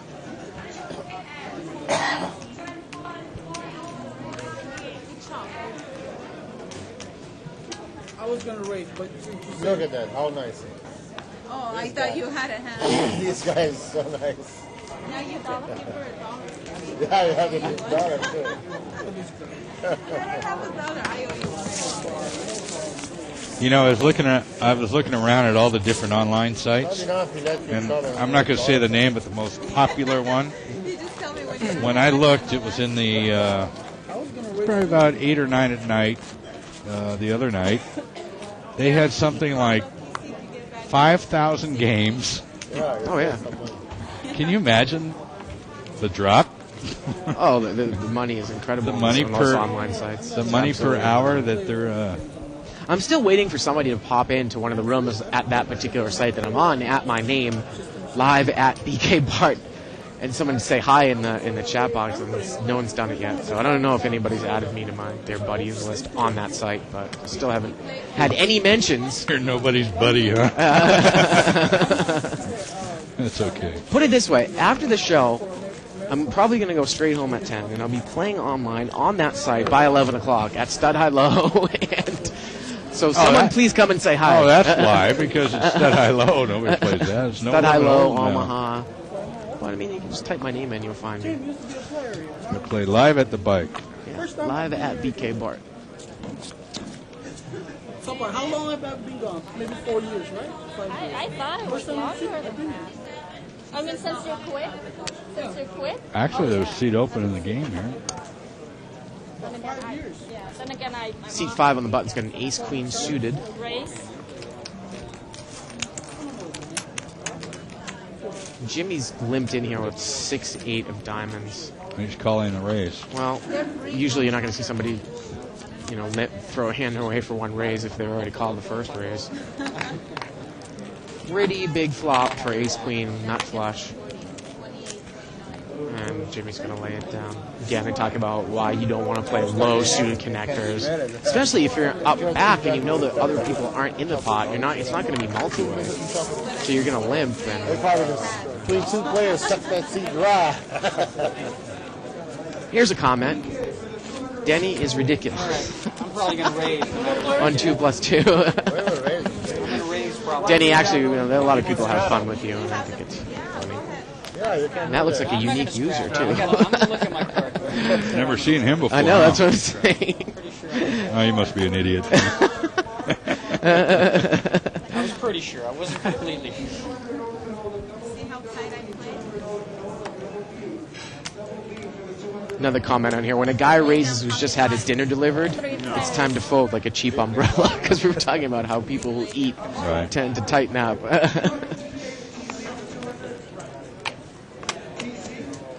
Queen 4 has got a flush draw, seat 6 on the button.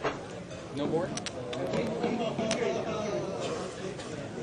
What was that? There's only He's gonna 20 raise. minutes left, so they don't want to come in. That's called.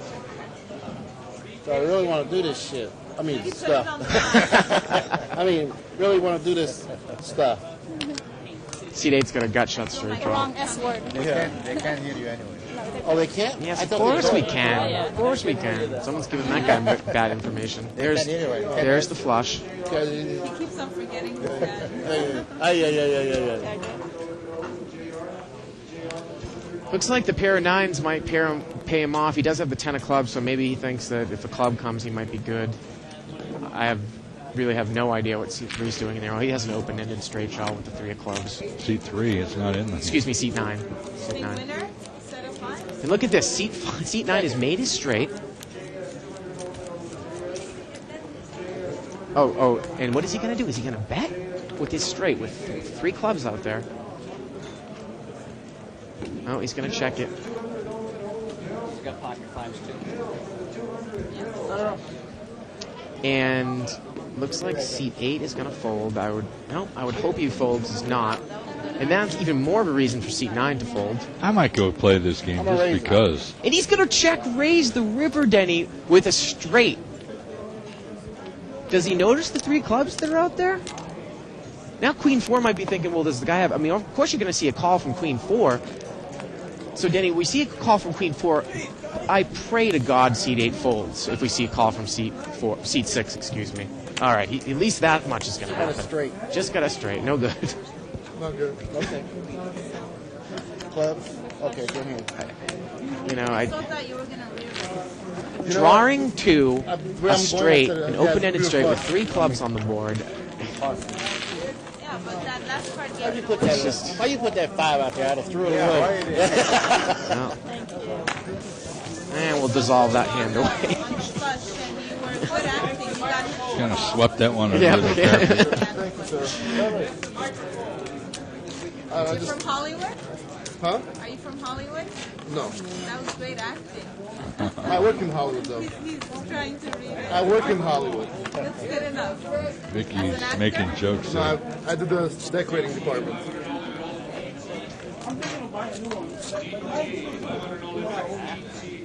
That's why I put him on bigger flush. I'm not kidding. I just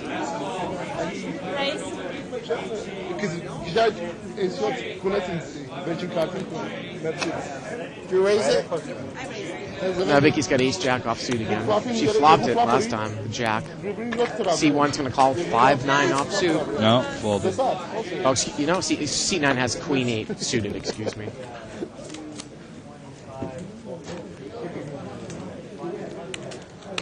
See, Vicky continues to check. Check it to the lady. I'll call. Why would you call? I'm sorry, I'm thinking out loud. Queen 8 suited, 4-6 king flop. No, he's picked up a backdoor flush draw. That's why. So you don't think these things out, and then Bart. Vicky's going to check behind. And now the ace. Ah, he missed it. Check it to the lady. Flush. And now Vicky's going to bet. You're lucky she didn't. You're lucky she didn't. I think Vicky's kind of holding her tongue there on that hand. You're lucky she did. Now I blame the dealer for not making his backdoor flush. Backdoor flush, right? Damn dealer, it's your fault. 500?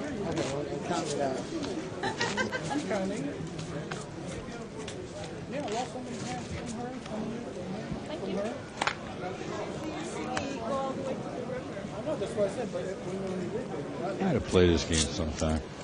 But it is a big game. I mean, if you say you play 200, this game, I was talking to Dave about it earlier. I mean, this game doesn't play quite as big as the 500 no limit, but I mean, you can easily lose $1,000 like in an hour. Just a bunch of bad beats. I mean, even playing premium hands, you know. Looks like seat 9 is raising with a queen 9 offsuit.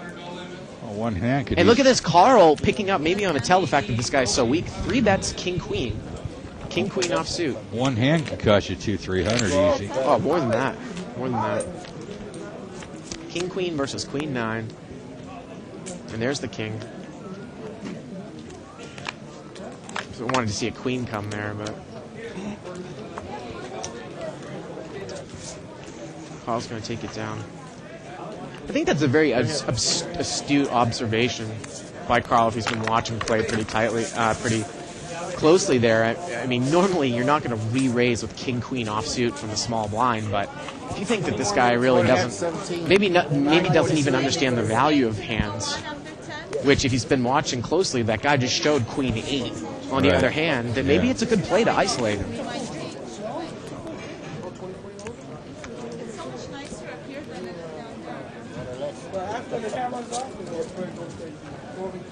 You're going to hear me cussing more. There's a little controversy with the young lady there there That's what I wanted to play. I'm on the first one on in the the list. seat, They told me in there's the no seat controversy, and she was on tilt because Funny thing about Ramona moving to C5 is that, I don't know if Carl was talking about her, but she wanted that. Someone else wanted that seat, and she ruled seniority over that person and took the Right. seat and ended up winning about $2,000. Oh, who's ever at the table first has Yeah, rights. exactly. If they ask for it. This guy's limping in seat 5 with Jack 3 suited. you know you're right. It happens to everybody. You are right. Happens to the best of us. No, Denny, I mean, you know, all kidding aside, Denny, I was critical of some of the plays in the no limit game that you made, but you're better than 90% of the players on this table, in my opinion. I'd take you in this game. Does that mean you're going to back me when we're done? Maybe, here? maybe. No, he dropped 5 on the floor. He's been eyeing that the whole time. I don't believe it. I remember that. I'm I going see to pick that. it up. 4-7 looks like it's got an open-ended straight draw. Seat 9 has got a 6. Hey, one pair. Seat 9's going to take it down. Boy, this is such a contrast to what we saw, where it was a little bit tight in the beginning when Dave and I were in here. This has got to be one of the, especially when I see the cards now that people are playing. I mean, I can sometimes, you know, you can say it's a loose table, a 20-40 table when 6 or 7 are in pre-flop, but the fact that these people are playing Jack 3 suited from up front, 6-7 offsuit, Yeah. 6-8 suited. I mean, these are really not hands that you would normally see played at this level. You want a hand now? I'm a condominium player. Oh, she's a penthouse player. A what? Penthouse. Penthouse. Wow. She's up there, you know. That's That was good. my spot. That's better than a house player. I know. Hey, we chop. Not gonna be nice, okay? Give me pieces. Forget it, you can have it.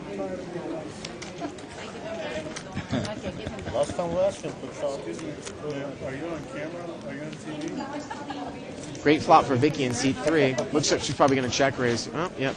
But she likes to do that when she flops top pair. And, wow, seat 2 calls. He's got a backdoor flush draw, Denny. Maybe he thinks his ace is good if it comes. But now Vicky's got top pair with a flush draw. Shows the ace of spades. Well, Vicky shows Jack, ace Jack, club.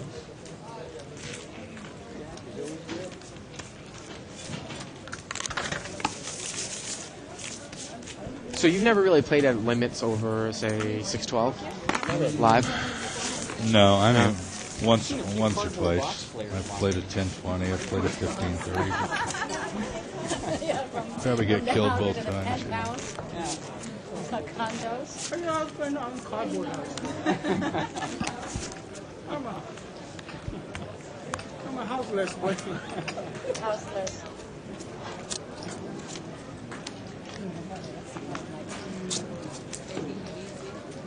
All right.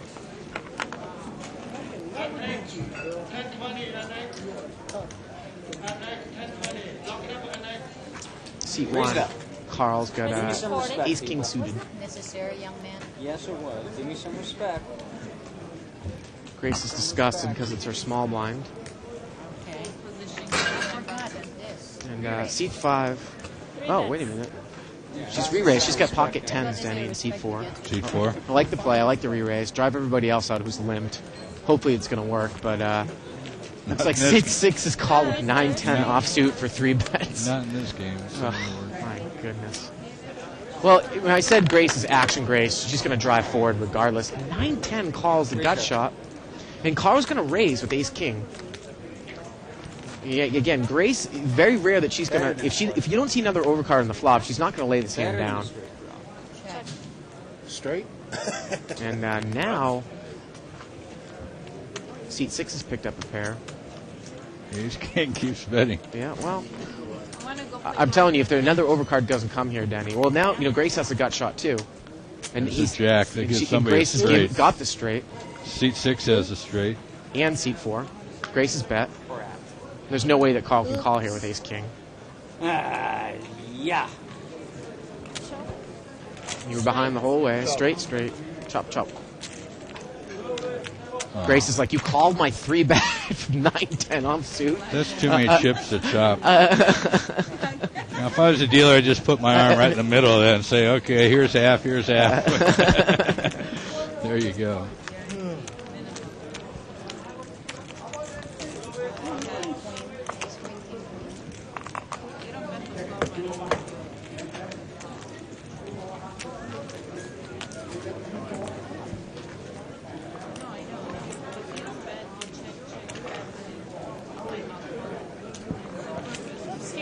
I'd like to remind everybody we're in the middle of our Winning of the Green poker tournament. Tomorrow's event is 7-card stud high-low split.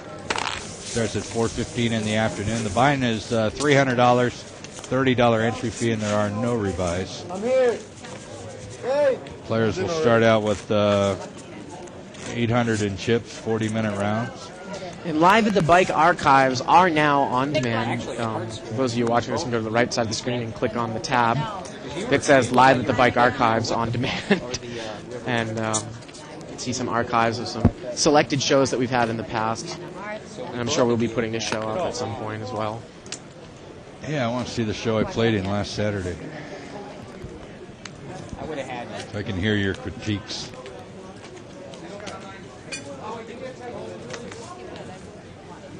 Option? 3 players? Like I said, Denny, it wasn't that hard on you.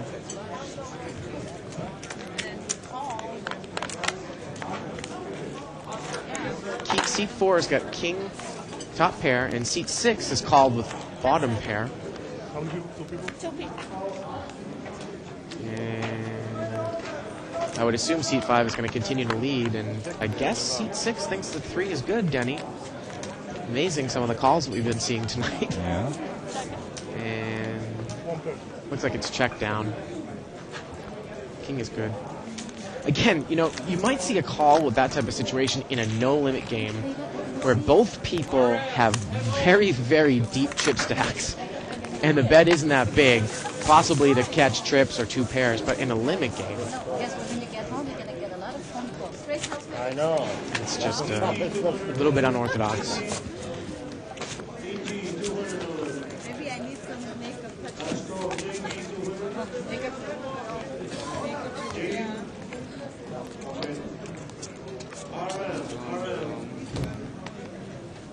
Looks like we're going to do a few more hands here, Danny. We have about 2 or 3 minutes left in the webcast.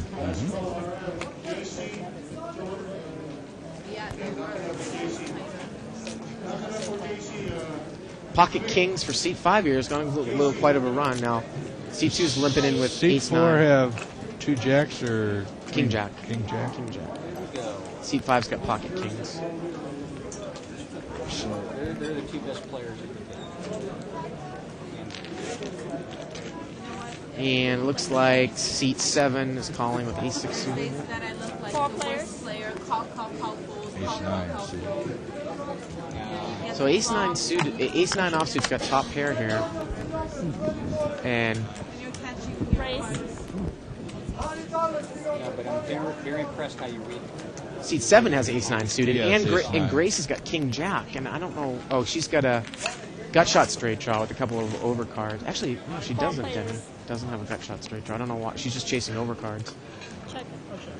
This is going to be a scary board for kings. Well, he's going to bet it out anyways.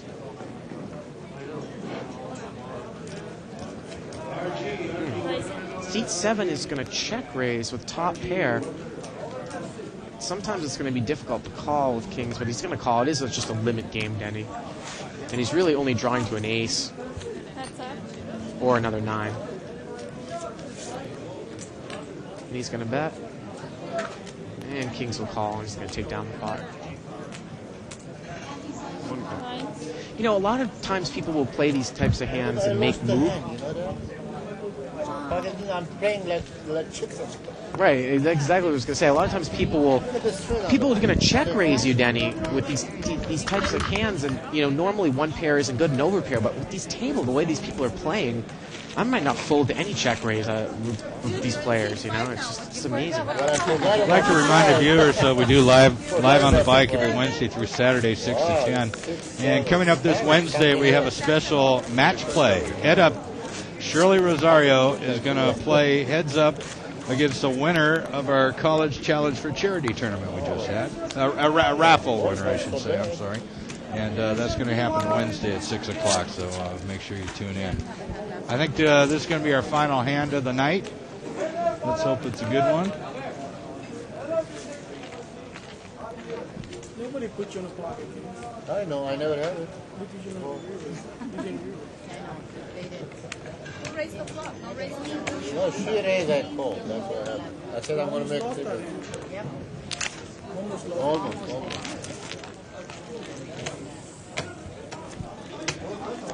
Four players. Well, she's next to me. I don't want to raise her hand. Oh, seat 8's flopped.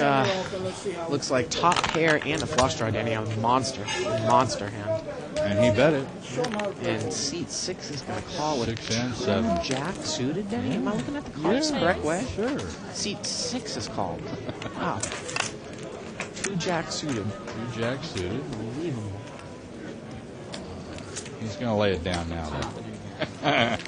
But seat 7's looks like he's gonna pay off the whole way with 6-7. And there's the flush. flush is made. And he checked it. He checked the made flush too behind. We're talking about making bets and. I didn't see it. Oh, he says he didn't see the flush. He has top pair. Okay. I'll buy that, I guess. Yeah, hey, let's get out of here. All right, Bart. Denny. We've seen some very, very interesting players, I would say, tonight. We'll see you next week.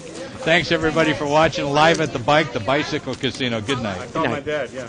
Well, so much for impressing your dad.